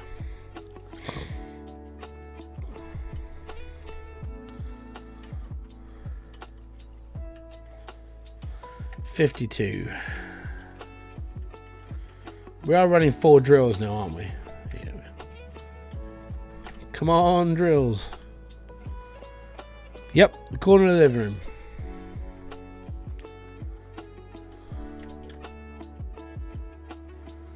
Time to think outside the box. Yeah, I wish I could, mate. Like I said, I mean, I went round. I went round with our friends' houses because I was helping her deal with like boxes and stuff her ex had to take. And when I walked into her house, it was like, this is actually all right.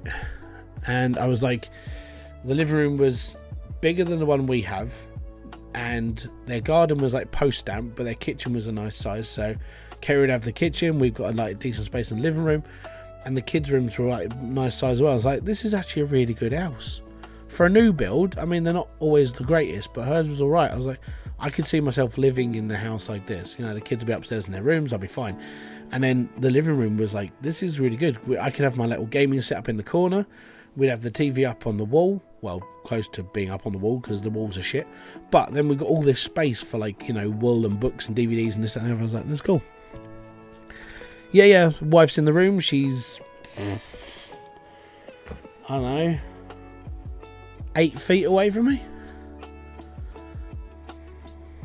Yeah, that's it.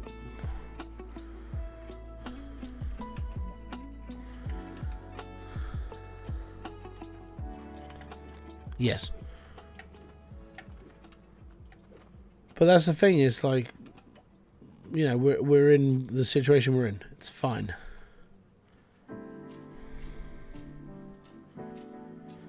But yeah, I can't do sim racing. Charlie does sim racing, but Charlie's got the room to do it. Midnight Madness 4x4. He does sim racing.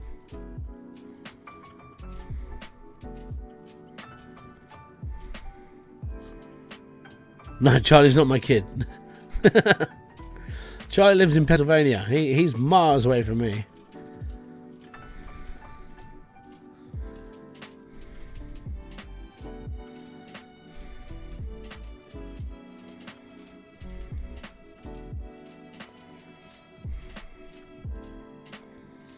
No, I just talk about sim racing.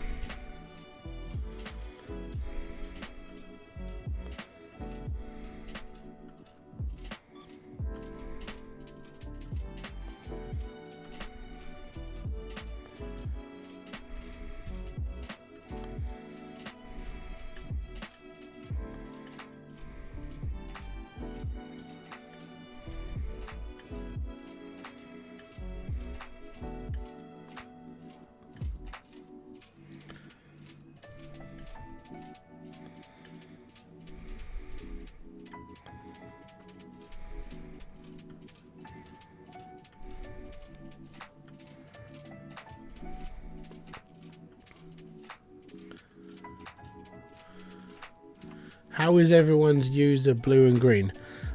Blue is moderators, so if it gets busy, then these people have the ability to be able to ban stuff.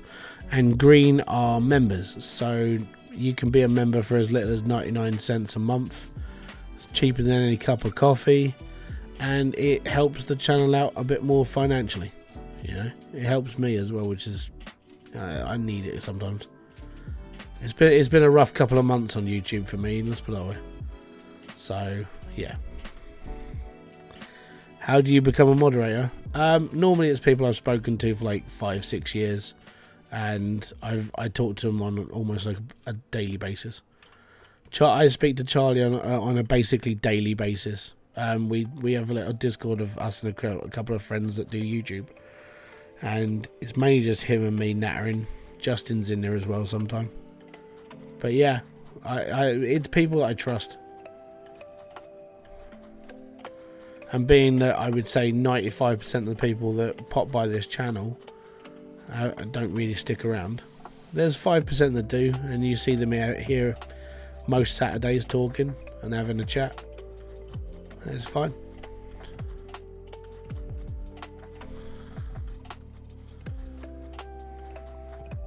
Do I stick around? You just be here. You don't have to be here every week. You just be here when you can. I never expect anybody just to be here like every time I stream, ever. People have lives. Promethean's like he's here every time.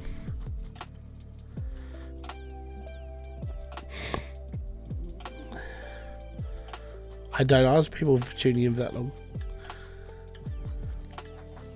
But no, it's people that are moderators. Either they're people I've known for a really long time, or people I actually like trust, basically.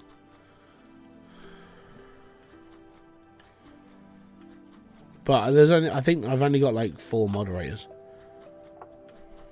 Again, people that I've been doing YouTube and stuff with for like years.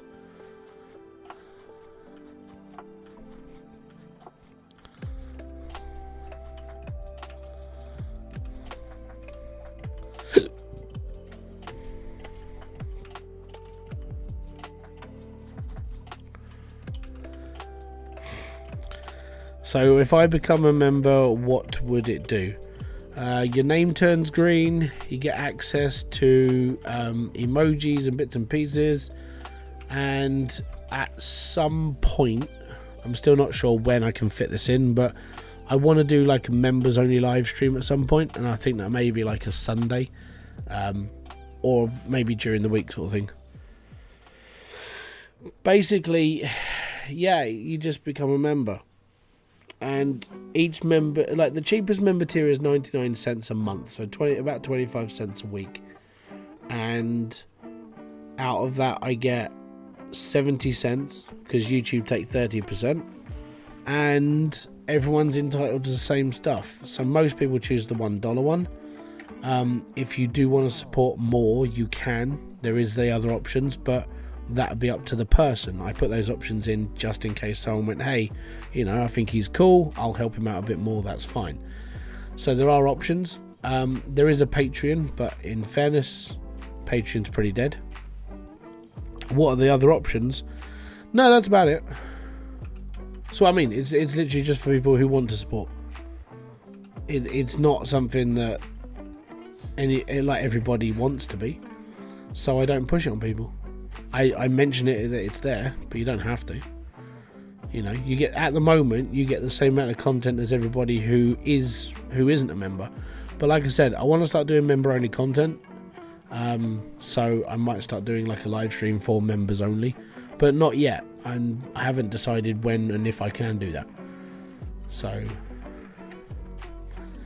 I've just got to figure out when I can do it and when would be suitable. Because right now I do like Friday night live streams and I do Saturday night live streams for like everybody.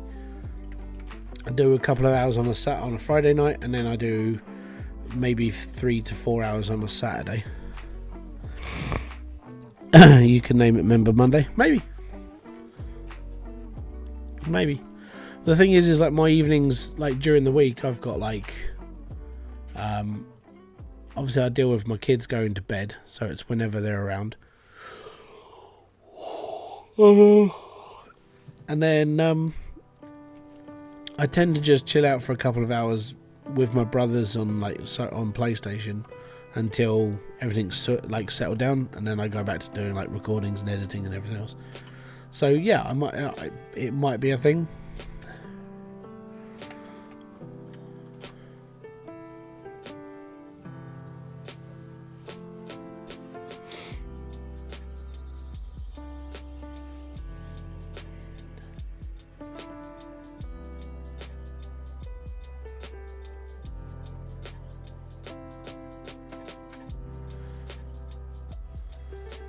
The ads are so annoying. Yeah, the only way that can stop is the ads are there because I put them in. I don't control when they go in. YouTube controls that. I've set it to every 18 minutes. So every 20 minutes you should get an ad. But if YouTube are posting more, that's YouTube. That's not in my control wheelhouse. And ads are the only way that these streams normally make any sort of money, because most of the time people don't have enough money to donate because they live their own lives, they have their own things to pay for, and that's fine.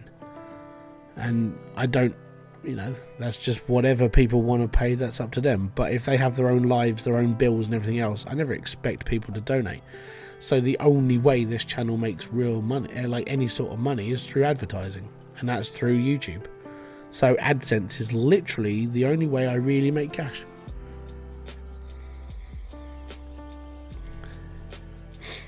The only way you can actually skip it is if you became a premium member of YouTube, and you have to pay YouTube.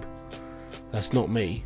But you skip all the ads, and it's like watching, it's like Turbo on Twitch. So Twitch has the option to put Turbo on, which means you skip all the ads, but the creator still gets paid. Same with YouTube Premium. How much do you make per stream?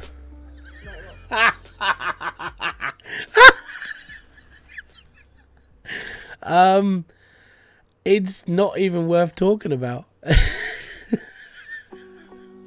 Let's put it this way.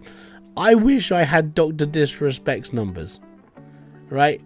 I don't even care what people think of Dr. Disrespect. His first stream, like a couple of years back when he moved from Twitch to YouTube, his first stream, he wasn't even on the screen, and he made $56,000 in one stream. I make not that much. Oh no, it's less than £2 an hour. I actually, you know what? Here we go. Oh, people donate to him, that's how. So that's how YouTubers and Twitch streamers make money. People pay us. If you're a streamer on YouTube and you're that's a rip-off, yeah, welcome to the world of streaming. Gaming gets paid fudge all. We're on, let me just pull this up. Currently, my revenue per 1,000 views on my channel is £2.49p. Alright, £2.49 per 1,000 views. So I have to get 1,000 people to watch my channel to earn £2.40. If I was Graham Stephan, I'd be earning £50 per 1,000 views. That's the difference between a finance channel and a gaming channel, by the way. If I go to my live streams, let's go to my turmoil stream, which was only, oh no, I can't do that because the revenue hasn't come in yet on that one. That'll be about £3. So let's go to my last one, Road to 100 Million Hydra Coins, episode 5. So this was last time I was on here. I'm going to show you this, and then this is why I keep telling people, don't be a gamer on YouTube. 238 views on a 2 hour and 39 live stream netted me a massive £1.82p. There you go. And that's for 2.5 hours. There are people in China earning more than I do for per delivery when they use like delivery stuff. And the average person of those earns like 63 cents an hour per delivery. So yeah, don't be a gamer on YouTube unless you can pull thousands and thousands of numbers. And that's the thing. If you can do YouTube and you get thousands and thousands of views, like spiffing Brit style views, you'll get paid decently, but you have to put in a lot of effort. I wouldn't go to Costa Coffee. Costa's too fucking expensive. I don't use mainstream shops to get tea and coffee. I can make my own.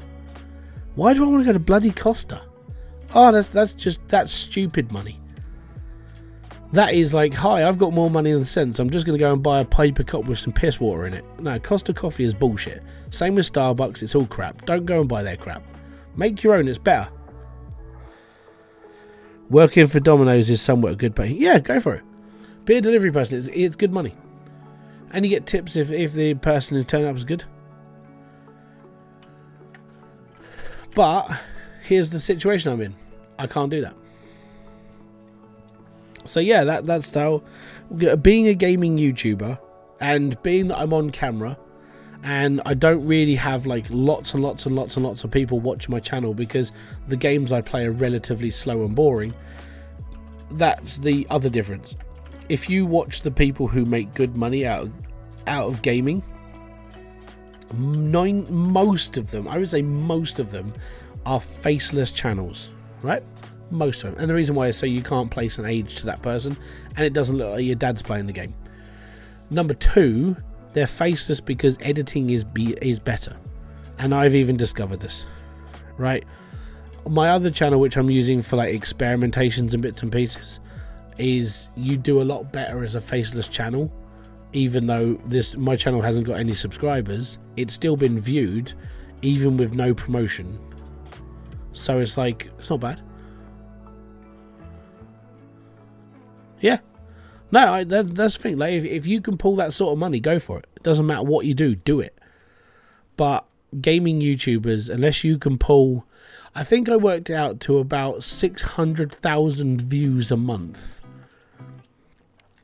Gaming YouTubers don't get a lot of cash. You're looking at 500,000 views every month, every single time you go on here.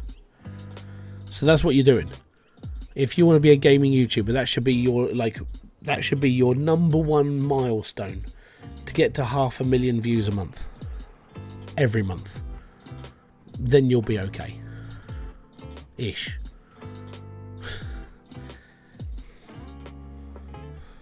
I've had, out of the last sort of like 4 or 5 years, I've had 2 months where I've managed to hit that in 4 years.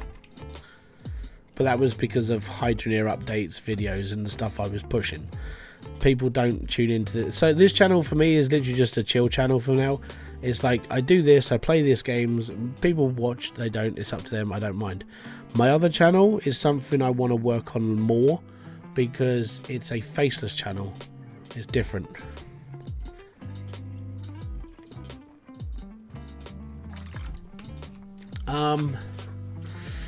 How much can you get if you get 500,000 views a month? As a gamer, you'd get more than that $1,400.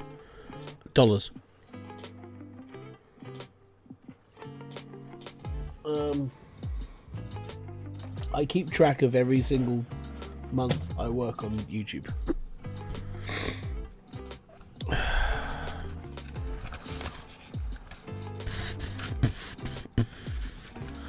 So yeah, if you're able to pull 500,000 views and more a month, you're looking at around 1,600.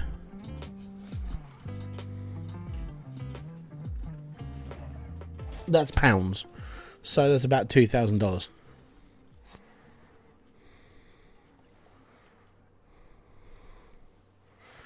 No,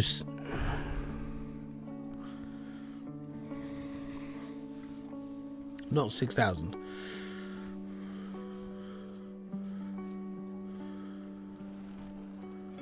But yeah, that's what you would, if you got like,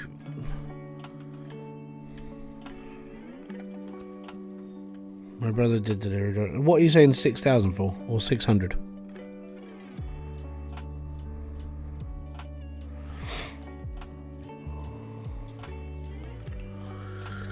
That's not that bad for 3 hours. No, that was more. That wasn't 3 hours.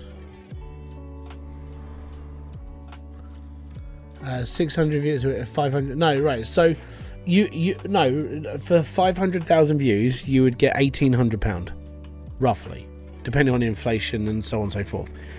All right. So, yeah, you're looking at about that.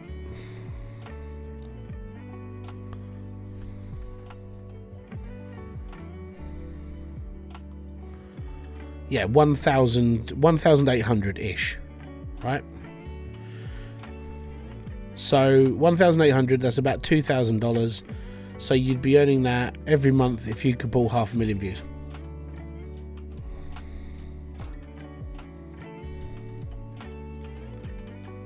Right, another drill.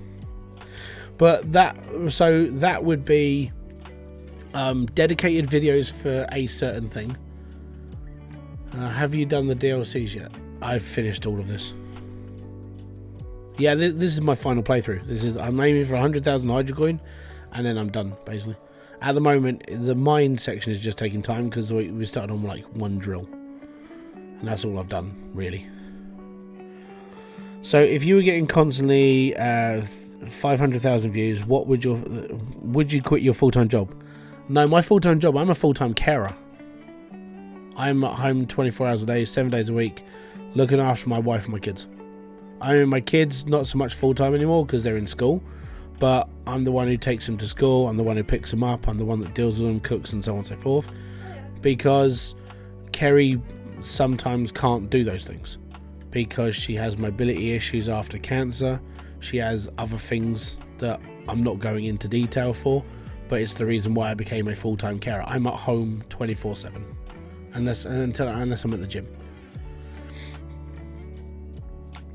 But basically, life dealt us a shit hand, and we're just making the best out of it. It's like playing Texas Hold'em with a pair of twos. Sometimes you win, a lot of the times you don't. But that's the situation we're in. No, it wasn't breast cancer.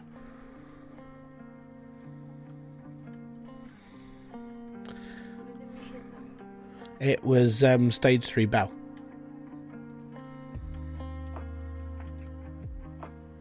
And I'm going to be brutally honest, and I've said this so many times. Doing this helped. It helped me get away from everything that I was thinking of, how I would deal with stuff, this, that, and the other. So going through all of that, I can't even imagine what it was like for Kerry to go through. But for me, it was like, if the worst happens, how am I going to deal with this? What am I going to do? How am I going to deal with the kids? How am I going to deal with the house? How am I going to deal with money? And doing YouTube, in fairness, took a lot of that and sort of drained it out. I was able to just sit here and make a video and not have to think for a bit. It was nice to get away from all of that. And yeah, it's the reason why I still carried on doing this, because it does help. Having that as a distraction really did help, because most of the time I couldn't do anything. When somebody's going through chemo, the only thing you can do is just make sure they're comfortable, and if they need anything, you're there for them. And that's what I did. That's all I could do. The rest of the time, like when she was laying on the sofa and she had like the pipe up her nose and stuff, because she had like she had a PICC line in and everything, and all I could do is sit there and watch. You need to be distracted because you can't do anything else. You can't help.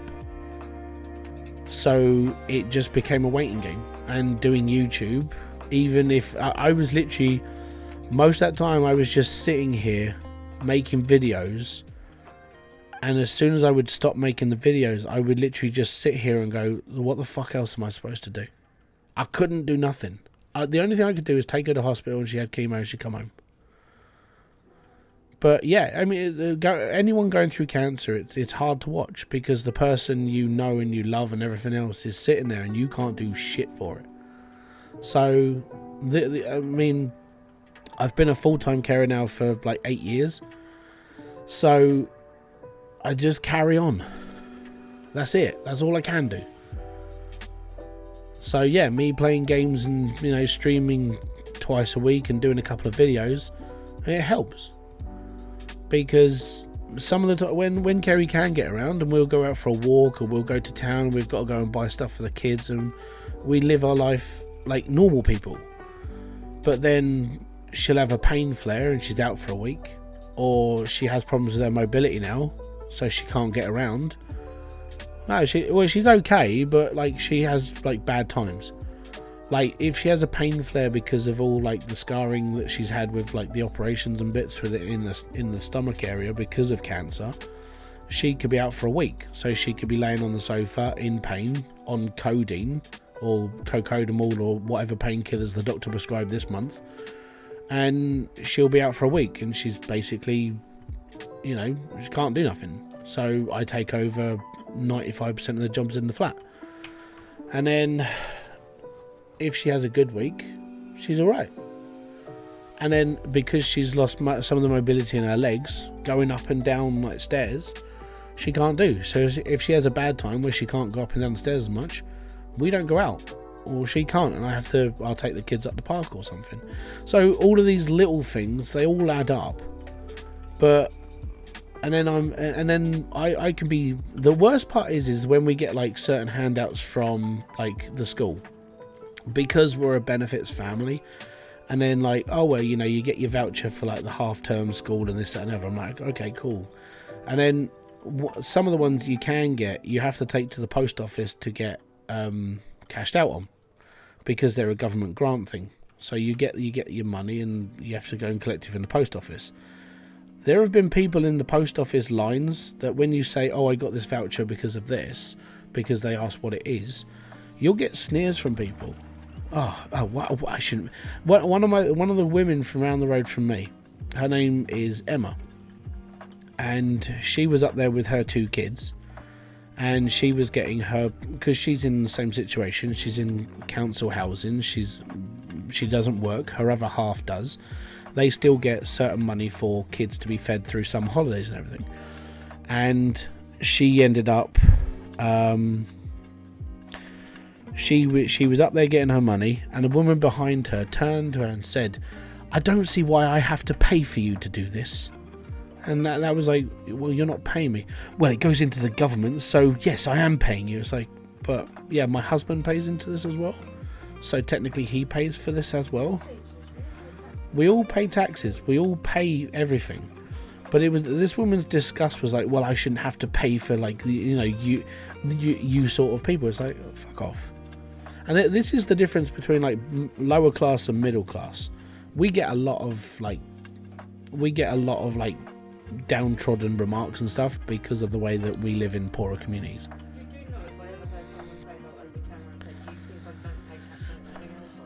Yeah, no, it has happened. So how do you generate logic? What are you talking about logic-wise? Or what do you need to know, sorry? Yeah, how do you don't generate logic, you buy the parts from the shop. Pardon me. So yeah, that's the situation I'm in. And if anybody has a go at me for it, I just tell them where to go now. I've had enough of people being arseholes about everything. And I've had enough of people saying, well, you do this because of this. It's like, yeah, well, I'll set you straight. That's the difference now. I've got to be honest. Like when I used to work and I was in a full-time job, and then before that I was in 2 jobs. That stuff, you don't see what goes on outside of like the working life until you live it. When you live it, you realise that the community below you, which is the council community, the people that are on the benefits that deal with like kids and, you know, they can't do this because of disability or this, that and the other, because of like this, that and the other. You then sit there and you go, shit, I never knew it was like this. It's like, of course you didn't, because you've never lived it. I didn't even really know this. I come from a poor family, but I was never this poor. Because when I was young in the 80s, my mum worked and my dad worked. And my dad and my mum at the time were teenagers. And my dad was working like 60-hour weeks at like 18, 19. So he was trying to provide for me and my mum. And then when we got a bit older and my brother was born, my nan used to look after us, my mum used to work and my dad used to work. So I come from a working family. And then I've never been on benefits like this. Yeah.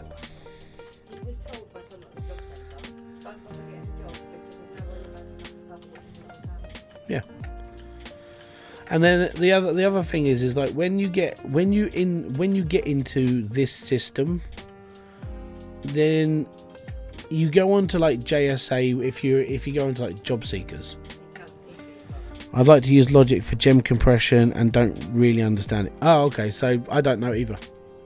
You're talking to the wrong person on that. I don't know gem compression. Promethean does.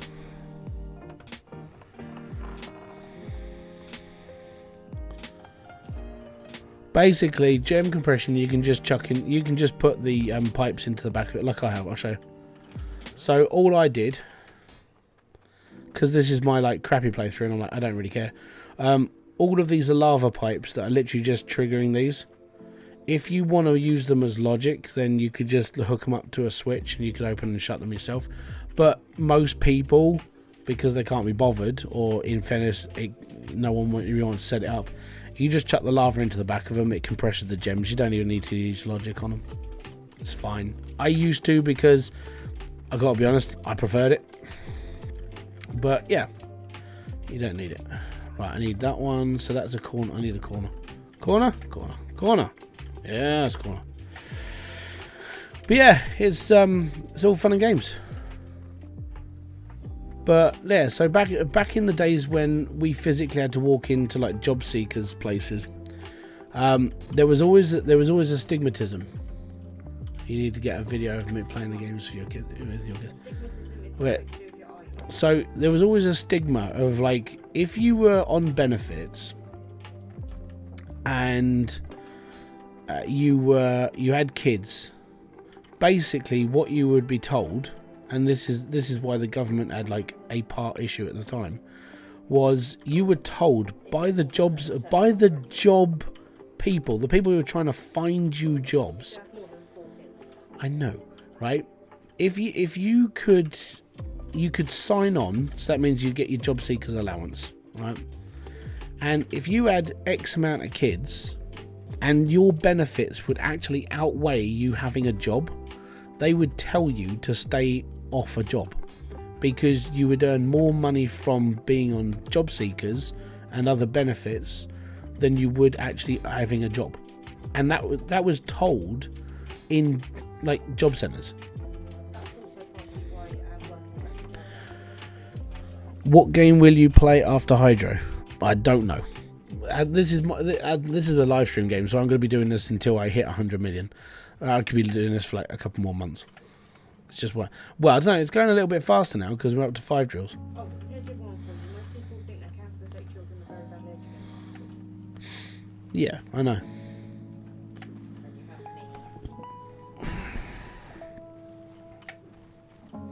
It hasn't got any silk chunks. We're good, don't worry. So, yeah. The thing is, though, is that's my life. Like, doing YouTube has helped me. If I'm going to be honest, it does, like, doing the video here and there, doing the live streams, it does help me. Like, my mental health, I would say, is better because of this. Like, at the start, it wasn't. And I fucked up a lot. I really did. But I've learnt more. And, you know, it's helped balance me out. And I've got like a little working sort of like way I do things now. And it helped getting through COVID as well. Like, the problem with living in a flat area where we are, all our gardens are right next to each other. So during COVID, we couldn't go outside because we're all within 6 feet of each other. We had to get home deliveries, but the delivery drivers had to be done staggered because people couldn't have deliveries at the same time because the driver from one shop couldn't mix with another one. And as the fact that we're in a 2-bedroom flat upstairs, you can't just go out to the garden. And it's like... Yeah, and then Kerry was in and out of hospital because of gastroparesis. So she went through chemo and gastroparesis all within that time. I went through chemo. One of the times I went back into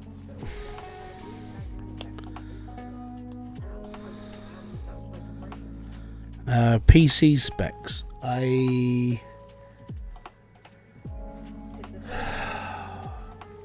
What did I upgrade my processor to? Give me a sec. The time I went in after my resection was when I had that really heinous urine infection that would not go away. Yeah. Because they gave me the antibiotics, they gave me a second dose of antibiotics. You got a 4060. I do now because my last card blew up.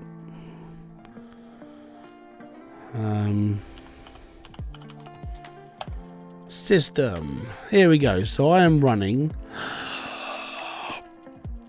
an X570S Aorus Elite AX, which is my motherboard. I'm running a Ryzen 7 5700X 3D, which is probably the best processor I can run until I have to go up to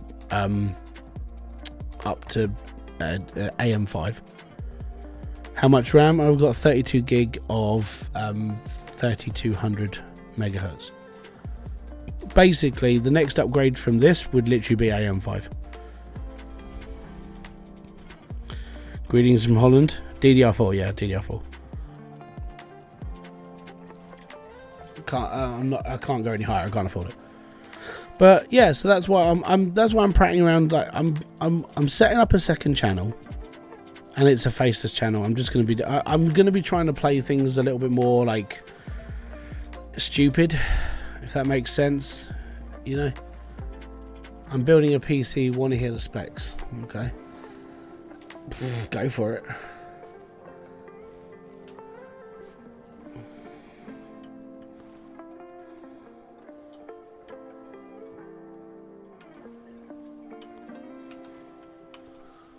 Hey there, I have the same motherboard. It was the best mix of features and stability. I find the same, mate. It was the reason why I bought it.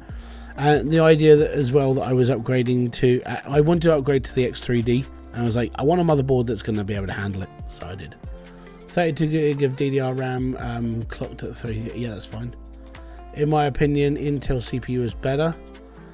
It comes down to preference. Like Ryzen is mainly built for gaming. I would say Intel's built for just doing everything. So Intel has a more rounded core count, it has a more sort of like rounded clock as well. Ryzen has that little bit, it's able to do a little bit more for gaming, but there's not much difference now compared to, like, I would say top end like Intel versus top end AMD. AMD still have a little bit more of like an edge on it all, but it's just mainly for gaming, I would say. You want a bigger, a 3060 and a 550 power watt. I would probably go for a higher power watt. PC part picker. Because the problem with the 3000 series GPUs, they were a little bit like power hungry. I mean, to put this into perspective, I'll show you this, because someone was asking on a PC forum of like what a standard PC would look like. So I went with an AM5 5600, an Assassin X refined cooler, a B550 motherboard, 32 gig of RAM, 1 terabyte, a Ultra 2060, and this thing was dragging 344 watts. So with this, I went up to a 650 wattage. Yeah, but yours hasn't got a graphics card. No, but we put 450 in just in case I do get some graphics card. If I take this off and put in a, what's yours? A 3060 12 gig. 3060 12. So let's say it's this one, the MSI RTX one, which is this one. Your power outage is 354 watts. So that leaves you 154 watts of mindless power. Yeah, I mean, for me, I would always add a bit more power to it, because if you want to put RGB in it, that takes a bit more power. If you want to add something else to it, it takes a bit more power. So me personally, I always go one step above. So if I put together a PC and it said it needed 550 watts of power, I would then say, okay, get me an 800 watt, because then I know that power supply will definitely run what I need it to without any more major problems. But that is just me. Yours is coming at £850. I can't. What was the one I had there?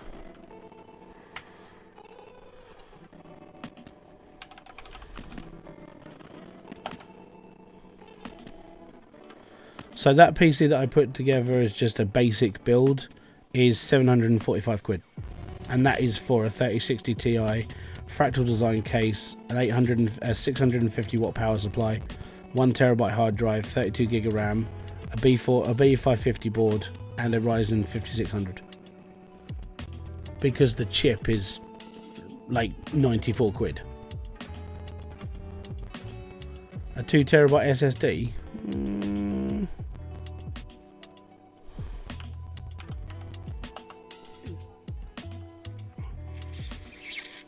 They're £47 from Kingston. That's an NV2 drive.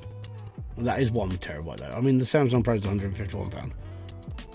But you can get a Barracuda. Like I've got an old SSD solid state one, and it's 51 quid. But the problem with like the old solid state drives, which is these ones, like it's cheap, yes, but they're becoming more and more unreliable as they have to write faster. So if you get yourself an NVMe drive, they just write faster, they're just better. Especially if you get a higher clock. It's like there's a massive difference between a 7,200 RPM like Barracuda like solid state and a 7,200 NVMe drive. This one will write faster even if it's got the same clock. And this one hasn't, because this is a 2280, but you can get them.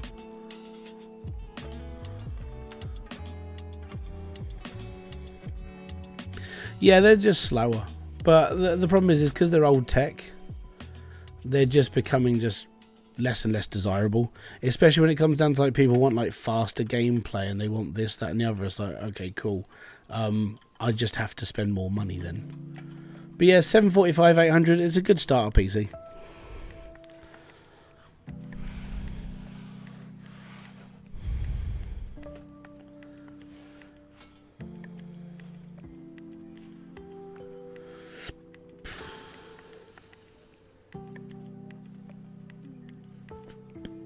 I can't see the link. I don't let people post links.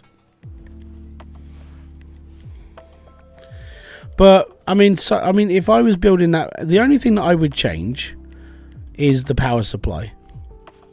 Like, I mean, you've got a 2 terabyte SSD. That's fine. You're running a 5600X, which is completely fine. The graphics card is fine. For me, I think it's more of just I don't want my PC to be underpowered.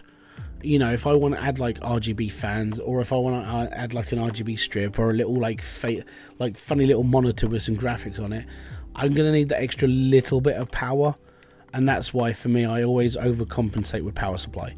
It's just one of those things. Power supplies aren't massively expensive, and even if you just get like a gold standard, you're doing all right, you know.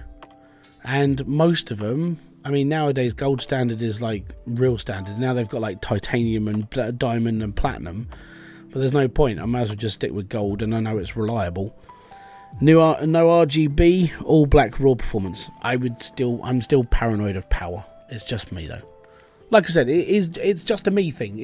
It's your PC. Be comfortable with everything you do. My only critique is I would want that extra bit of power just to know that I'm okay. It's a paranoia thing.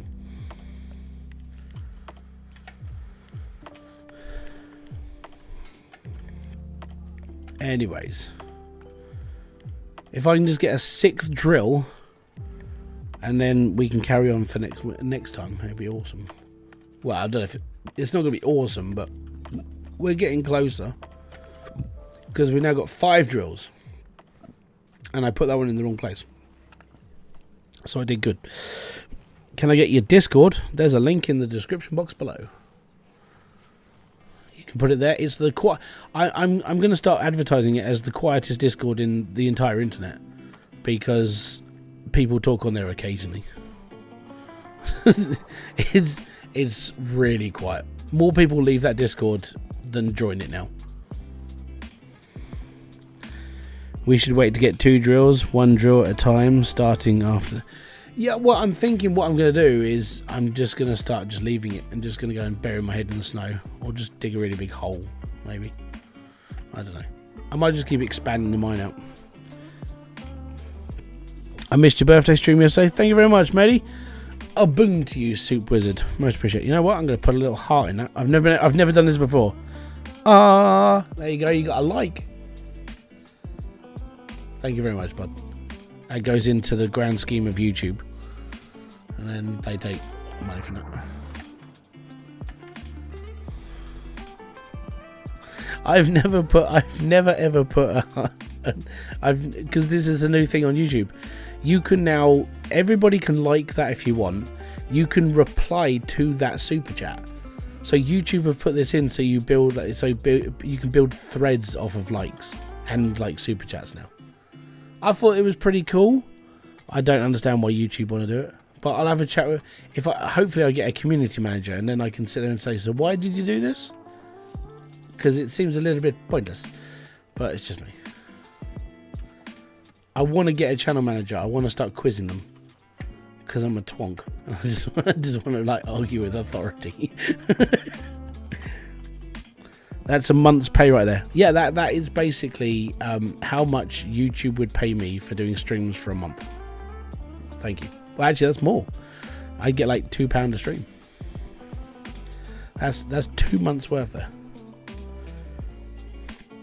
roughly. But yeah, when because I can talk, I watched. It should do it. It should just say, "Here's my Discord." Become a member, subscribe for more, watch for likes, donations. So if you go underneath the donation thing where it says all donations are final, blah blah blah, it does say Discord channel, and that's above my QWERTY design section.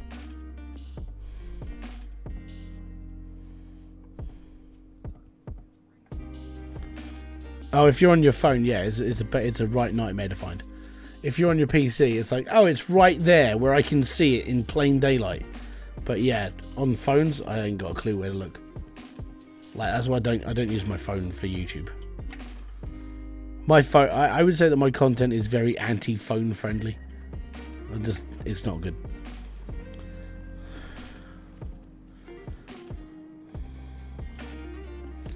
But yeah, so I want to start going down to maybe like 3 videos a week on this channel. With the 2 streams is fine. My other channel, which I want to start building as a faceless, I might start doing like 1 or 2 videos a week.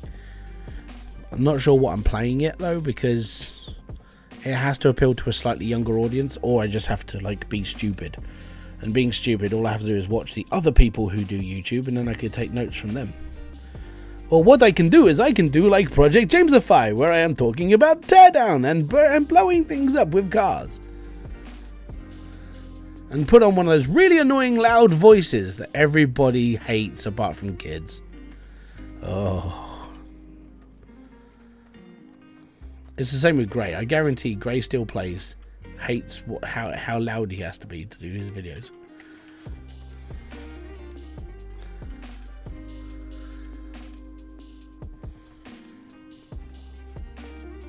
Ugh.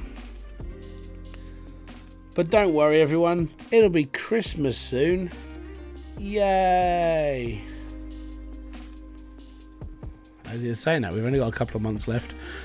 It's not that far away. 94 pounds of Clowntium. 101 days. Yeah, it's getting close. Christmas it's going to be more stressed this year than it will be next year. Next year is going to be a little bit less stressful because it's like less travelling, which is going to be quite nice. I won't have to go to Wales next year. This year I have to. Next year I don't have to.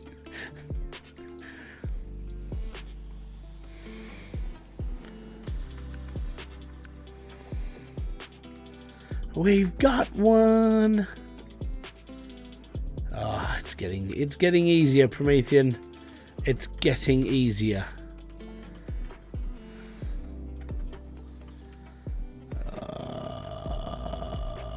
Oh no, where's my...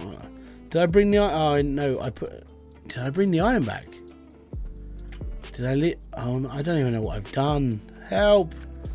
Help, monster. Right. But yeah, it's all fun and games. We will get there. I want to break free.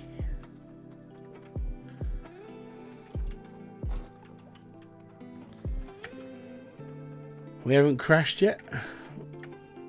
What do you mean we haven't crashed in? Oh, cashed in. Mate, I haven't cashed in for like loads of streams. No, we haven't cashed in. And what I need to do, first off, is I need to go and build another drill and attach it to this. And then we'll cash in, alright? I will cash in as soon as we've got another drill. Alright? It's all good, don't worry. We'll get there. What I'm going to do is build a saw. I need a saw.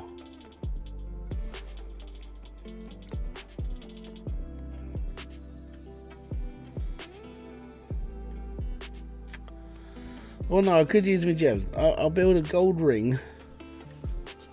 Actually, you know what? I'm just going to build a... Do I build a gold ring? Yeah, actually, I should, shouldn't I? Yeah, I really should. Build a gold ring and build an iron sword. And then we'll flog them off at the jewelers. I do need to get a saw, though, so... We'll pick it up on the way back. So we'll go to the town, we'll pick up a saw. We'll come back, we'll go back to the plot. We'll stick it all together. Cash in, and then we're done. I reckon we're probably looking at about $1 million-ish, maybe, probably not, actually. Probably about $500,000-ish. It's depending on how much gold we've got.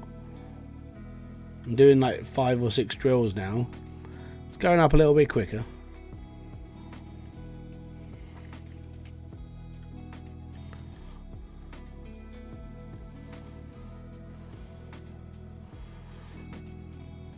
Bum, bum, bum, bum, bum, bum.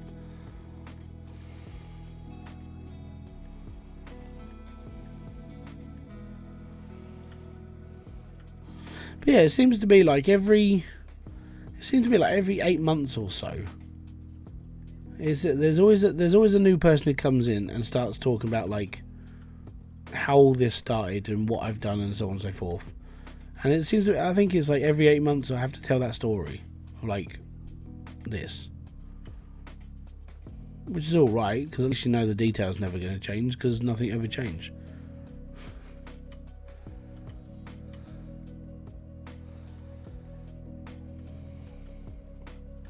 But I think it just adds a little bit more humanness to the stream, and you actually sort of, I don't know, I think people understand it a bit more, which is all right.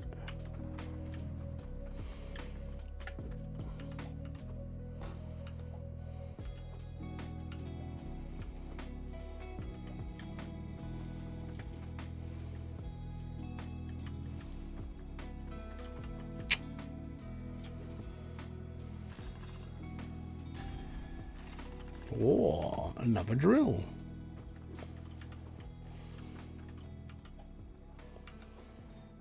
Right, once we've done this, we're going to cash in for the day.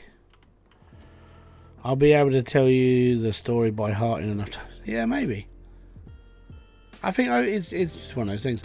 But yeah, I mean, going back to that whole Dr. Disrespect thing. So when he first went from Twitch to YouTube, and people were like, he did a stream for like 12 hours. And that 12-hour stream, he was not on the stream until like the last hour. Because then he went, hey champs, welcome back to Dr. Dis. Hey, we're going to be doing this over on YouTube. And he did his whole intro spiel. And then he switched the stream off. Because he was going to go back the following day and stream. And that's what he did. But I was on his chat for, I don't know, about an hour. Because I just left it running in the background because I was listening to the music. I was talking to some of the bigger YouTubers at the time. And we were roughly trying to work out how much he earned in that time. And we estimated, because he runs like $5 memberships. I think his memberships were like $5. Or they probably were because he got demonetized. And he was bringing in like 100 members every hour sort of thing. And it just got higher and higher, and I was like, this is ridiculous. And then it was like donations were going in as well, and it was like, this is mad. So yeah, it's ridiculous. He was earning so much money for just not even being there. Anyone know a setup builder that tallies up your keyboard, mouse, etc.? I use, in fairness, I use PC Part Picker. They do mouse, keyboard, and everything on there. I need a saw, so that's why we've come by here.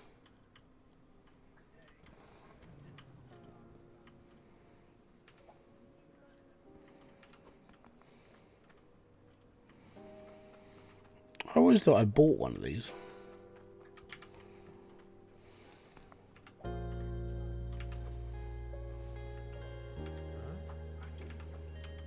If I bought one and I find it, I'll be like, oh, there's another one. I'll have a little saw collection.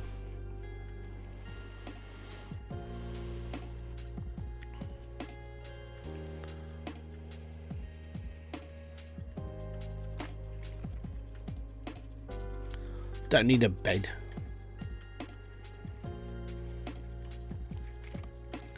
My guy hasn't slept.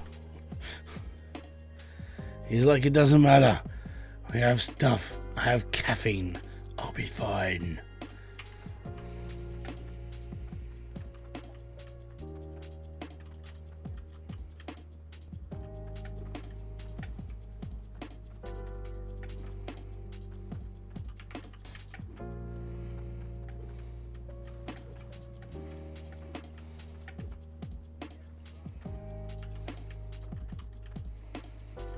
Right.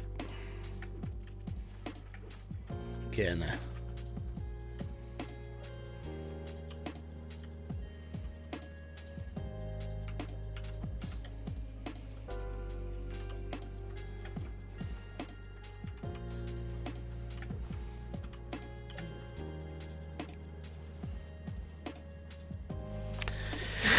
Imagine if you could pass out if you didn't sleep.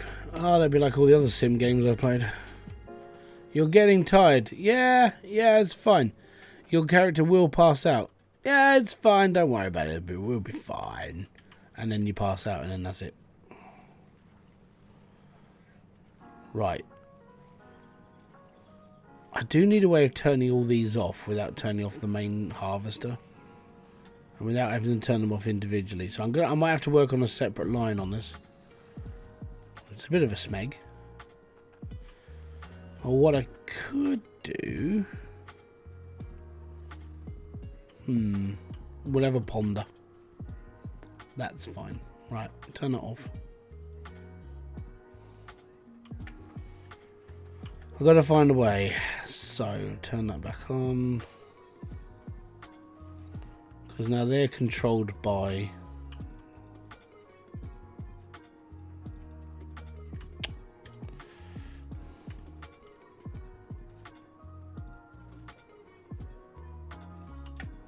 Excellent.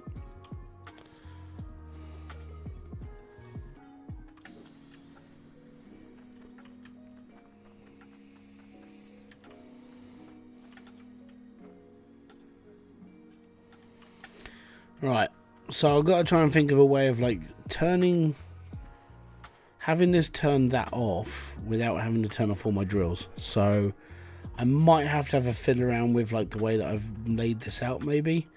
And maybe we have to go across the floor and come over the top and join it here. I don't know yet. I'll have to like mess around with that. We'll figure that out as we go. Or I just do what I just did and we just turn it off and be happy. That's okay. Right, I need to get my iron. Catch you later, buddy.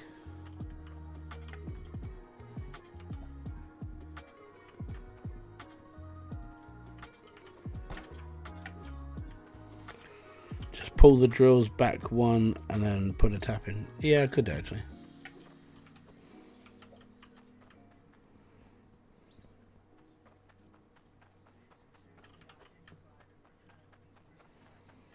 Right.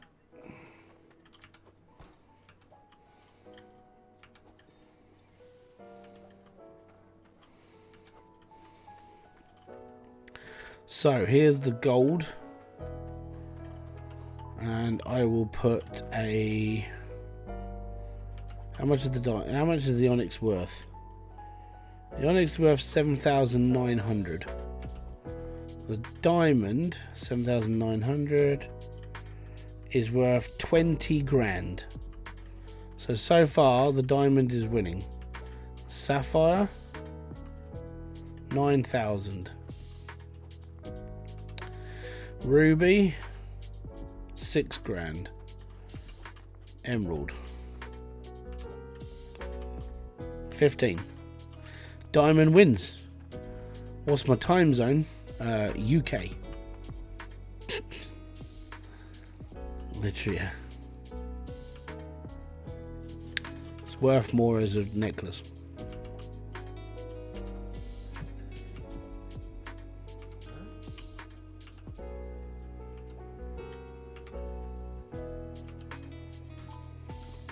It means it's getting late. So I'm going to get this done and then I'm going to log off. Right, so with the iron, I don't know how much it's worth, but we'll sort it. Oh, you know what? Actually, we'll turn it into an iron necklace and we'll put this in here. It's all good.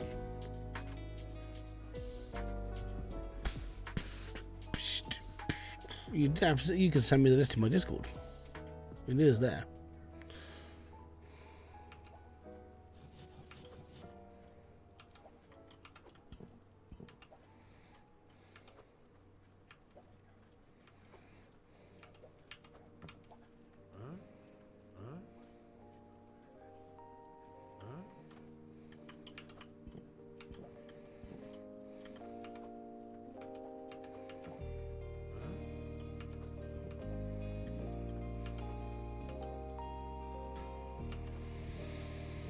Dunno, very strange. Right.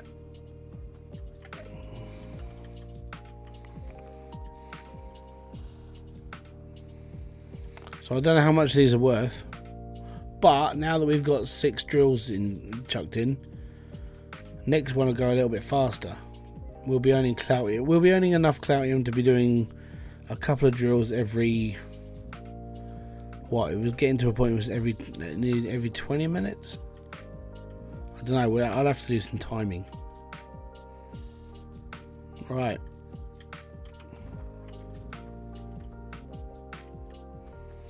That's gold and diamond. And this is iron and emerald. 436,000 a foot, and that's not all of my stuff. So that's not bad. We've got 500,000.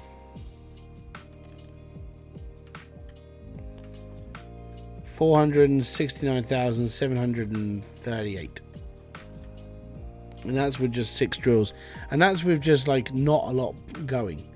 Now that we've got 6 drills running, and then we're going to be adding 4 at least next run, we need to get to 20 on that first bit. So 5 hours. It's been, because it has been 5 hours. So 5 hours in, we've got 6 drills and we've just accumulated 500,000 with whatever's left in the jewel section, and with the cloutium being used, and the stone. I don't know how much the stone's worth, because the stone's worth like what, a little bit. And I'm going to be selling it off in 100,000 blocks. So I don't know what that's worth. But this will start going faster now. So yeah, there we go. Iron sold, gold sold, we've got cloutium, we've got 3 loads of gems. Well, yeah, three gems left. Onyx. So my next sell will be one of these 2, and probably diamond again. But yeah, it's alright. We're doing okay. As we've now pushed this out a bit further, we've got 6 of my 20 as my first start. It's all good. Where do you get core stone? Floor 2, so tier 2. Underneath where I am is tier 2, and tier 2 is where you get core stone. So I won't get core stone. I'm looking to build just a tier 1 mine, but I'm looking to go bigger. So each arm of my build is going to be 20 drills. I'm going to build 5 arms of this, which is why I've cleared this off. and there's going to be a conveyor belt that way and that way, and each one's going to feed into this, and if I need any more I will. If it's still getting to a point where it's like, oh my god, okay, it's going to go really, really slow, then I'm going to have to open up tier 2. And tier 2 is, I have to get some tokens and stuff from people. That means I have to start working for them. I don't really want to, but if I have to, then so be it. It's depending on how much 100 drills is going to get me over a long term, and then depending on how much that's all going to come to, we'll go from there. But apart from that, I'm okay. So for now, 500,000 in. We've got 99.5 million to go. Yeah. We'll get there. Can we power up the water pressure? There's no point. You just put these on the end. It just ups the power pressure anyway. 99 million seems like a lot. When you've got 100 drills running, it goes a little bit faster. So yeah, and we'll see. Like I said, I've got to see if I can get down to. I might have to go down to tier 2 or tier 3. It is depending now on how much that's going to get me with 100 drills, and then what I can do from there. I don't know what the max. I haven't done a max pressure on this DLC. I don't think there is one. It's like whatever comes out of that box, that's your max pressure. And these still drop down by 2.5%. We need to do 10 million more. No, we need to do 99 million.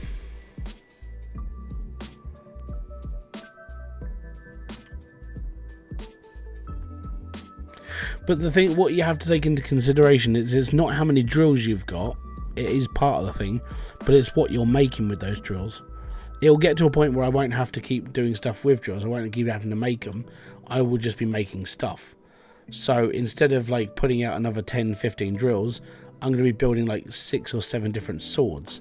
And the swords are going to be worth like 30, 40 grand, 50, 60 grand, 78 grand. And it will just keep going up. And then I'll be selling gems off that are like $100,000. Or I'll be selling the Cloutium off. Because the Cloutium, even though it's a small bar, that's worth 7 grand. So that'll be worth the money. When you've got a setup, even if it's just 100 drills, you've got to think of how much you're going to be processing, plus what you're going to be making from that. And then that really puts into a perspective of what you've actually got to do. Technically, I only have to make 100 swords worth $1 million each. Are there any ways to reduce the lag? No. Which is why I'm trying to condense my build down to like very small amounts instead of having like lots and lots of stuff. So the conveyor belts, I'm going to be building 5 arms of this length. So it's not a very massive build, and there'll only be 5 of them. So it won't take up a massive. So this room here. So that's going to be piping down here, conveyor belt here. That's going to be a drill here, conveyor belt here, another drill here, and then piping here. So that space is another. That's another set of conveyor belts. And if I do that 5 times with a small setup, because this is small setup because it's compressed, but having them all stuck down like this and everything else, it might reduce the lag. It might not, but we'll figure out. The problem with this game though is that in the DLC, the bigger lag sections that I found were basically because of the other drills. The other drills were part of the problem because of the amount of animation that's in with them. You see the lag spikes when they're all running. That's it. I'll show you. So save and return. I'll show you this and then I'm going to head off. But if you've got big drills, 99 plus 10 because we came to fight. Oh well, I don't know. We'll see what happens. We'll see. Like I said, it comes down to like armory. Stream schedule, Friday nights and Saturday nights. Friday nights is more of like random games. Saturday nights is Hydroneer. So even now with all the stuff that I put into this, I get a bit of lag, right? But when you've got 100 giant drills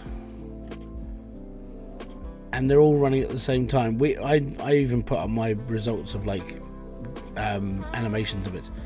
I had all of these running all at the same time, and every single it would lag the game. So as soon as the animation turned, like it would just lag the whole area, and then it would go back to being normal because there's not a lot of movement. When it came to these, there wasn't so much lag. I'm like, okay, cool. So yeah, quit moving the goalpost, you're worse than forever. Well, we'll see. Like I said, it comes down to like what I'm building. If I'm building a couple of swords and I've got loads and loads and loads and loads and loads of like items, it's all right. Is there a mod that removes the animations? No. The only way that you can really like reduce the lag is by reducing down your graphical ways of how you run your games. And that comes down to like this game alone. So the one thing I always suggest people do, and you don't have to, but I always do, I turn VSync on, which stops the game overgoing. I put it to 60 FPS, so it doesn't go above 60 FPS, and I can run this on high. And I turn motion blur off, I turn off bloom, and field of view is 110. This setting here, motion blur and bloom, these are two of the most useless settings in every game you ever play. I'm still not sure why people put them in, because they're shite. No one cares about them, and they turn off. But if you want to try and squeeze a couple of more FPS out of your game, chuck everything down to low. And I mean, it looks like shit, but you'll run a little bit better. But the problem with, like, I would say the problem with excess building is it causes lag. Everything causes lag. Lights cause lag. Building causes lag. Everything causes lag. Even now, I've got all those lights on and it causes a little bit of like lag. So you can't really escape it. It's going to happen regardless of like what you're going to do. You just try and narrow things down to a point it doesn't affect you as much. So go from that and be happy. But there you go. So yeah, I'm aiming for 100 small drills, and then it all comes down to what I'm building. So I'm looking at like building $1 million swords, and if I can just build 100 of those, then I've done what I need to do, and we'll go from there. So thank you very much for kicking by. This has been Hybridsteel. If you have enjoyed this, hit the like, subscribe, and notification below for all other updates. If you want to help the channel out, you can become a member of as little as 99 cents a month, and that's basically cheaper than any other coffee you're ever going to buy in your entire life. And if you want to buy some merch, there's a link in the description box. It goes down to Fourth Wall, and Fourth Wall are the brand new suppliers for my merch. It doesn't say Hybridsteel on them. They're actually just slogan t-shirts. And in honesty, it's good quality. Real good quality t-shirts. Really enjoy them. And I've got my own. So, yeah. I will be buying more of it. It's just at the moment I can't. But thank you very much for being here. I'll see you all later. I'm going to say peace out. Have fun. And enjoy everything you guys do. A boom. Fist bump to you.